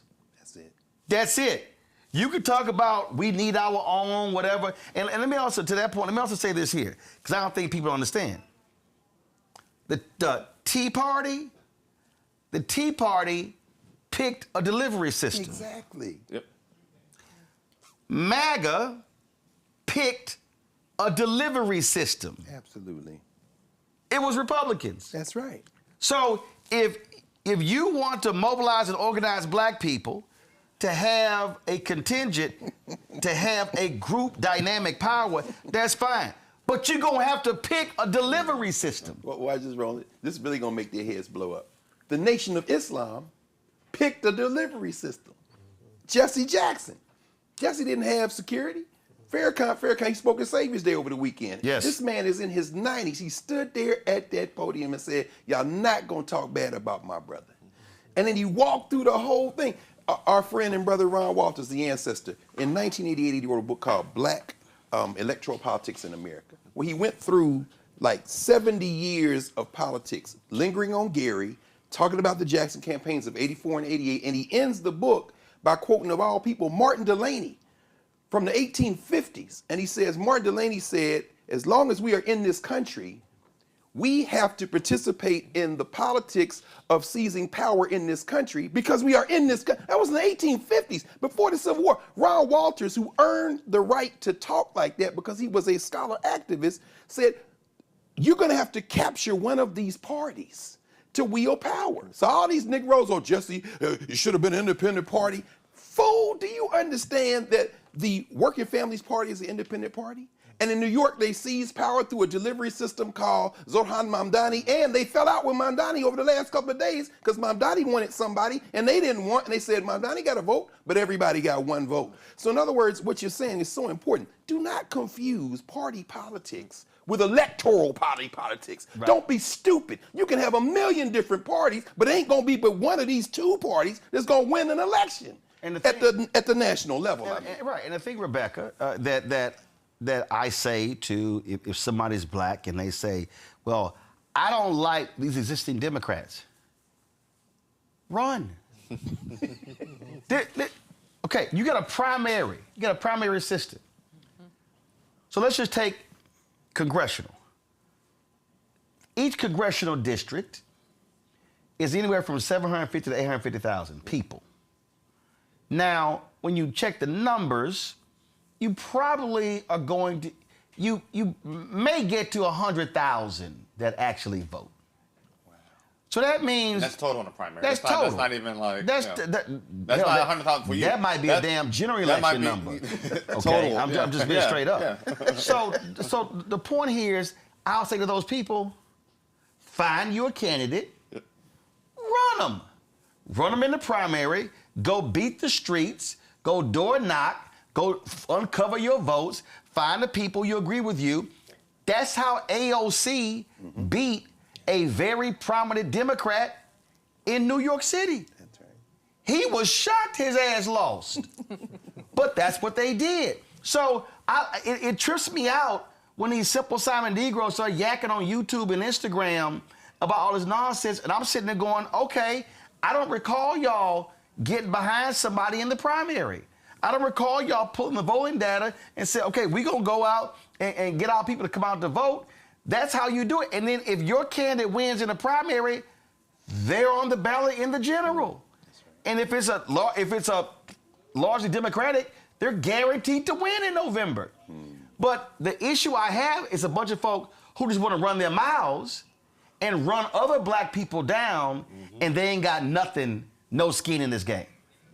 You know, Roland, this is what I would encourage your audience. Go find the oldest black person in this country that you know. Find the oldest person, whether it's a family friend or someone in your family. And for me, that person is Aunt Jo. Aunt Jo is 105 years old. This country is 250 years old. That means Aunt Jo that means this country is 2.5 Aunt Joes. Wow. And the reason why I talk about it in that context, I spend a lot of time on the show talking about how my family has been in this country for centuries. And I don't say that to start a diaspora war. The reason why I talk about it is the implications of that. That means over the centuries, my family have been witnesses and they've been vanguards of what has happened in America. And it's not just me with that experience in this country. And this is why it matters. Because for people to even say, oh, black people are on the Democratic plantation, if you've been following the history of this country, you understand that we are watching competing white nationalist ideologies. That's right. Whether it's Democrat, whether it's Republican, and it switches over time, it goes back and forth. But to what Roland's point about the delivery system, how black people for centuries have showed up in this country when it comes to electoral politics, even before we had the right to vote, we showed up because we serve as the tipping point. We watch these white nationalists fight, tear, mess up. We rebuild because we built it in the first place anyway. We hear people like Marco Rubio, who goes out of the country and tells the story of America. If you listen to his story of America, it was a complete lie. He talked about how these settlers, how these Swedish and German and sometimes Irish settlers showed up to the Great Plains because it was empty and they built things. Guess what? They showed up there and there were people there.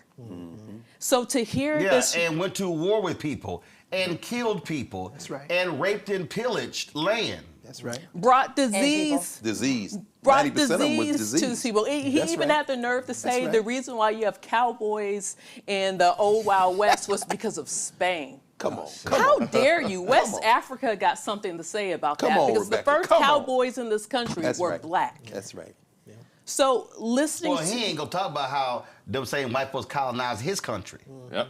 Well, he doesn't claim he's that Spanish. country. That's he right. claims Spain. He claims Spain Will you in that listen? speech. I promise you. No Cuba. Tell him, Rebecca. So, oh my God. So this is my point. His ass trying to claim Spain, not Cuba. Yes. So, Marco, go sit your silly ass down. So this is my point in this historical telling of actual American history is we understand that we watch these groups of white nationalists fight each other over stuff, they get ready to burn stuff, tear stuff down, and then black people in this country historically have showed up and we've been the arbiters, we've been the referee. It's one reason why we tend to vote as a voting bloc because we understand we can be the tipping point, like, okay, so right now, a lot of us have acknowledged that we're in a slow-moving civil war. That's right. And perhaps it started at Charlottesville.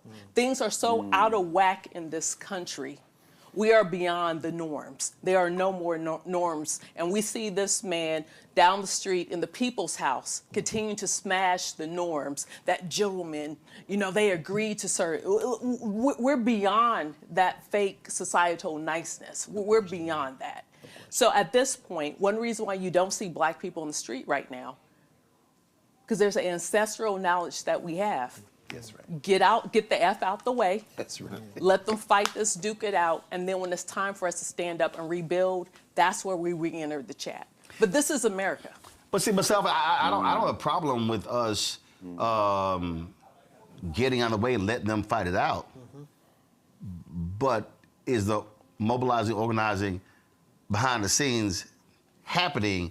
So when it's time to step out, we're ready to step out. See, that right there for me is the issue. The issue for me is, and this is why I keep challenging our organizational infrastructure. This is why I keep challenging the D9. I keep challenging Prince Hall Mason, Eastern Star, Links. I keep challenging all of these civil rights groups, Black economic groups. I'm literally working on a book, and I'm taking that section from Dr. King's book when he said the 4 structured forces in the Black community: Negro Church, Negro Press, Negro Fraternity and Sorority, Negro business organizations. But he writes, none of them have completely given themselves to the liberation of our people. And so this is the thing that what we try to do tonight with this show. Is not just have rhetoric, but break down how we are being impacted: health, economics, labor, civil rights, voting rights, all these different areas, because here we are centering Black people. The reason Black folks, I love it when these Negroes, these Negro Republicans, who don't even read any history, talk about, well, Black folks used to be, they never say why. They never say, the reason Black people were Republican is because they went, okay, who's fighting to end slavery? Radical Republicans and not Democrats and Whigs. Okay, we gonna roll with y'all. And then you go through Reconstruction, you go through, again, the 13th, 14th, 15th Amendments. Then you go through the Civil Rights Act of 1860, Civil Rights Act of 1875. Then you start going through Plessy versus Ferguson. You start going on and on. And then what people don't understand is the same Black Republicans called out Republicans with the Great Compromise of 1877. When that last Black Republican in North Carolina, Congressman White, stood up and said, and how they said they were angry at the Republican Party for leaving Black folks dangling when they pulled the federal troops out of those last 3 southern states. But then, and even you go through Hoover running for president, who was leader of the Lily White faction, okay, Black folks still say, okay, we're gonna ride with you. Then all of a sudden you go to 1948, and when them Southern Democrats begin to meet, and then we played it, go listen to Hubert Humphrey's speech at the 1948 Democratic National Convention, putting a civil rights plank in. All of a sudden you begin to see, because the Republican Party began to back away from fighting for Black people. And then all of a sudden Black people saw, okay, then a shift began to make. Some pick, all right, some going Democrat. 48, 52 comes around, 56 comes around. Eisenhower still gets a huge Black support. Then 60 hits. Jackie Robinson's like, Nixon, you gonna call King? You gonna do something? You gonna say something? What you gonna do? I don't know. Kennedy jumped on in a heartbeat. Black folks went. Black people are the most astute voting bloc in the country. We know who ride with us and who not. So when I listen to these fools talk about Democratic Party ain't done shit, they ain't done this, ain't done that, that's just idiotic. Now, if you want them to do more, what are you doing to make them do more? Except besides run your mouth. Right, exactly. You know, James Baldwin once said that, I can't believe what you say because I see what you do. And that's a message to all of our Black organizations in this moment. That is a message to these politicians that continue to try to convince us that they have our best interest at heart. You got to put up or shut up, as my mother would often say. And what that means is that we have our own set of needs that exist inside of our community. And if you are not willing to meet those needs, then you don't deserve our vote. And it doesn't matter what party it is. We know the party that currently has been leaning in our direction, but we have to get engaged in the process, and then we have to hold them accountable. And that's the part that we continue to not be able to grasp in a very powerful way, is that, yes, you may vote for somebody, but you have to stay engaged in the process. But also define, when you say that we got to hold them accountable, for you, define accountable. Because I think people love to say that. Yeah. But they never want to actually define what that means. No, well, I'll define it for you. Accountability for me in the United States of America is making sure that the resources, we are paying tax dollars. Those tax dollars should be coming back to our communities. We have a set of disparate impacts that are happening inside of our community, and you as a politician have a responsibility to address those impacts that are happening in our community. We have erasure that has happened from both the Republican side of the ticket and the Democratic side of the ticket, and that means that that must stop, and that you have to address the needs that exist inside of that space. And if you're not willing to do that, then you are not serious about garnering our vote. And see, this is the mistake. So somebody just tweeted, see, y'all act like y'all think I don't pay attention. Oh, but I do. So Just One Spark Movement 585 just said this, Tiffany, on YouTube. Tiffany, you be cracking Tiffany up. Why aren't them Dems asking what we think is a priority and what they can do for us? That's the damn problem. They not gonna ask you what your priority is. Our job is to tell them what our priority is. Are they saying, why are the Dems not asking at the State of the Union? No. They're asking, why aren't the Dems asking what we think the priorities should be and what they can do for us? Our job is to say, yo, hold on. I want this. She took her glasses well, off. these are blue light glasses. These, you know, I got LASIK a long time ago. And them fashion glasses. Yeah, those are fashion glasses. Just like last year, I had fashion glasses on too. I got a few things to say. One, I have been an electoral organizer since 2008. I talk to voters all the time, and when I say voters, I mean black people and everybody else, but folks who, literally my job is to move people to the polls. Something that April said, shout out to April and Cliff, who are both incredible visionary leaders for the work that we do in electoral politics that help black people and the rest of the country. That's right. She said, we have to be building a new nation while this is happening. Yes. And imagine what that looks like, because the short term that we have between primaries and midterms, and my mentor, Cortland Cox, shout out to Cortland Cox, he says this all the time. He just turned 85. Voting is necessary, but it is not sufficient.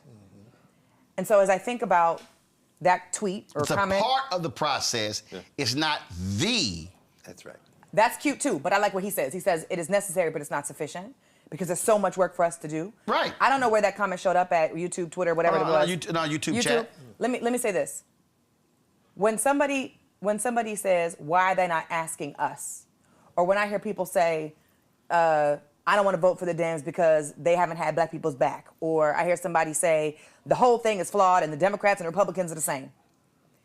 In my work, it is very impossible to move people to then participate in the elections if we call them names and don't help them understand the process. The reason why I'm in DC is because I just came back from Baltimore. I was at Morgan State University this past weekend for 3 days. We trained 30 students in grassroots organizing. And when we started our training, we asked them, tell us what your name is, what your major is, and what do you want to get out of this training? 2/3 of the room said, I've never heard of organizing, I don't even know what it is. And there is a level of assumption, because the generation that I work with, because I'm a millennial, but I'm working with the folks underneath me, or younger than me, not underneath me, excuse me. The folks who are younger than me, they actually don't have a civics one-on-one concept of how this stuff works. Right. And so it's hard, I can't sit here, and it's hard for us to divide folks who have the political education and the folks who don't. Because there are people who genuinely, on their phone, and this is not right, but I am organizing these people. These folks are literally looking at their phone, and all they see is 5 seconds, 7 seconds, 10 seconds of stuff that's not true. Right. Stuff that is triggering. Yep. Stuff that is traumatizing. And then they assume, just based off of whatever knowledge they think they have, which party is responsible for what, who's going to do what. It is also irresponsible for us to not consider people running for office just because they believe that they could be better candidates without talking about, and you have talked about it, so I won't go there, but the infrastructure of what's going on with we were just talking about, me and Rebecca, just talking about lack of funding.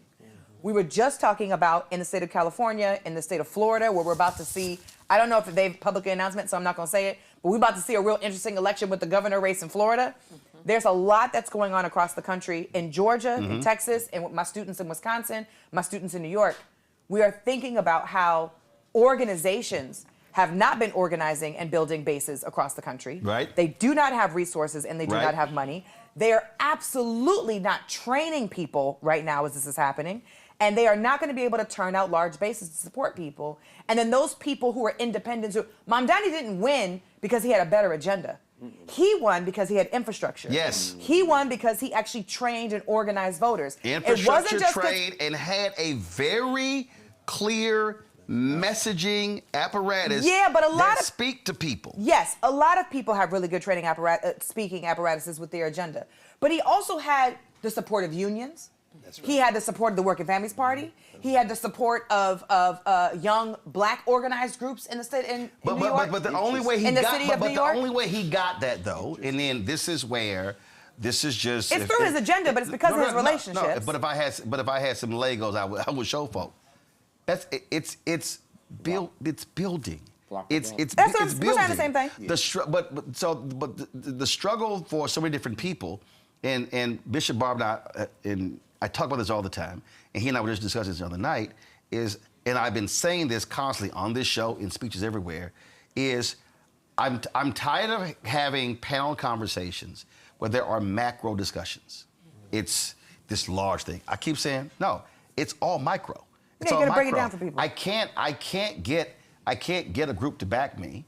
I can't get 10 groups to back me if I don't go 1, 2, 3, 4, 5. Sure. Most of our conversations, and I'll sit in these panels, I'll just be sitting there like, so we just gonna start with 30 groups, huh?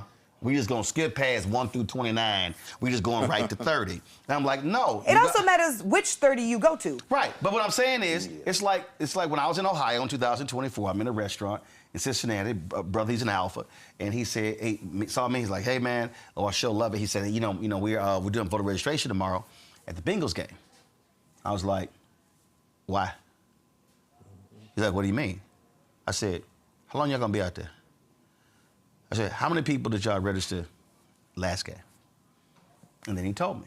I said, have you ever thought about going to the Board of Elections and pulling 5 black precincts?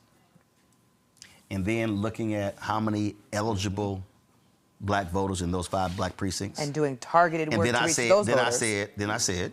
Then looking at how many are eligible. Yeah. How many voted. That's right. And then how many didn't vote. That's right. I'm gonna take it a step further. I said, and then what you decide is you're gonna pick the precinct and you're gonna pick which blocks you're gonna walk. Mm-hmm. I said, because y'all got finite people. Mm-hmm.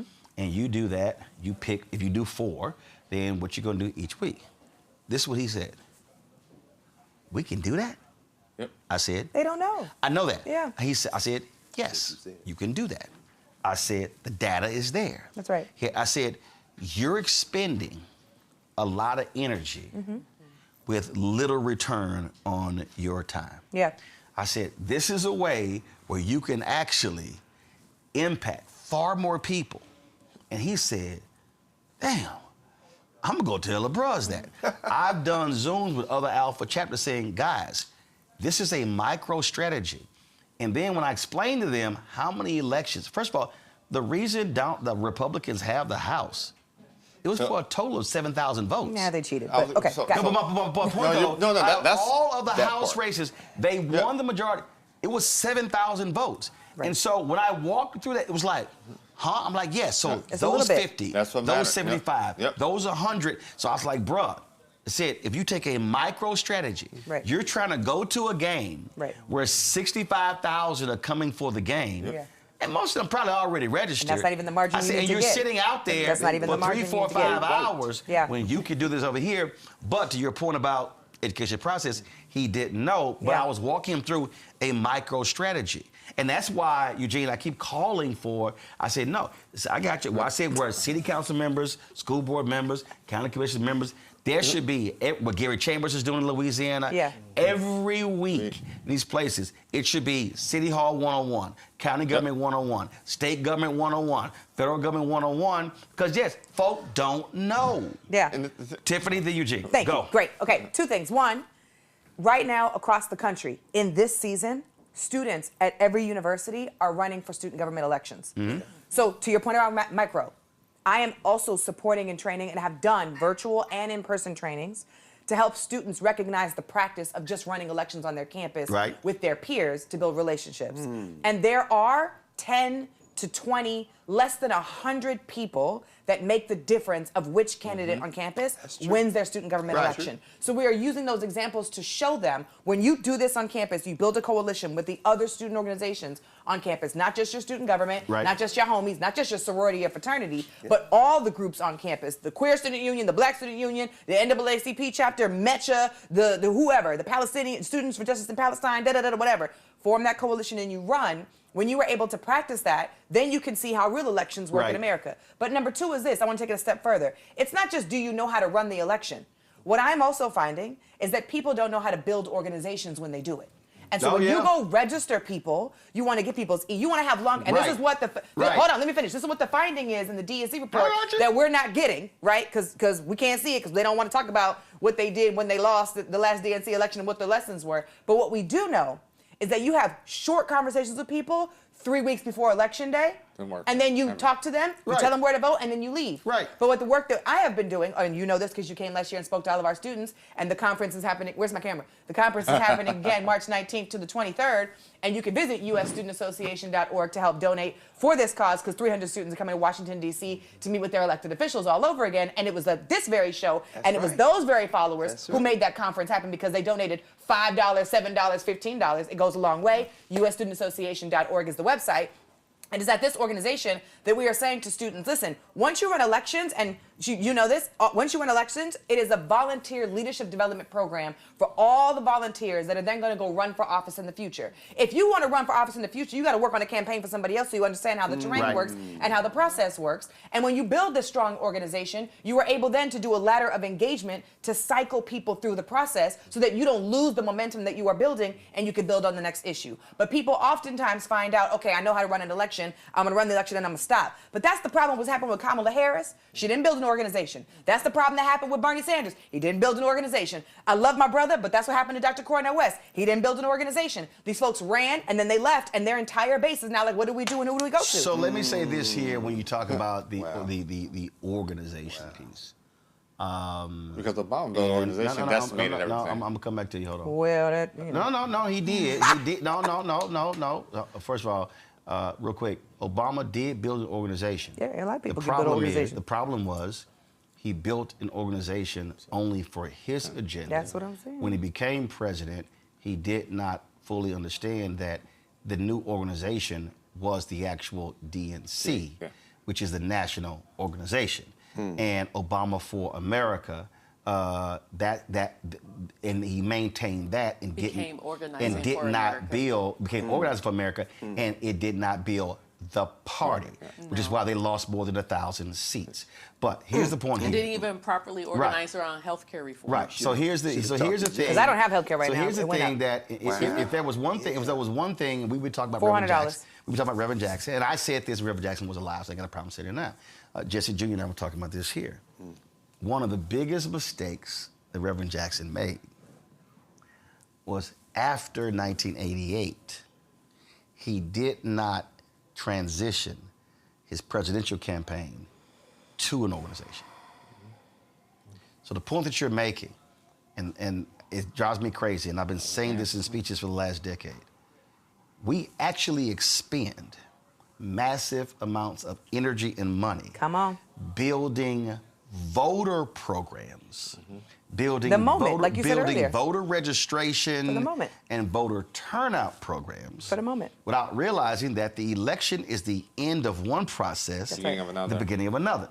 So when the election is over, then, I'm laughing because I remember there was an education rally that was taking place in Springfield, and I was on WVON radio, and Reverend Jackson called in and to promote the rally, and I started jabbing him, and I was like, all right, Reverend, I said, what's going to be the data collection at the rally? I said, the collection of names, phone numbers, emails, social media. Reverend was hot with me. Reverend called Don't me. ask me no smart questions, Reverend Roland. was hot. Oh, baby, this. Don't ask me no smart questions. Reverend was hot. Well, boy, he was cussing. He called me after. I was like, Reverend, I'm going to ask you again. I said, Reverend, I don't care. I said, Reverend. To be fair, you treat everybody the same way, though. I do, absolutely. I've seen it. It don't even matter. It don't matter who you are, Rev or not, president or not. I said, Reverend Jackson. I said, Reverend Jackson, you can be mad all you want to. Yeah. I said, but I believe having a rally and no data collection is a waste of a rally. Absolutely. I said, because when the rally's over, Reverend, you need to have the data to know who showed up. That's right. So when you need people to go to the committee That's meeting, right. you now can send an email out and say, hey, I need 100 people or 200 people to go to the state committee meeting. That's right. I said, we got to stop having rallies and we're not doing data collection. And so he was hot with me. I ain't care. And so we had those, but that was our relationship.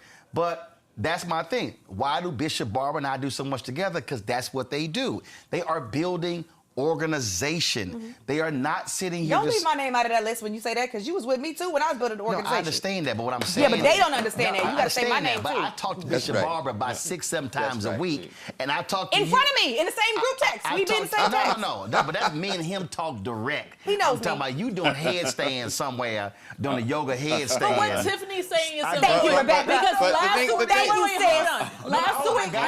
week, I gotta go to Eugene. You don't have to go to Eugene. But I'm gonna have to support Tiffany in this back to you. Thank you, Rebecca. But I gotta go to Eugene. But I made Eugene know. It won't be. You don't hold it. Hold on. Eugene, go. Just yield your time to her for 2 seconds. I'll yield to you for 2 seconds. So last week, Jesse Spoken Jackson so. transitioned, and everyone's saying, well, who are the next generation of leaders? Come on. And so I just want to point out, Tiffany is the next generation of leaders. Definitely. She's leadership now. Definitely. And so I think it's very important to point that out, like in this moment, as we're having these conversations, as we're discussing these things, this is what the leadership is. This is what it looks like. Sure. And I think it's something that we have to elevate and make sure people understand what they're seeing in real time, rather than 50 years from now. Oh yeah, Tiffany Dina Lofton was a leader. You see how she said my middle name? You didn't? Oh. You know me my whole life. You know me my whole life. She was like, and every time I come up here, you just say my first and last. Tiffany Lofton. Look, we ain't going all Tiffany. We ain't doing all that. Thank you. Tiffany did. Wasn't nobody running around going Jesse Lewis Jackson. They like Reverend Jackson. We That's just my short girl. that thing down. So it's gonna be Tiffany, Tiff. Tiffany I'm Dina gonna call Lofton. your ass Loft. They gonna find me. Oh, look, I did not go this, right? Everything you've explained is how Republicans beat Democrat asses for the last decade. When Donald Trump came to power, right, folk focused on the one Cambridge Analytica and really just focused on the Russian aspect of it. The real beauty of Cambridge Analytica was that Cambridge went out with Coke money and bought every single data point they possibly can on every single voter, which means that, hey, if I know you like gray sweaters, I'm going to now tailor my message to you liking gray sweaters. You like pink ties, Mustafa? I'm going to tailor the message to you like pink ties. What is it like in 2024? It looks like a, hey, she supports they, them, I support you at an Alabama game broadcast nationally, when in reality that was a massive nationwide carpet bomb to get a 7,000 vote margin. The thing is this, Democrats want to win in this country again. They got to go back to their old tools that Republicans have literally picked up, threw a couple bazookas on, and just run up and down the field with. That's, I mean, it's what Dave Bossie, no. Trump didn't have an agenda in 2016. If you go back to the election, yes, he did. If you go back, White supremacy it was absolutely. It was not a coherent message. The message was literally, I'm not her. There wasn't. Well, that's no, that was her message. No. In 2016, he literally just simply ran on, I'm not Hillary. Listen, and that was a strategy. No question. Because I remember, I'm in Chicago, I'm giving a speech somewhere, I go downstairs to get something to eat, and there's this white guy at the bar who recognizes me, and he goes, I just can't vote for her. And I go, okay. So I grab a sheet of paper, and I draw a line. I go D-H. I said, 10 issues. I said, put a check by his name or her name where you agree. There were 7 checks by her name. There were 3 checks by his name. And he went. What the hell did he agree with him on? I forgot what the hell it was. Jesus. But he went, I still can't vote for her. I said, dude. That was no. White male. I said, dude. Did he say why? Patriarchy. No, He couldn't. It was just exhausted. He couldn't articulate it? Well, no, it was, one, for a lot of them, it was a woman. No question. But also, the Republicans were highly successful at driving her negatives. And that were Democratic women who were like, I just hate her. I hate her. And I'm like, but this is what Republicans do. Because, and I'll say this here, Democratic voters actually are smarter than Republican voters. I agree with that. Because Republicans, Republicans play on non-college voters who are not smart, who listen to a bumper sticker slogan, who will fall for the okie doke, and they know how to get in line.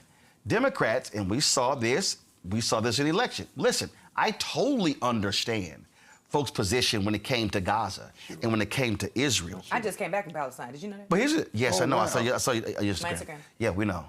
Did you? I didn't see a handstand. I didn't see a headstand. I'm not doing a handstand in Gaza. You did everywhere else. But here's the thing that was crazy. But here's the thing. And again, this is the difference between Republicans and Democrats. Democrats said, we're not voting for her because of the Gaza position. Republicans are like, I know. Republicans go, fuck it. We do not want her ass. That's exactly and so what it is. Democrats selectively sat out and said, we're going to make y'all pay. And Republicans are like, appreciate that because you know we going to get in. It's two different groups of people who look at politics in a completely different way, whereas Republican voters are clear about power. James Baker, the former Secretary of State, it was a New Yorker article, I think. James Baker talked about, look, I ain't feeling him. He said, I'm a Republican. He is running as a Republican. He wins, we have power.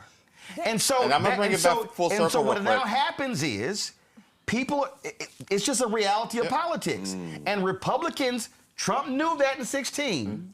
And that's where they were like, yo, you pick her, it's a lot of negatives that are going to come with her, and it played out. That was a part of the election. It just, we But to your cannot point, deny Roland, it. but to your point, to bring it back full circle, the one thing Republicans have mastered is that, hey, movement, election, take it over by the party.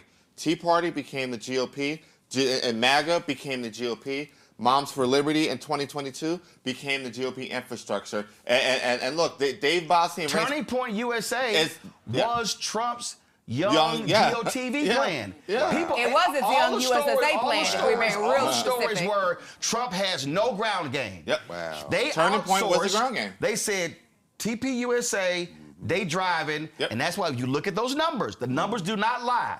The number of millennial and Gen Z voters who voted Republican, because that was I gotta infrastructure. add wait. I gotta add context to that because it's not just that simple. The United States Student Association turns 80 this year.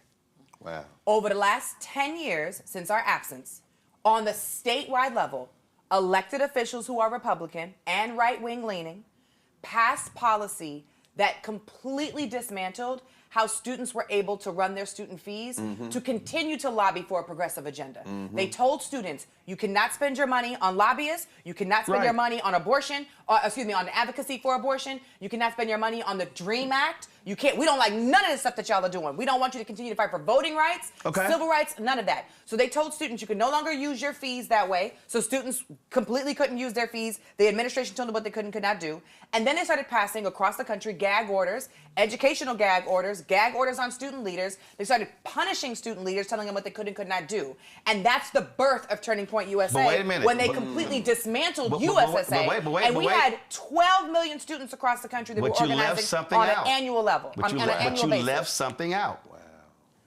While that was happening. And they attacked labor that way too. But here's the deal. But what you left out. While that was happening, big Democratic donors did nothing. Did not create They the did nothing. alternative because you said they couldn't use student fees. They did not. Yes. I know that. What I'm saying is that's student fees. At the same time, Foster Freeze and others So are cutting 10, 20, 30, 40, 50 That's what I'm million. saying. Let me tell you something. Every So quarter, the Freedom Partners. difference is, I mean, I've had this conversation with the funders. This is the difference. And Rebecca, you've seen it. Republican donors, Absolutely. billionaires, Absolutely. when they cut $5, $10, $20 million checks, That's right. they are trying to get power That's right. so they can earn billions more changing public policy. That's right. Democratic donors... They're not giving no money right wait, now. No. Democratic donors, they are. The problem is they're looking for equity stakes in companies to build value when Republicans are like, no. I'm going to give you $7 million. I ain't worried about the 7 because I want the power. The Democratic donors say if I give 7, what's going to be the ROI on my investment? And you're like, this is about trying to get power. We are not a service company, baby. I need your business plan. That's I right. need and that's the difference. PragerU, this is embarrassing. PragerU got $7 million from 2 billionaires in Kyle, Texas. That allowed them to raise the other $15 million. The next year, they raised $25 million. Their goal, it was a New York Times article, I think it was in 2020. They said, our goal is 1 billion views.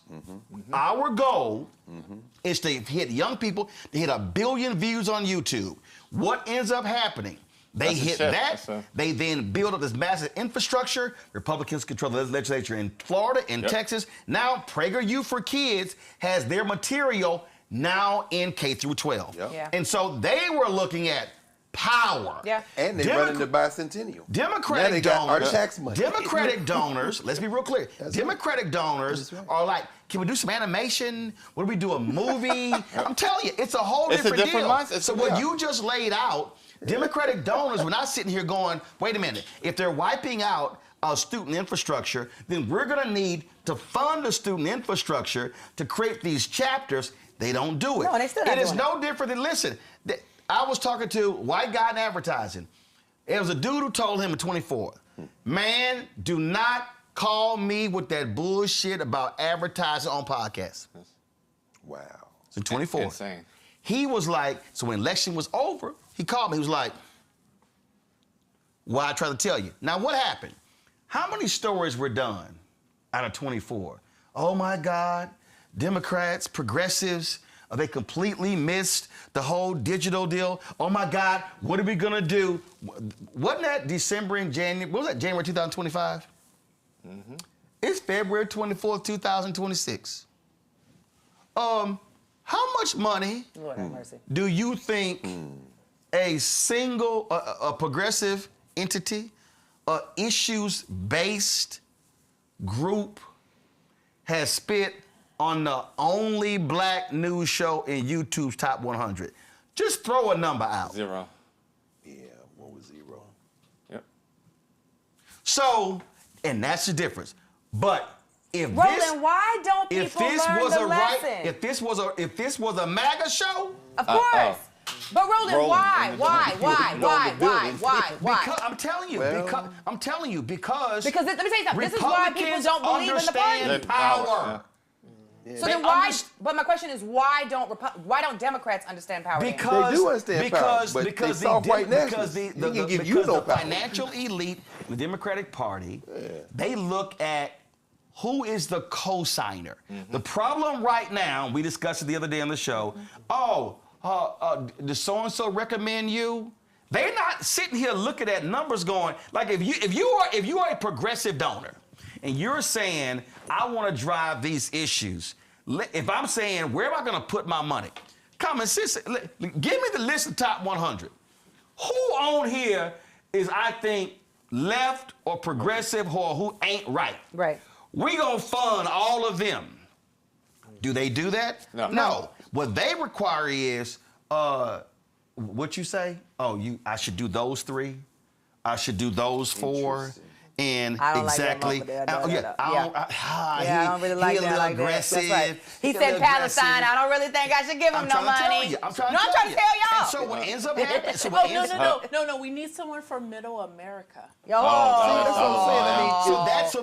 should be the bingo card we need right now. That's why somebody in the chat actually made this whole comment about. I just want us to put this on Front Street because somebody really in the chat made this comment about this is the problem. Why aren't these big time donors? I'm like, because you don't understand what their motive is, and so they are still operating behind the 8 ball, whereas Republican donors say, listen, if we win, shit, we gonna change the tax code.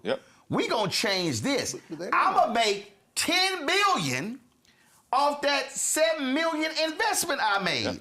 That's why Democratic donors will keep giving Democratic PACs big amounts of money, and they gonna spend 70% of the money on television. What was that Future Forward, whatever the hell, the designated PAC for Kamala Harris? That was trash. They wouldn't even return our phone calls or email. 71% of the money they spent were on TV ads because they don't believe on underground. The reason Republicans have been winning because Turning Point USA was a ground game. And then they made a Moms podcast. for Liberty is a ground. But you got to go back to if you go back to Tea Party Patriots, Tea Party USA, and you're in the 3,000 Tea Party local chapters from 2010. That's the ground game. It's ground game and model. And so that's why what I'm saying is from the black perspective. We can't sit here and keep. I'm not interested in having a conversation on convincing them. That's why when we raised that 1.5 million, when we raised that 1.5 million, Win with Black Men, and I was like, we ain't giving all that money to the campaign. No question. We kept $450,000, and there was one very prominent person came to me, was hot. And I said, I love him. No, it wasn't him. I said, I told the person to their face, I said, I don't give a fuck what you think. I said, I'm the one who came up with the decision, and I'm going to do that shit again. I said, we going to keep the damn money.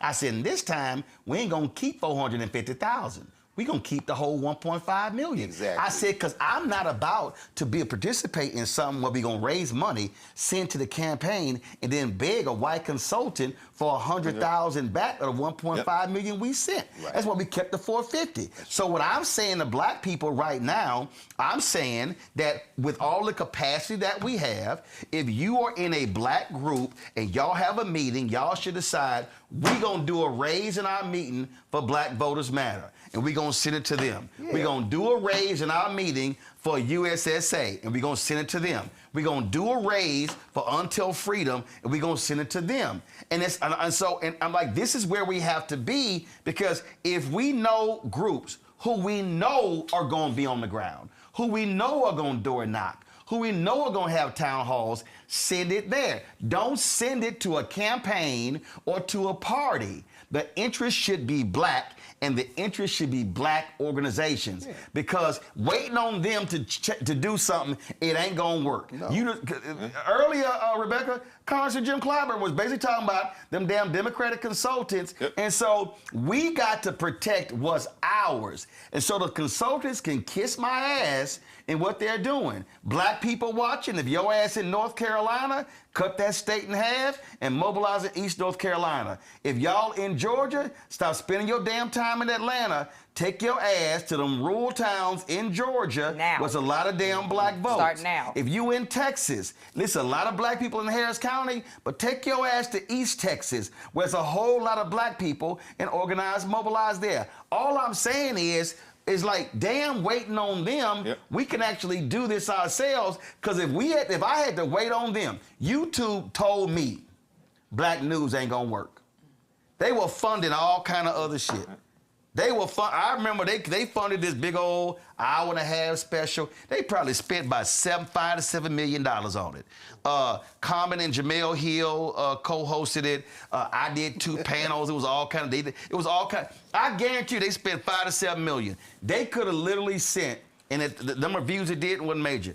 They could have said, well, we're going to take $1 million that sent to this show here. We would have did 150 million views that year. The point is, we ain't got time to wait on them. I'm not trying to even wait on these white folks to do something. This is where black people, if black folk funded our own damn lawsuits for the NAACP, LDF to sue in the 30s and 40s, damn it, we got to do the same thing right now. That's right. Well, Roland, it's two different perspectives. So progressives tend to view political giving almost like playing the lottery. You don't necessarily play the lottery every time there's a chance to play the lottery, but you do it occasionally. And you don't know if you're going to win.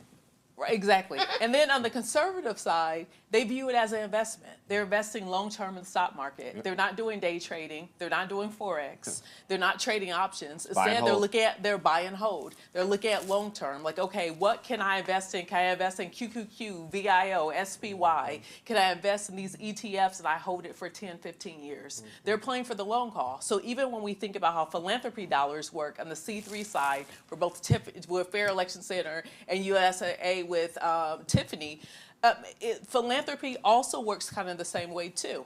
It's that, we've been hearing like, hey, democracy is under attack. But what we're also seeing in philanthropy, that there has been a move to, let's wait and see, let's hold. We're not sure where we want to invest. We don't know what we need to do. Guess what? There's many great organizations that know what to do in this moment. Because this is not the first time where we've been here, even the last few years. When I look at North Carolina, we saw last weekend, we saw HBCU students and other university students marching 1-2 miles to go to the nearest polling location, because in North Carolina, they have systematically removed polling locations that are on or near campuses. So where in the hell was the National Progressive Group saying, yo, we sending 10 buses?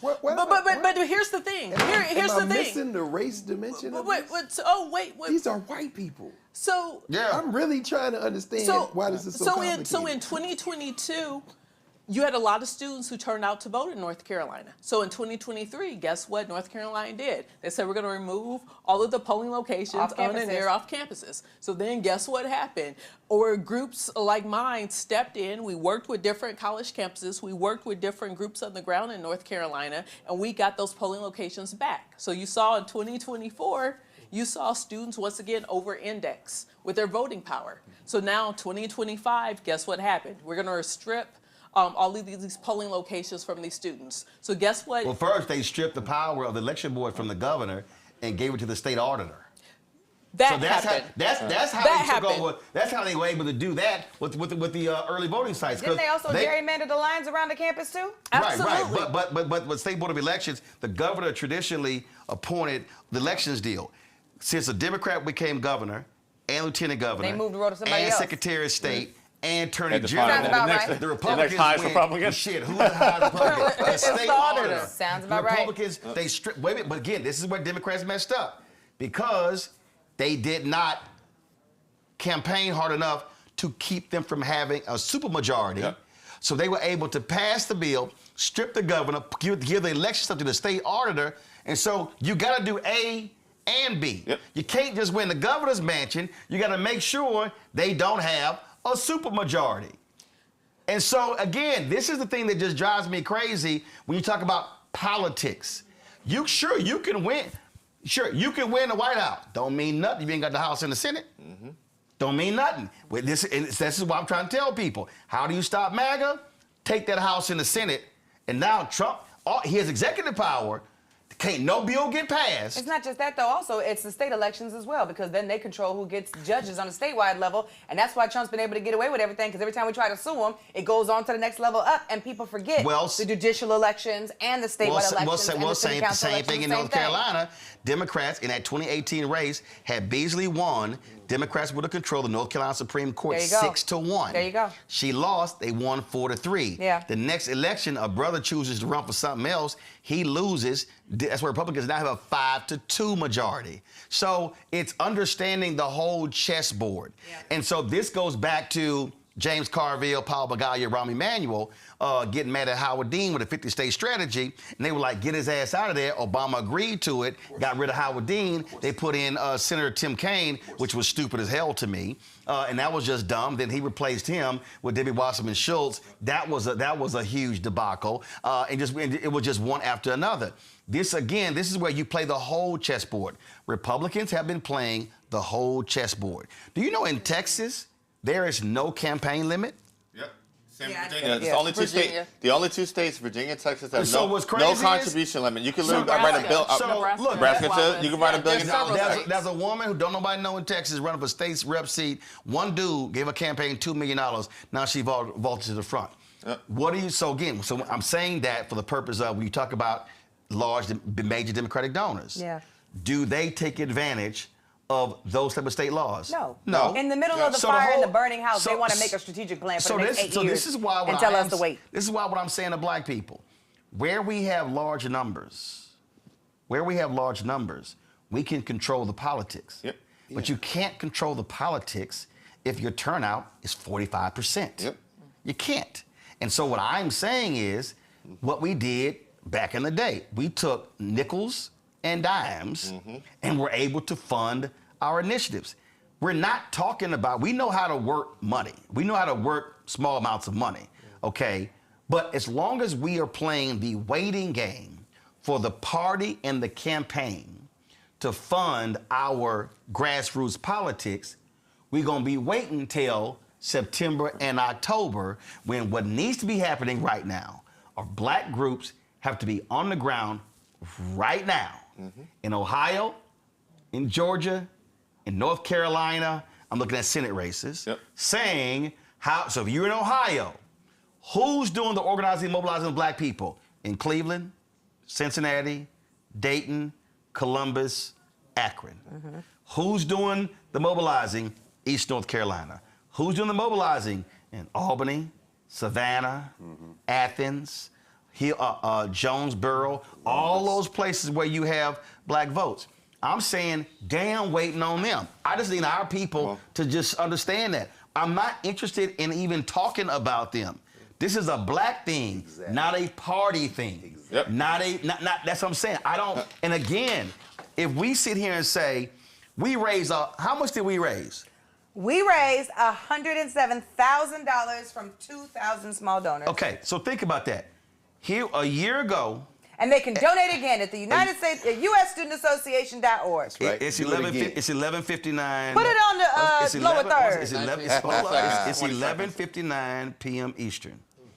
It was 12:01. It was about this time. Dr. Carr walked me we had 101,000 people who were watching. That's right. That happened. See, this is why I keep going back to when your brother said, black people bring your eyeballs home. Yes, sir. And I'm not saying this because I'm mad or upset, but I'm saying what happens when we properly mobilize. The people that watched last year, that was a mobilization effort. Here's what's crazy. I did no media. That was literally text message that went out to 6 to 10 people who sent it to hundreds of other people. That's right. So a year ago, I remember that. I remember that. And so right now, copy and paste. Right now, we had 5,500 on YouTube. A year ago, it was 101,000. Now, that's how, no, it was 101,000. I remember it vividly. That's how the money got raised. So if just this show could raise 100,000 for that effort, imagine now all these other podcasts, all these other shows. Right. If we now say, you know what, our target goal is, hey, we want to nationally raise $10 million for Black Voters Matter. That's right. If the NAACP, if the Urban League, if we say our collective goal is to create a $10 million Black voter fund, and we drive out folks to that, can we raise it? Absolutely. Absolutely. And again, last year, the lowest donation was like $3. That's what I'm saying. So, and it was easy. That's what I'm saying.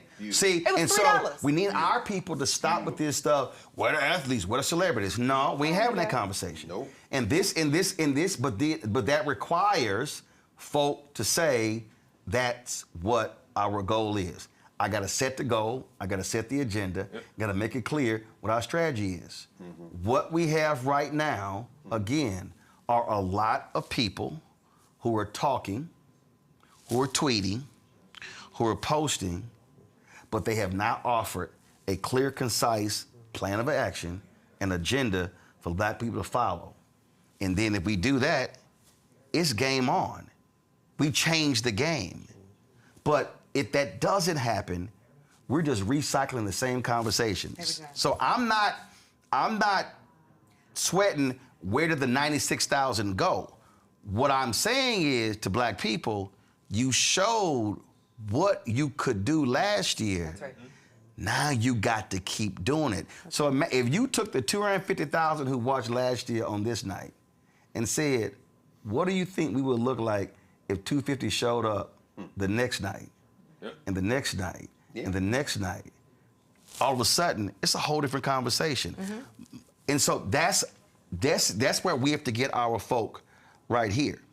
The capacity is there. Yeah. It's the capacity discipline. is there. Yeah, it's the discipline. It's the discipline. It's the and discipline, but it's willingness. also what you taught me last year and what you said in front of the entire audience when I was sitting there and we were celebrating. You said it's also making a very clear, hard ask. And a lot of so it's not just the strategy and the play, like all those things.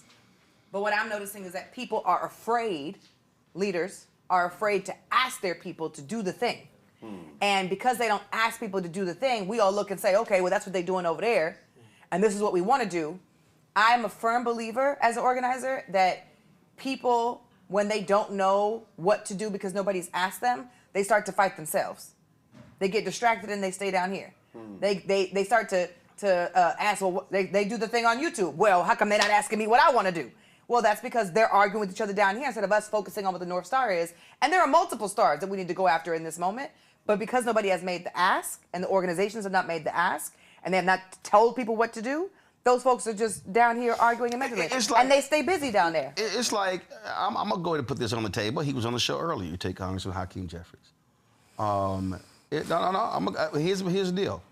Him and Chuck Schumer need to go. No, but here's the whole deal, though. Here's the whole deal. They can't go until they're Right. But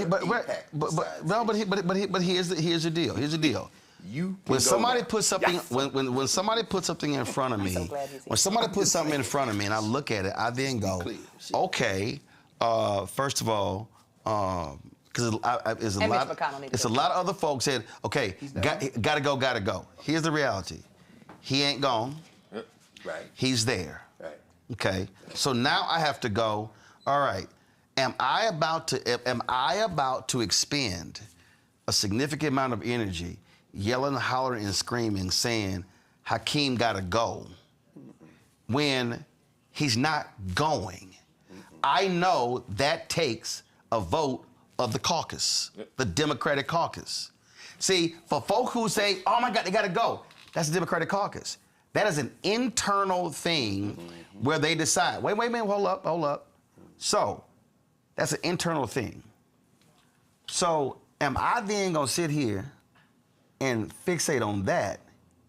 Or I'm gonna say, okay, well, wait a minute, who votes in the caucus?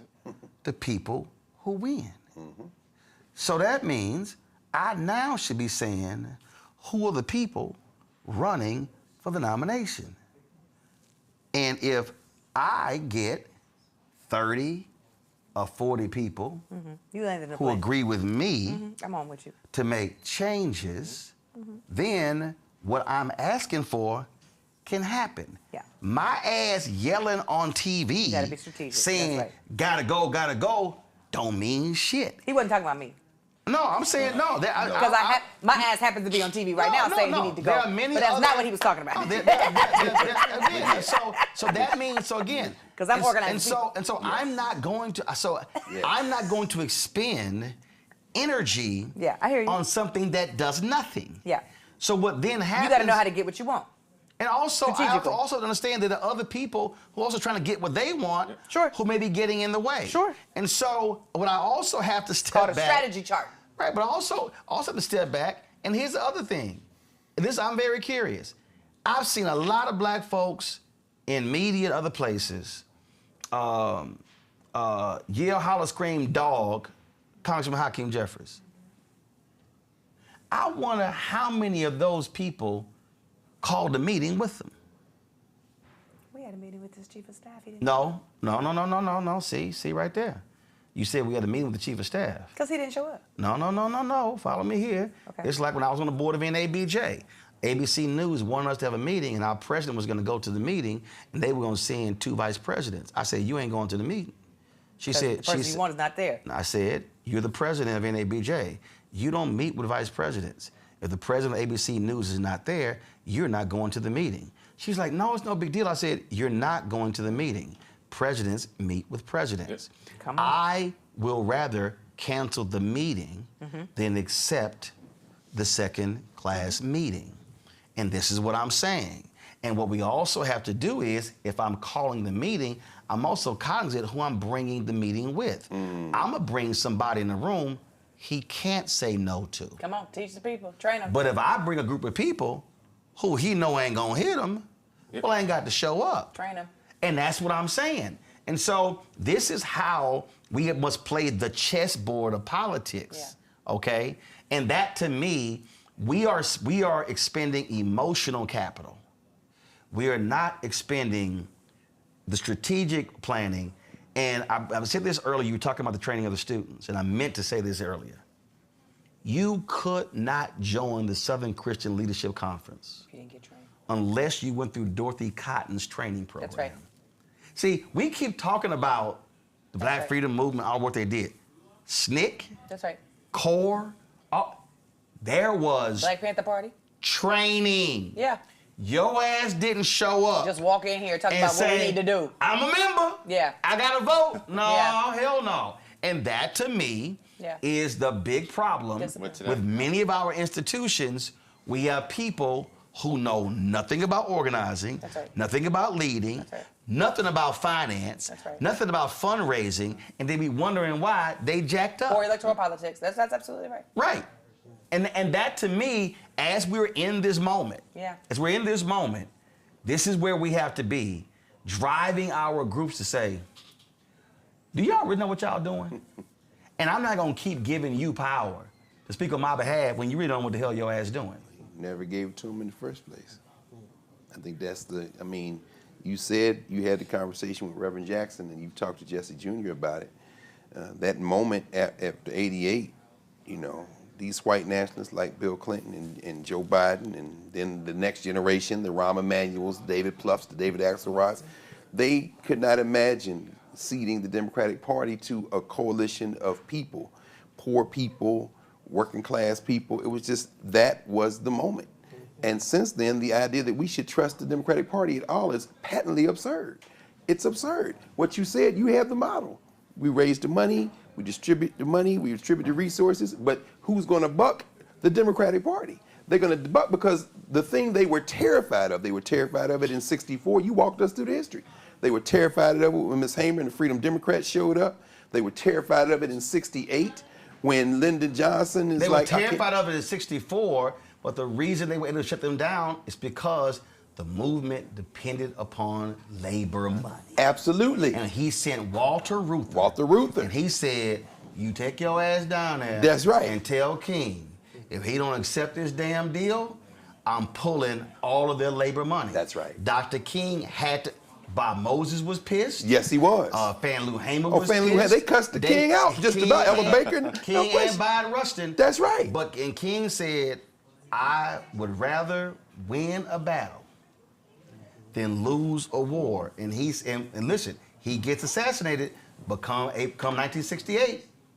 And there you had There were integrated, it was not whites only delegations. No. And this is the struggle, I think, that we have when we got some folk who say, well, if I can't get all of it today, then I ain't taking no deal. I mean, but leadership, but leaders have to, in the moment, have to make decisions. Well, I think, but and that's the struggle. That is the struggle. But the basic struggle of that is, that was a movement that we did not fund. No, it was. You're right, but I mean, what do we learn from it, though? And as long as we depend on others to fund our movements, we are going to be at the mercy of them making decisions on our behalf. There's the lesson. When Cliff was saying, and they incorporated into their remarks tonight, that 72 Gary Convention, we need an independent black political party. We're still going to deal with these two. In fact, Shirley Chisholm, is not part of the Gary conversation. People, I mean, this is the historical. No, because the men didn't. Yeah. Well, I mean, yes, absolutely. That's absolutely. Well, I'm glad y'all did that on your own. Good job. No. But that is a factor. But I'm not a feminist. I'm not an intersectionalist. I know you're gonna tell the truth on history. I'm just naming What I'm saying is, I don't look at these. But you support bell hooks. I think that Gloria Watkins had some interesting things to say.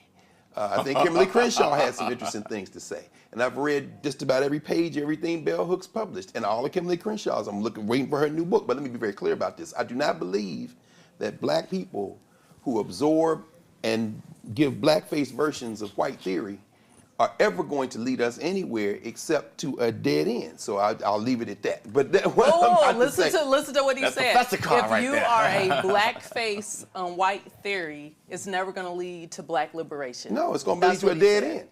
People talk about what is it? What is it? Womanism is to feminism what lavender is to purple. Like, don't do that, Alice Walker, because I read too much of you. See, I read the color purple as a kind of community liberation narrative. I'm very different than Steven Spielberg's movie version.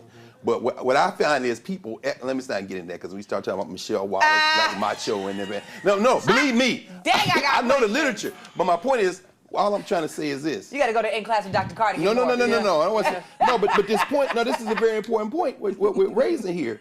68, 72, 76, the Democrats are in the wilderness because they would not embrace that movement. What happens at Gary is important.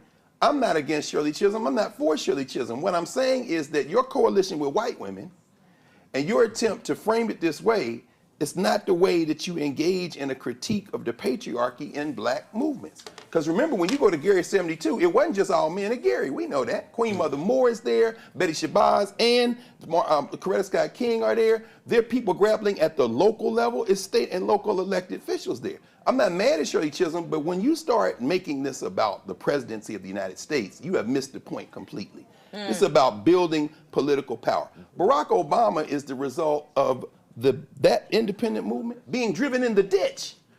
Barack Obama ain't got nothing to do with Jesse Jackson, except the delivery system that allowed him to become president was made possible because of that movement. But his politics are not black politics.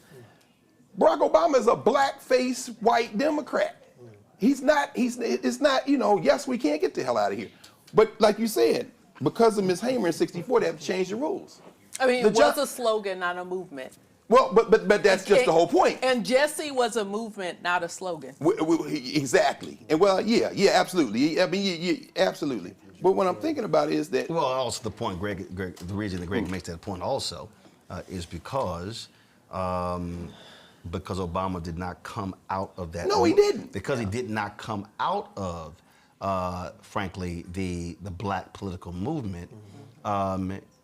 He made it clear he didn't need it. And had contempt for it. And so, as a result of him saying, I don't need it, I was told a meeting that was of black women. And at that meeting, he said he did not need it. And the president of the AKAs stood up and walked out of the meeting because she was offended by the statement, saying he did not need the black political infrastructure. And what I've said, and people can get mad, I don't really care, it is a fact. His presidency, he didn't need it. The problem is, he was only going to be there for 8 years. And so by decimating that infrastructure, it did not aid anybody afterwards. In fact, it showed up in the Scott Brown race in Massachusetts because on the day of the election, there were people who were called in Boston, and black folks said that was the first time they had heard from anybody from the DNC. So the Obama for America, which became Organizing for America, became Obama for America.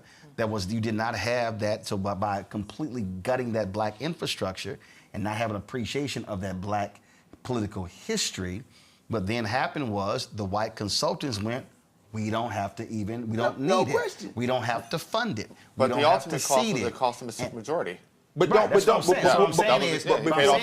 And so he could run and win without the infrastructure. But everybody else but nobody else could. Before we make which is what Trump is Republicans but before right we now. can see this, and this is where we end up, back at the dead end. Before we move this back into political inside baseball and two-party system, let's be very clear about this. There was an independent coalition that had been forming since the 50s. This is at the very local level. And that coalition congealed in the late 60s, ends up in Gary trying to put a coalition together. And these people who see it coming check it every place they can. Jackson represented a moment in time. But the seeds of the populist kind of surge, were playing it as Jackson in '88. It's like, wait a minute, they could capture this party. So what did you tell us last week? You started talking about that DLC, which comes into existence a couple of years before. We gotta anticipate and neutralize any, and whether it be AKAs or Alphas or Deltas or anybody else, that's part of a very thin class in black community. And classism in our community has reduced electoral politics to petty bourgeois postures. That's right. The Jackson campaign was effective in part, like Ms. Hamer and them. These people are great. What you're doing, Tiffany, we're dealing with the people who are the least of these. Yeah. And when you do that, that's going to threaten both parties. Well, so to me, that's where people say Democrats and Republicans are the same. They're absolutely right in terms of this is class politics, and Bernie Sanders gets it wrong because he can't put race in it. He can't put race in it. You know what I'm saying? He refuses Still to. can't He refuses to put race in it. Right. It was because it's not his original thought. No, he of course not. That's a co-opted good someone else's thought, and now he's taking it and making it his own platform. Yeah, that's a good point. And that's a good point. He is personally wounded by the folk who supported Hillary in 2016. And that's why he keeps railing against identity politics. And that's why I forgot the articles, New Yorker, one of them, he did an article, and he was going on about, no, it was GQ. And I read that shit, and I was like, okay, I'm sorry. I said, I read that. It was in GQ. It's very populist. I read it. Very non-identity politics in the audience, right? GQ interview, and I read that. Not having a very specific audience. But he married well. I read that bullshit, and I called, who was his guy, who was the campaign manager? What was his name? Who was Bernie his guy? Sanders campaign? Oh my God, not Rick. With the glasses, bald. Yeah. I called him, I said, say, man, I said, what's his name? 'Cause I'm gonna pull the text up. I said, yeah, I don't delete shit. I said, say, man, listen, if he say this bullshit one more time about identity politics, I'm gonna light his ass up. And homeboy's like, okay, can I get the two of y'all to meet? I was like, I'll be happy to meet with his ass. What's his name? His name was Rick. I said, I'll be happy to meet his ass. So he Jeff Weaver or so it was Jeff Weaver. Jeff Weaver, yeah. So he set the meeting up. And I go to his office, and we sit down, and I literally say, I said, Senator Sanders, let me be real clear. I said, you keep talking about your railing against identity politics. I said, I'm gonna tell you right now. What you gotta understand is every time you say that shit, I said, you dissing black politics. I said, you dissing organizing. I said, and I'm telling you, you do it one more time, I'm gonna bust your ass. I'm sitting in his office. I'm sitting here. He's sitting right there. Is that your first time meeting? I'm telling, yeah. I don't give a damn. I said, I'm telling you right now. I said, you don't understand who you're insulting. Jeff was sitting right there. I said, you don't understand who you are insulting. Wow. I said, you don't understand who you're insulting. But tell us what he said. How he look at you? What he say? Well, I hear your point. I've got this. I have to go to this. I would love. I don't think I've ever seen you do an impression like this. I would love ever for the two of us to discuss this further. And I was like, let me know you want to talk. I said, but I'm telling you right now. I said, you keep going here. I said, we gonna have a problem. And I'm telling you, I'm gonna light you up. I ain't got a problem letting his ass know that shit. And I'm kind of like, dude, I said, you are literally driving the talking points of the right. I said, because you keep complaining about identity politics. I said, when all politics is identity politics. Baby. Every single I one said, of it. politics is completely broken down into multiple groups That's right. of gender, age, we saw it here in the economics. studio when Mandani was running and he had his success speech, and he literally named every single constituency and identity community in New York once he won. And I just told him, I was like, dude. Didn't we sit here together and watch that together? No politician. That's right. There's no politician who's ever run who did not understand politics broken down by demographics, by age, by race, by gender, by parts of town. I said, so what the hell are you talking about when you rail against identity politics? That's I said, right. when you use it to win. I said, when you rail against identity politics, you are talking about Black people. That's right. Latino people, and then they'll throw in Asian, Muslim people. women, Yeah. and LGBTQ. I said, but we know what that phrase means. Happy Ramadan. And I just told him, I was like, yo, I said, dude, I'm just gonna Yeah. let you straight up know. I had an issue with it. And that's the thing to me that folk just gotta understand that we gotta call it. I just think in this moment, and again, I'm dropping a book called Black Forward in November, where I target those 4 institutions. And I'm telling you right now, the reason I've been going off on the 4 institutions, Alpha and all the other members of Divine Nine, and Prince Hall Mason and all these groups, my biggest issue is that when we're talking about leadership and who's that real leader, we have right now, we don't need to create another black group. No. We don't need to create another black nonprofit. No. We don't need to create another black political group. That's right. I said it's all there. There is massive black infrastructure. The money is right there, okay? The number of black people who subscribe to Zeus Network every month. The number of black people who subscribe to the Joe Budden podcast. Number of black, no, I'm just walking through. Number of black people. It's painful but real. I'm just saying, the number of black people. Friend of the show, Chair. Friend of the show, Chair. Are y'all? He's not shitting on the show. I know. I'm absolutely shitting on the show. But I mean, Joe, I'm a patient. Any species I have are on the show right now. Empty cold. Shout out to Mark Hill because he just came to our event on Tuesday. I said the other day, Joe Budden, hold up, God bless Mark, you. the other day, one second. Oh, yeah, Mark. The other day, Mark Hill was talking about his Patreon.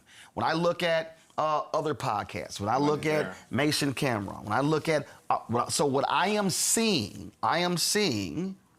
massive black investment in where we say, this is what I'm gonna spend my money on. And that's fine. An individual can spend their money however they want it. But what I am saying is, if people are going to then, why we don't have this, and we don't have this, and we need this, and we need this. Okay, how do you think you're gonna get it? Definitely. And who do you think you're gonna get it from? It's only going to come from 2 sources. Political, corporate. When I just look at America's a $30 trillion economy. We talk about if there are services that I want, where are they going to come from? They're going to be funded, I know it's 3. They're funded by political, corporate, or nonprofit. Those are the 3 pools of revenue it's going to come from. But oftentimes nonprofits are funded by. No. But my point is, you have nonprofits that actually do certain things or whatever. Yeah. So I'm saying those are your 3 pools. So if I say I want these things in my community, it's going to be very simple: city, county, school board, state, federal. It's 5 levels. That's it. There's not this other thing out there that's political that we can't touch or haven't seen. It's actually going to do it. So which means I need to be able to control something. If I want to control the school, if I want to control the curriculum, if I want to determine what books, guess what? If I got 9 school board seats, I need 5. Right. I don't need 9. Right. I need 5. Right. So that means that if I'm living in a community, I got to sit here and go, okay, how many of people, the 9, are down with us? 2? All right, we got to make sure y'all get reelected. We got to let y'all 3. Right. Okay, let's see here. The Yeah, last so organizer aim for 6. Fine. Because crap happens. That's right. fine. Sure. That's fine. For sure. But if you funded all 5, you could say, dawg, remember how your ass got here? I'm just saying, listen, and again, I learned this. I know somebody watching like, well, you never run for office. I've been in groups. I'm gonna tell you right now. Ask my man David Squires. David, no, we were in NABJ together. I was on the board, I was student rep on the board. He's a regional director. It was something on the board I was advocating for. He started speaking against it. And I was like, we went to a break. I like, David, let me holler at you. Yeah. I said, you running for re-election? He said, yeah. I said, which region has the most students out of all the NABJ regions? He's like, Region 7. I was like, right. Which region has the most chapters? He's like, shit, Region 7. I said, you ever fucking speak against something of mine again, I will fucking bury you and I will guarantee your ass don't win. I will mobilize every student against your ass to ensure you fucking lose. Do you understand what I'm telling you? At the time, I'm 20. I said, you understand? He was like, yeah. Took our ass back in that meeting room. He didn't say shit the rest of that meeting. He voted the way I wanted him to vote, and then voted against me again. Here's what I understood. Bully people. That wasn't bullying. I used what you said. Students learn better. That wasn't bullying. That's where I was a national student rep. Because power never concedes. You have to take power. So, but the whole point there was it's the exact same thing. Yeah. And so, if there's somebody who we elect who does something against our interests, right. we go to them and we say, "Remember how your ass won? That's right. You know that's how your ass can lose. Vote against our people again, Certainly and then what watch what AIPAC happens." told. So Wait, we have to. question. So what I'm saying is that's school board. Yeah. Now we go. Yeah. Let's go to our city council. Here's what a lot of our black folks don't realize. There are many black communities, not major cities, but cities around major cities that are majority black. And Big budgets. Big budgets, don't require a lot of votes. You can literally raise $25,000 and run 5 seats. See, we're sitting here thinking, oh man, so I'm just gonna take Cedar Hill, DeSoto, this is in Dallas County. Cedar Hill, DeSoto, Lancaster. Them all 3 black cities. All those cities got budgets, bonds, contracts. You take over the city council, you control the budget. Oh, sure. We sitting here, well, the city of Dallas. No. I can take over these cities. In Georgia, same thing. Sure. Okay? People talk about, oh my God, Atlanta's no longer majority black. Fool. You know black people are now have spread out and now are controlling multiple counties. Yeah, 'cause Atlanta's expensive. All I'm saying is, I need our people to step back and go, hold up. We actually we can take over a whole lot of stuff, but that cannot happen if you're not organized and mobilized. The filing deadline in Maryland was today, but in Baltimore County, Howard County, Prince George's County, Montgomery County, I believe also Anne Arundel County, all those counties, which are 5 of the big 6, have public financing, matching dollars. DC has public financing, matching dollars. The excuses are depending on Again, where you so if live. I go micro and I study the numbers and where the black people, now I know how I have to run. And so this is just really where we have to be. And this is why what I'm saying is from our organizational leaders,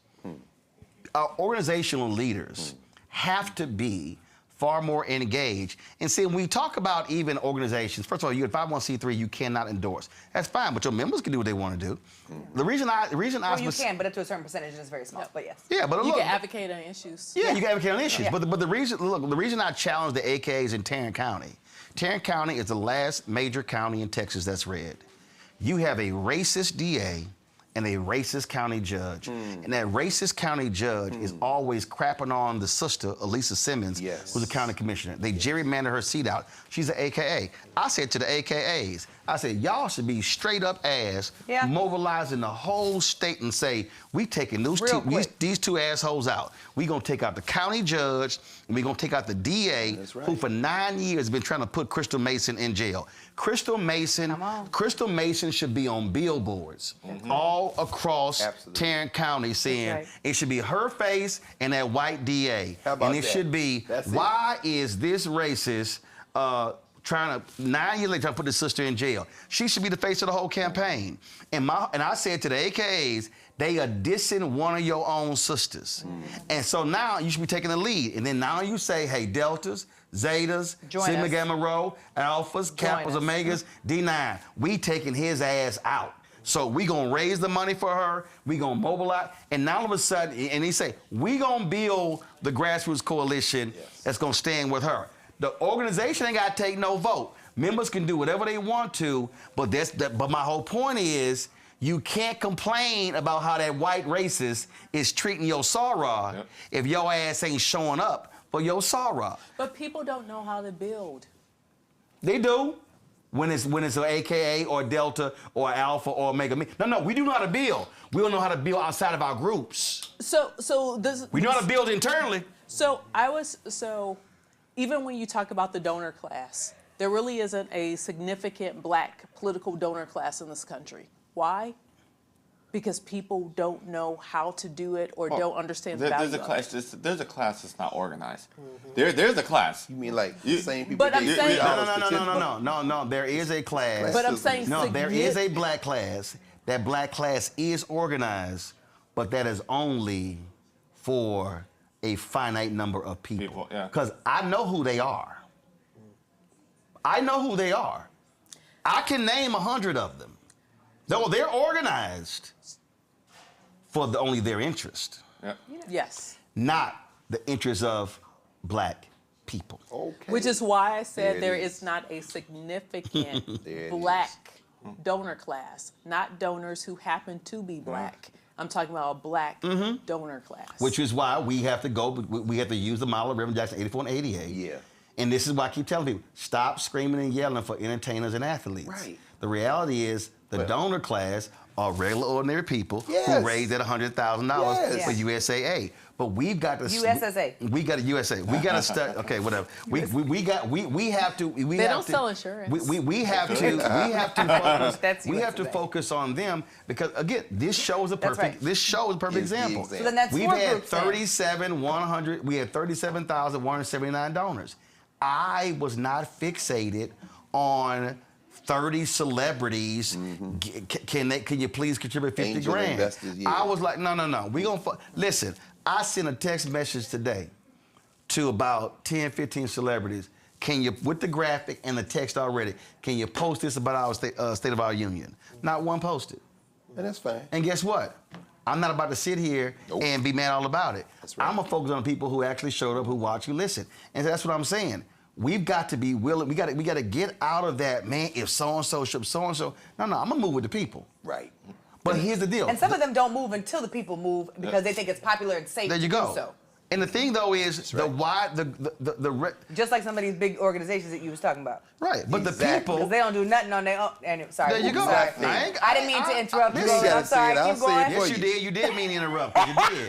You know you wanted to say that. Sorry, Uncle Roland. I didn't mean to interrupt you. I'm trying to deflect. But what I was trying to say was, is my mic on? What I was trying to say was, my bad. Go ahead and say it. I just think it's really, to your point around, we don't need to get the athletes and the celebrities and so on and so forth. That is a sector that people try to get folks to move on. But when we think about even our black community organizations, those folks also are scary. Yes. And do not move until the public makes it popular to move. Right. Oh, I hate to do this, but this is on your show and you're always honest. We didn't see an endorsement from Mom Donnie from the NAACP. Nope. They just had a board meeting in New York this past weekend, and guess who their speaker was? Well, they can endorse. I said we didn't see it endorsed. Right.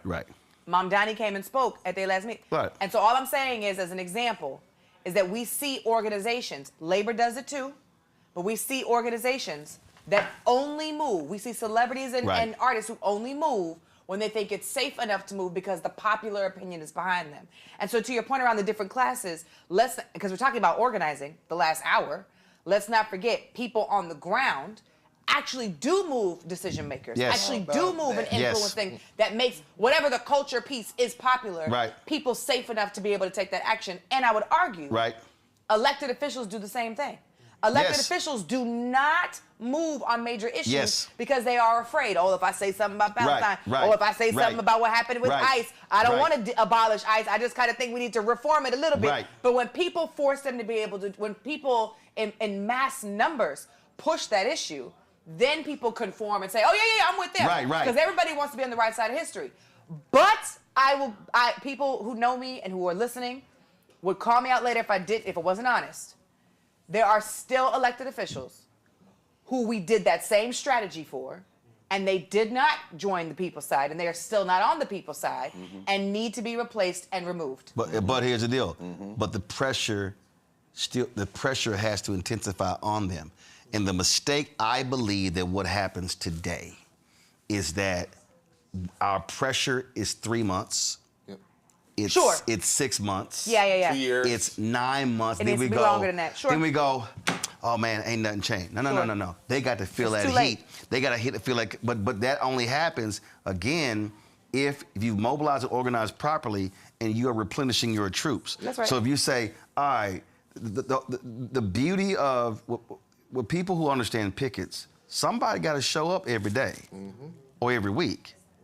Somebody got to show up. Like, and Baby, that's the bus boycott happened for how long? 11 months? 10 months? 382 days. And it wasn't because somebody popped up on Tuesday and said, I'm not going to take the bus, and because somebody popped up on Friday and said I wasn't going to take the bus. It was discipline and consistency. I'm at a class right now with Marcia Gaines at Harvard, and we're learning about the bus boycott and its organizing and the leadership and the organizing. So I know a little bit more right now than I did yesterday. But who are they teaching? Who led it? Who started it? Those 5 black leaders. No. It was, Well, let's see. No. Let's see what she Wait, knows. no. Don't test me on TV like that. Wait. Don't pop quiz me on TV. So Hold on. this is at Harvard? Yeah. Okay. Who are they saying? Yeah. Can I get my notes? Because, pull your notes up. Who did they say? Who is Harvard saying? This would be interesting. Who is Harvard saying conceived the idea and started the Montgomery bus boycott? That little black boy? What's his name? No. That's a black woman. No. No, I want to know what they teaching y'all. Yeah. This gonna take too long for me to pull No, it it's not. up. No, it's John not. Harvard's plantation. No, I want to know. No, don't do that. It's just As hold on. opposed to I'm Alabama gonna tell you the State. reading. I'm gonna tell you the reading that we Go had. ahead. I just want to be. Jesus, it's on my laptop. Go ahead. Don't worry about it. Jesus was one. We wait right now. We'll wait. We wait. Jesus definitely. No, don't let me pull it. I gotta get my Jesus laptop. was there. We'll wait. Which means Mary was there. Hold on, I gotta log in. This is too much pressure. I'm No, sweating. go ahead, log in. It's hot in here. Look, I I'm want to logging know in right now. Go ahead. I want to know who. I want to know You exactly. call Portland Cox, so you know you already I want to know. know. I should have just called Cortland on the phone. Can I phone a friend? No, you can't Let me phone a call. I friend. know he up. Lifeline. You don't have to phone a friend because we already know the answer. Well, then tell the When people the answer No, while I pull but this I up. want to know what are they teaching. Yeah, I see. exactly. I want to know. I want to know exactly what are they teaching. Did I already say what my professor's about the name was? Montgomery 'Cause bus now I'm boycott Put 'em on blast, and too. how. No, That's what I you want to have to know. know. Cause see, Black or white? Harvard may Oh, shit. Harvard may be teaching his story and not real started history. naming white Not men real history. But now some of our institutions do that too. When you think about Greensboro, when you think about the Woolworth counter, they don't teach that was the Bennett Bells who actually organized it. But those freshmen at A&T jumped the gun and they decided they didn't want to go through. They didn't want to wait. They didn't want to be patient. That thing almost fell apart if it wasn't for the Jelani month of Favors would organizing say that. that the Bennett Bells did. Yeah, I and mean, if it what- wasn't then for them recruiting those high school students during the summer when the college students went away for the summer, if it wasn't for those high school students who were showing up every single day, the Woolworth counter in Greensboro would never been integrated. That's And right. so, like, every story is like that. So it's not just I know. Harvard that Just gets about it every wrong. story involves the community. That's the thing. I think Exactly. yeah, and that's we have to. Yeah, she gonna find it. But the reason I go ahead. Did you find it? Wait, let me. Okay, you the librarian. Let me No, tell you. we got it. It's called. The book is called "Parting the Waters: America in the King." Taylor Branch. No. Yeah. They use the Taylor Branch. No. Yeah, that's what Tell we her the use. book to use. That's what we use. Stop. We use the Taylor Stop. Branch. No. I ain't mad at Taylor I Branch. want you. You're not? Okay. I want you. That's what it was. I want you to here. I want That's you. the reading No. that we had. The people who I'm started about wrote to the see book you. I'm about to about see you right now. Taylor Branch. I want you. I want you to go back to class. I want you to go ahead right now. I want you to go ahead right now. I want you to go ahead right now. I'm gonna send you this link right now and take this damn book. Order this book and take That's this. what I'm saying. It was this to tell the story Wait, about who how else? And I want you to take this book. She got the page now. Who you got? She got Edgar Daniel Nixon. Yeah. Who's definitely in it. There we go. But he ain't the one. No, I want you to hit Tiffany. I just sent you the. What's Durr's first name? I want you to. That's I just sent Virginia Durr, one of the white Virginia women. Durr. I want you to. Yeah, I want you but to that's take. later. I want you to send you the link. You good? So Okay. all y'all who's watching, it's very simple. Go ahead. You gonna pull it can. up. At least You y'all know I'm cannot. doing my homework. I've Okay, already you texted said it to to me? you. I got it. You cannot. Here's the book. You Damn, you cannot said Parting teach. the Waters. You cannot teach. You That's- saw it? You but saw that's it? but that's no That's- shock because that's that whole It's notion of definitely politicizing. the white liberal. Everybody zoom in. You There you There it go. is right here. You cannot. Shelly, put it up on my iPad. They know. They know. You can tell them where Shelly is. They got you in there. Go read teach. Go read out the title. Go read out the title. I got it. Shelly, go to my iPad. She's showing. I'm already saying to you. Oh, that's a good. That's a good good zoom shot. in, I'm man. trying to That's a hold good it still. shot. You got It went it? dark. It went black on you. Oh, I'm sorry. I want y'all There to we go. understand that you cannot There you teach go. Like that. about the Montgomery There we go, bus right there. boycott. No, I'm about to pull it up right now. This is You- what you my- got this it. is what She Roland showed just No, sent no, me. no. I'm about to do full screen on the TV. Shelly, put it on my iPad. You cannot. First of all, Shelly ain't in there. Joanne Gibson Robinson. Henry is in there. There you go. There you go. One more time. Tell them. Joanne Gibson Robinson. No question. I'm gonna see Fred Green in 2 weeks. You He was a cannot student at Alabama teach the Montgomery bus boycott. That's right. You cannot teach the Montgomery Maybe we bus. didn't get to this reading yet. No, you can't. No, first of all, you can't even. Y'all, Hey, come on, look, pull when it. you read that Y'all- book, you gonna have go to- back to class and You slap have to- everybody got it. in I'm there. gonna get it, y'all. you gonna literally slap them. Actually, it's sitting on my shelf. Guys, can y'all go to my iPad? Shelly, go to my I iPad. got the book. Shelly been gone the for lower like third. 10 I know. Y'all, if you're Shout out to gonna Shelly. teach Shout about the out to Montgomery Shelly. bus boycott, Yeah, that's it. you cannot teach it unless you are reading from Joanne Robinson's book, The Montgomery Bus Boycott and the Women Who Started. Days, Now, if my teacher days, watches this, days, they gonna call me out. whatever. Days after. If your teacher watches this, right. they might cancel class. Days from now on. after, and this is Because just they shouldn't be teaching and this class is if fact, they not y'all. starting with that book. Days right after, That was required, too. Days after Brown versus Board of Education, Joanne Robinson sends a letter to the bus company saying they need to integrate the buses. She had her own run-in on the bus. It wasn't just Rosa Parks. Her book talks about Claudette Colvin. People keep saying, oh, they didn't want Claudette Colvin because she was dark-skinned, because she was young with a kid. Well, That was in my book. Well, I interviewed Fred Gray, who was the lawyer. He said, he explained, no, we were trying to make sure, this was a young girl not go to jail, okay? And so the women, it was the Women's Political Council in Montgomery. They were already It organized. was the women. They wanted to launch the boycott, hell, right after Brown versus Board of Education. And it was a series of events that happened, and then it was finally the incident with Rosa Parks when they said, now it's time. So Joanne Robinson grabs 2 students at Alabama State. They go to the basement of the President's Building. They mimeograph. That's for all you Negroes who don't know about that ink, that purple ink. They Xerox copies. Oh, for y'all know about no Xerox, okay. They made hand copies.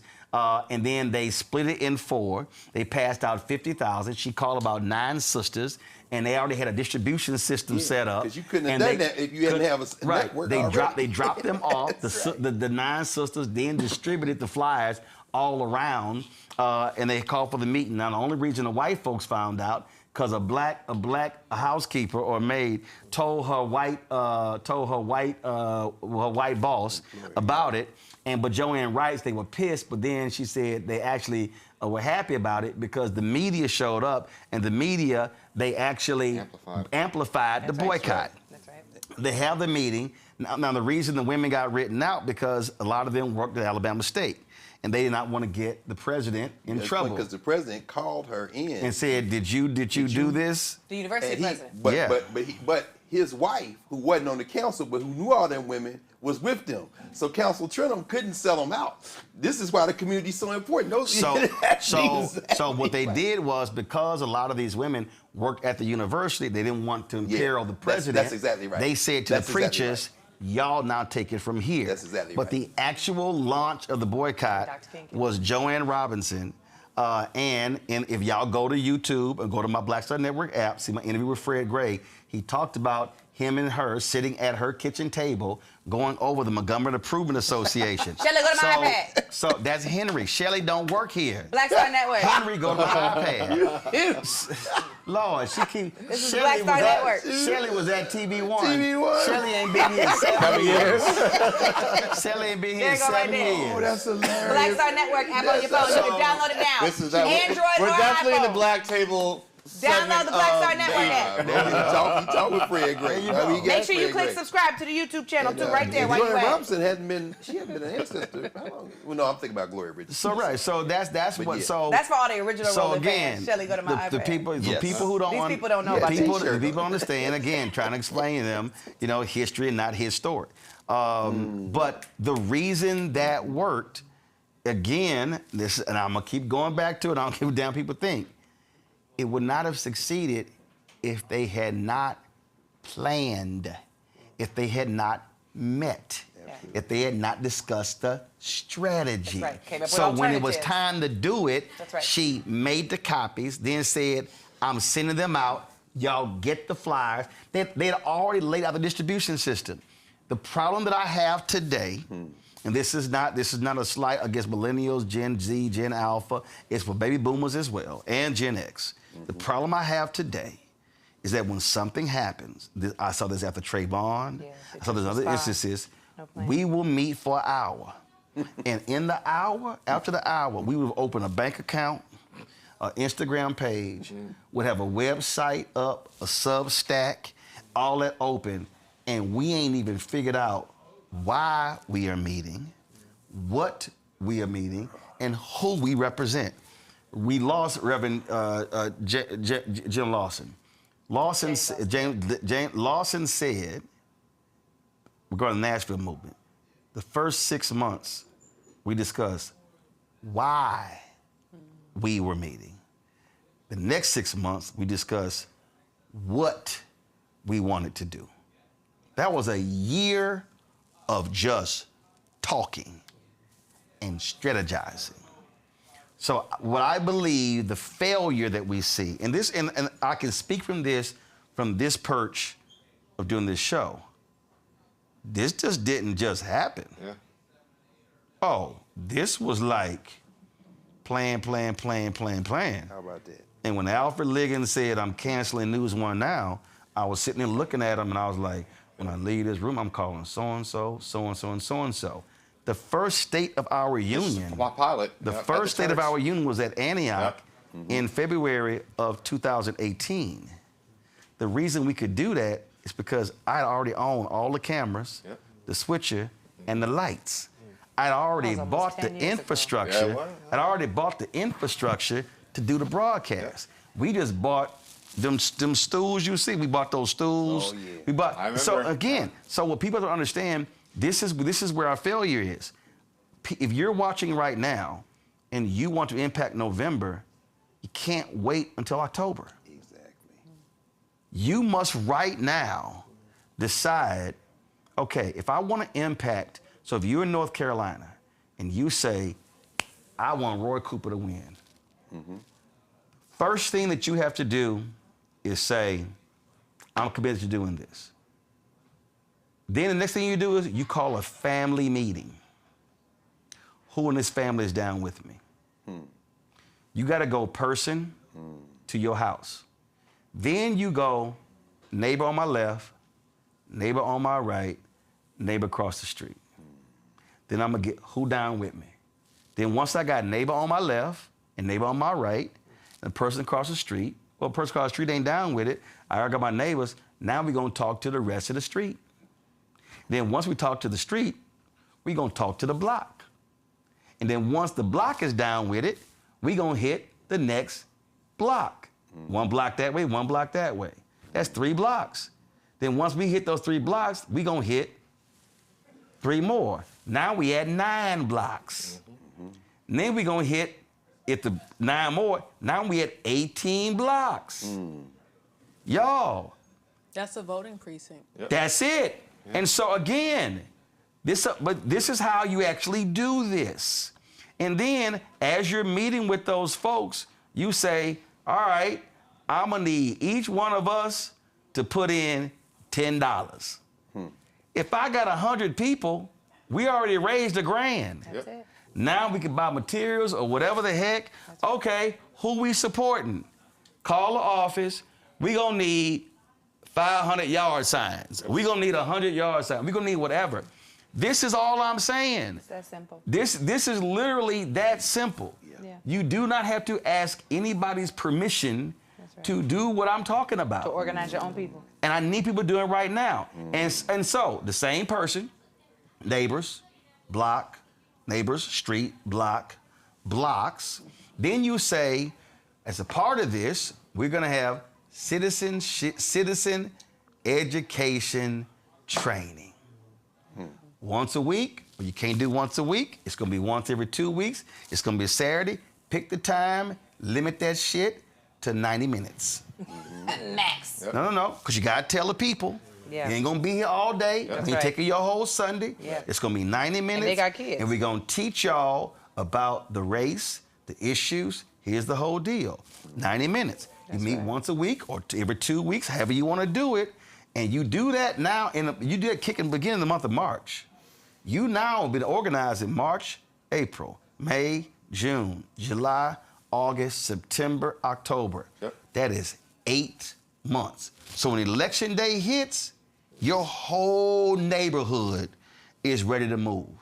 Or early voting. Yep. I have to point out this year, Right. because we know of the North conservative Carolina's attacks. March 17th. You Pull the early voting dates up right there. March 3rd is Alabama. No, North Carolina starts March 3rd, so it's next Tuesday. So Alabama, North Carolina, and Texas is March 3rd. Mississippi is Is this the close? This is primary day. It's primary. March Primary. 10th. The vote Illinois on is the March day. 17th. But early voting has already started. Do me, first of all, am I know I ain't reading this right. Y'all got to be kidding me. I told you, Alabama. No, what no. you doing for? Uh-oh. No. What? Okay, I'm going to cuss out somebody in that room who can't spell. Don't put no graphic up that's misspelled on my show. If your ass can't spell Mississippi. Oh, shit. You missing a P, baby. Now, that's why I get, hold up, I'm like, I know I ain't seeing I didn't know what you said. one P. I didn't know what I you said, said. let me move They missing closer. a P, honey. Damn it, don't. I Damn thought it, you couldn't see. Damn I it, we said, got. what's No, wait a minute. I was like, I know I can read. Yeah. I said, so let me make sure I ain't. This is Mrs. Pippin. Making sure the S and the I ain't going together. I done told y'all about. You see how spell fast check. they took it down? Damn it. David Bannon will be very If you wanna disappointed. piss me off. Hurry up and fix it. Put it back up. I don't think y'all understand. Listen, my sister made a We bad. all learned about crooked letter, crooked letter, Crooked crooked letter, crooked letter. my brain, my sister made a. My sister is an Hump artist. back, My sister is an artist and a designer. She made this handbag, and then my mom and oh, that's nice. I was like, that's nice, but that shit misspelled. They like. Roland Watts, like, I'm sorry, my brain is wired. When I see words, I spell them. That's right. And I was like, Damn. it's misspelled. When I see her. No, I'm sorry. But it's being corrected right now. So the point of what you were saying is we have primaries Bring us coming back. up. Now, We have the point is states I where there's told them about early 10 voting times that's before, happening spell check, right damn now. it. That's right. Okay, all right. That's right. So That's North Carolina is March 3rd. So y'all, every single month, March, April, May, there are primaries. Get started now. But I need people to understand You can again. make like a little toolkit on your You website. don't I can have help you do to. that. You don't have to wait for somebody's permission.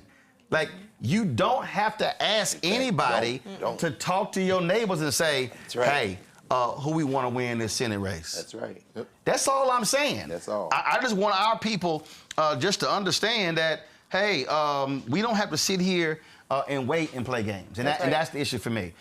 We got 5.5 minutes left. Final comments. I'll start with Mustafa. You ain't said nothing a while ago. You know, I was sitting here listening. I was thinking about that quote that says, a system cannot fail those it was never meant to protect. And we can create our own systems. That's right. And that should be the focus, because we understand that when we organize, when we make sure that we pull our resources together, when we embrace the talent that exists inside of our communities, we can be transformational. And sometimes, you know, we're not taught that we have that ability. So if we do that, we don't have to ask anybody else, and we can actually push things in the direction that help our communities. Eugene? Get out there and vote, people. That's all. I think it's literally the last thing that's left. Just get out there and vote. Your primaries are coming up. You want to see a Senator Jasmine Crockett? Get out there and vote. You want to see Donald Trump, stopped via Congress? Get out there and vote. You want some shit done for you and your people? Get out there and fucking vote. Tiffany? Why Dr. Carr said, because he cussed.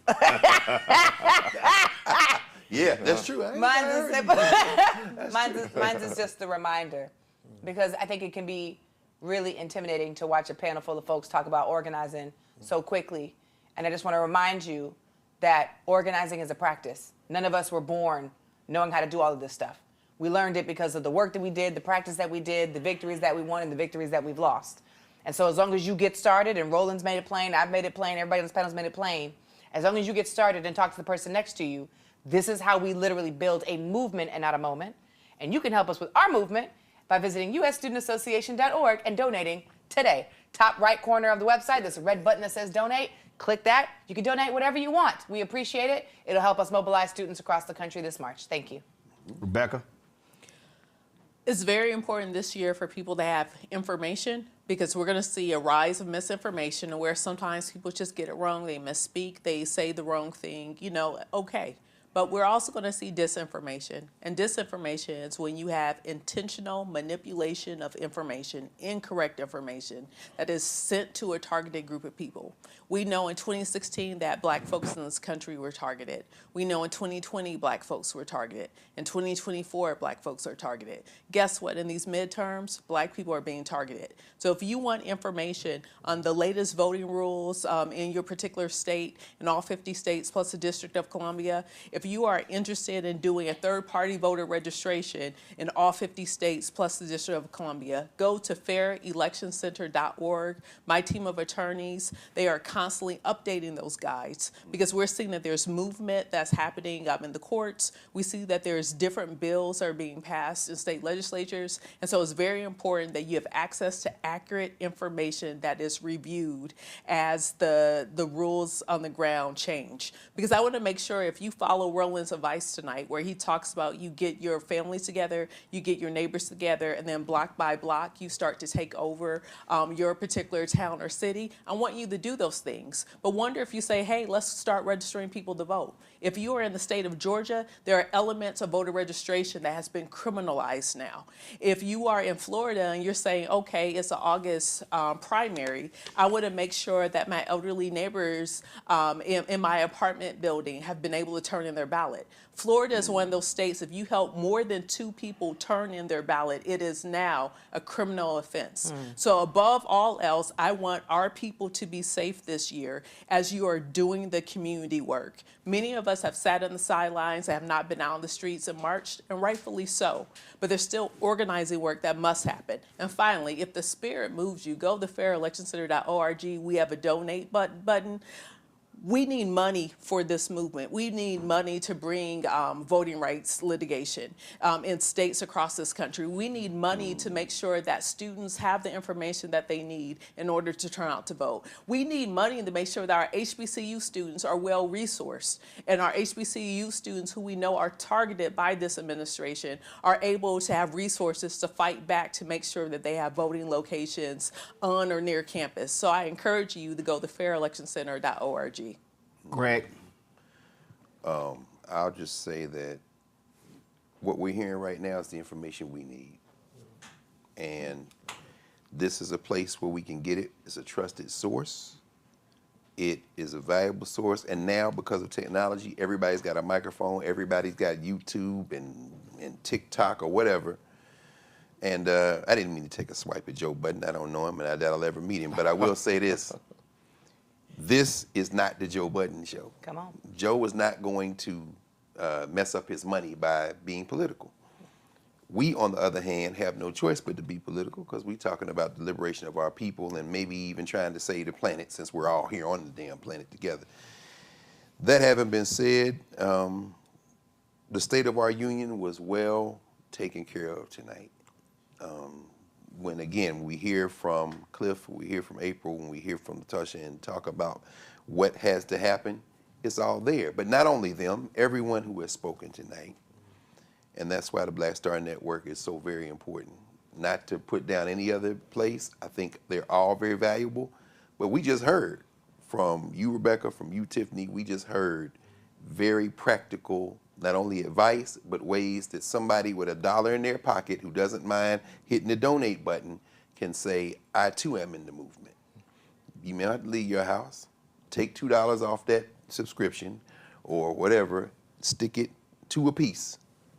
Let's let $10,000, $15,000 come up tonight before we leave this studio. Well, I will say this here. I do appreciate that Mark Lamont Hill was hired on the show. And I do believe the conversations that happen when the political conversations need to happen on Joe Budden's show. I've texted Joe in the past. I've texted Eon, his business partner, what they're doing. and this is what I say to all the black platforms. And again, this is to all the black-owned platforms, whether they are entertainment, whether they are sports, whether they are political, whether they are hair and makeup, whether they are dating. There is no aspect of Black America that is not touched by what's happening in D.C. Mm-hmm. That's right. None. That's right. There's none. What you are seeing with ABC, NBC, CBS, how they're going after Jimmy Kimmel, I really need people to understand. I really need people to understand. You've got black-owned radio stations. Do understand. I'm going to really help y'all out.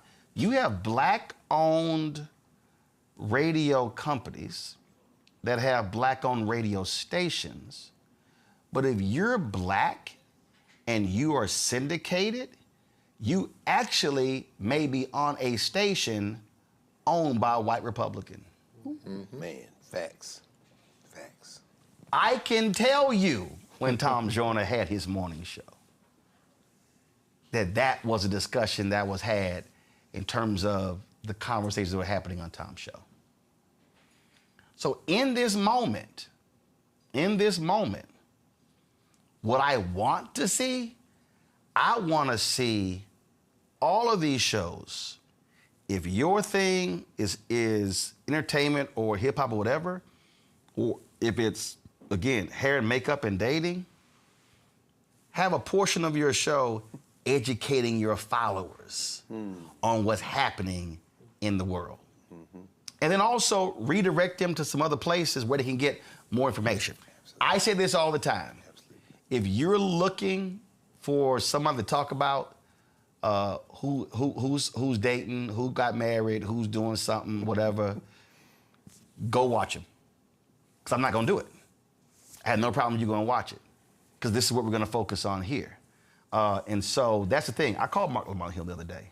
And because I was the one who encouraged Mark to launch his YouTube channel. And I called him and I said, hey, this is yesterday. I said, how's your channel going? What he's doing with his Patreon, all those different things like that. So I got no problem sharing the information. I'm not sweating if what Mark is doing. I've had conversations with other people people call me all the time and I give them advice and counsel. I'm not sitting here like, oh, I don't want to share nothing with them or whatever. And so that's great. But I used that example earlier about what we support because to show we do y'all, you can't have $1.5 trillion spending power and not identify what we spend it on. You can't.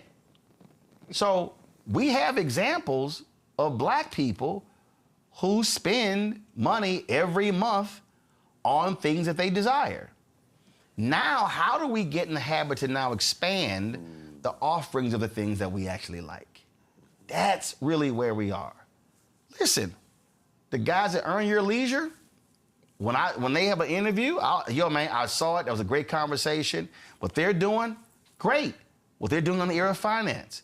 We have all, this is what I keep trying to say. Y'all, we have amazing capacity. We've got capacity elsewhere.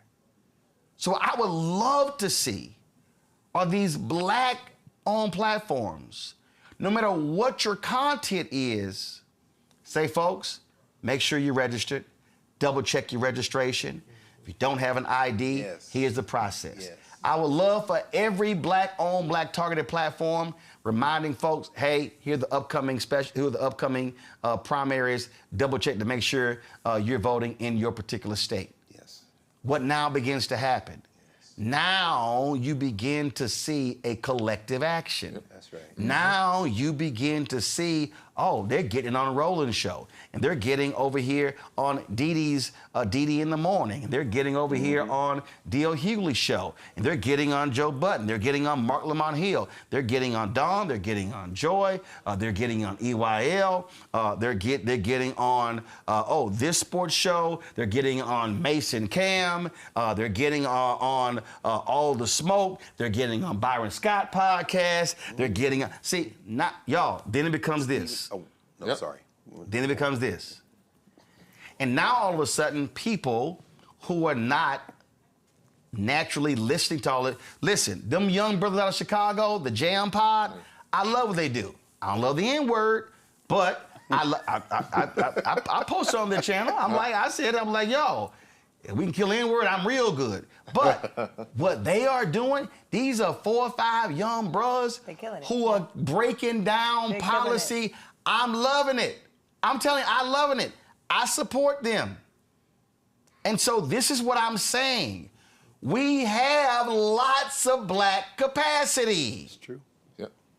The question is, how do we harness our black capacity to move our people in this public space? That's what I'm talking about. So if all of a sudden we are moving black folks in the digital space with all these different shows, and then we are using our black capacity with black organizations. And so if we're talking about challenging every fraternity and sorority, and challenging every business group, and challenging lawyers groups, and engineering group, and environmental group, and student-led group, we can go on and on and on. Now all of a sudden, y'all, this begins to, and now the work is not left up to 1 or 2 people. Yep. And now all of a sudden, imagine if I pull a YouTube top 100 up, you got, consistently you'll see Shannon, Joe and Jada, Joe Budden, you'll see 85 South as DC Young Fly, Chico Bean, those guys. Carlos you'll Miller. see Jeff Teague, who? Carlos Miller, Chico Bean, DC Young Fly. God, right. I said 85 South. Y'all I be said 85 on South. these. So then, oh my God, can I said DC Young Fly, Chico Bean, and the other guys. Got it. Okay, Jeff Teague and his whole team. Okay, then you go down. If you look on that list, you got probably about consistently 10 or 12 African Americans that are on that list. We're the only black news. So what if the other 11 said once a week, driving folks ready to vote, remind them of the primary? They can still what they do all the other days. Mm-hmm. That's how you use and harness capacity. Remember, Kamala Harris was doing interviews with Shannon. She did it with All the Smoke. But that doesn't have to happen only in the presidential election. We do this, now all of a sudden, we're impacting multiple demographics. This is what I'm talking about. We could run the table in November, y'all. That's true. Kennedy is up for re-election in Louisiana. He can be defeated, but you got to organize and mobilize Black Louisiana. Absolutely. Now. Get rid of that guy. Cindy Hyde Smith Yes. can be beaten in Mississippi, but you got to organize and mobilize Black people. We don't know who's going to win Texas next week, James Tallarico or Jasmine Crockett. You mobilize and organize Black people, Latino voters who are real pissed off with Trump. If Ken Paxton wins a corner, they can be beaten. Absolutely. Y'all, the numbers are there. The problem is we are so busy talking about what needs to happen, what didn't happen, why we can't do it, the problems we had before. We're not talking about a forward-thinking action plan. And so that's what I want. If you are watching me right now, no matter what state that you're in, you could say, how can I put in some work where the person I want can win? And I know you say, well, man, Roland, you keep making it sound like it's simple. It actually is. But simple things also require work, commitment, focus, discipline. We can completely start the process. And imagine if we shock this country and flip it in November. I'm telling y'all where my mind's gonna be the day after Election Day in November. It's going to be on the next election in 27. And then it's going to be on those 3 Supreme Court seats in North Carolina in 28. And the presidential and other U.S. Senate races. That's just sort of how I'm wired. I do not have any time nor space nor energy or capacity to bitch and moan about what happened 2, 3 years ago or even 6 months ago. I have no energy to complain about, man, what woulda, shoulda, coulda. I have none of that. What I do have time for is energy and focus and vision to completely destroy these evil people who want to subjugate black people as if we are in post-slavery days. They want slavery without shackles. They want us back where we could not work in places and we couldn't say anything, we couldn't do anything. That's what they want. And there's no way in hell I'm willing to let them. Folks, I want to thank all of y'all for watching. A lot of people we had on this show, a lot of people come through. I want to thank all the guests. We have personnel down at the U.S. Capitol in the control room here. All the folks who have been in our studio. Let me thank all y'all for hanging. Tiffany, Mustafa, Greg, Rebecca, Eugene, everybody who joined us. We'll be live tomorrow, 6 p.m. Eastern, right here on Roland Martin Unfiltered, with a recap of the news of the day. I'm sure we're going to have also some members of Congress. Let me thank the Albrights. Great job, along Latasha Brown, for giving us our keynote for the State of Our Union. We certainly appreciate that. They followed, we were supposed to have Cliff and Latasha, but she was in Mexico. And so we said, fine, we'll work it out. And so we got it all done. And so we appreciate all the work that they did. This was about giving you the information that you need. Because trust me, you saw more black people tonight on this last 6 hours and 13 meters. I already have that one. Matter of fact, it was hanging up, and I was like, should I wear that one? And then they wore it. They ain't tell me they were gonna wear it, but I already have that the Black Voters Matter dashiki. I already got that one in the closet. And so I want to thank all of them again, making it possible, because y'all, these other networks don't give a damn about us. They don't give a damn about us. But us here, we center us every single day. Support the work that we do, y'all. Join our Bring the Funk fan club. Remember, the goal is to get 20,000 people contributing on average $50 each a year. $4.19 a month, 13 cents a day. You support this show and the 5 other shows that we have. The Breakdown with Brittany Noble is going to be at noon Eastern tomorrow. Then I'll be at 6. Then, of course, all of our weekly shows we have as well. And, yes, we're still waiting on Tiffany Lawson to get her stuff together for her weekly show. And so... yes, I heard. Yes, praise the Lord. Yes, yeah, Greg. Right, praise the Lord. But it'll be real nice when Tiffany does one. Yeah, just one.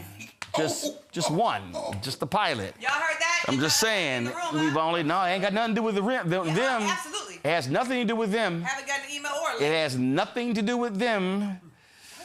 She know. We'll make it happen. She know. Yes, hopefully. We're going to make it happen. Hopefully in 26. So we'll hopefully see. in 26. Yes, hopefully we have 10 months left to see. Let's see if that happens. Yeah. And so, again, support all the shows right here, folks. You want to give your Cash App, use the Stripe QR code. You see it right here. Use that for credit cards as well. Checks and money order. Make it payable to Roland Martin Unfiltered. P.O. Box 57196, Washington, D.C. 20037-0196. PayPal, R. Martin Unfiltered. Venmo, RM Unfiltered. Zelle, Roland at RolandSMartin.com. Roland at RolandMartinUnfiltered.com. Also, download the Black Star Network app, Apple phone, Android phone, Apple TV, Android TV, Roku, Amazon Fire TV, Samsung Smart TV. Be sure, of course, to get our Roland Martin swag at shopblackstarnetwork.com. All of our T-shirts, that's right, this sweatshirt I'm wearing, don't blame me, I voted for the black woman. You can get this as a sweatshirt, as a zip-up, as a T-shirt as well. Black and white is all on the website. And so, and also remember that quote from Tiffany's pastor at Kappa. He said, "How you die does not redeem how you lived." That was his quote in the wake of. in the wake of Charlie Kirk's shooting. So we put that on a T-shirt. And then, of course, that Anthony Scaramucci quote, MAGA chose between woke or broke. They chose broke. You can get that T-shirt as well. And then if you want to support our black-owned products, every product you see on this table here, these are all black-owned companies, y'all. All black-owned companies. And so you can go to shopblackstarnetwork.com and check out all those products in our marketplace. And don't forget, download the app Fanbase and get that as well. Folks, that's it. I'm going to see y'all tomorrow right here, Roland Martin Unfiltered on the Black Star Network. Holla!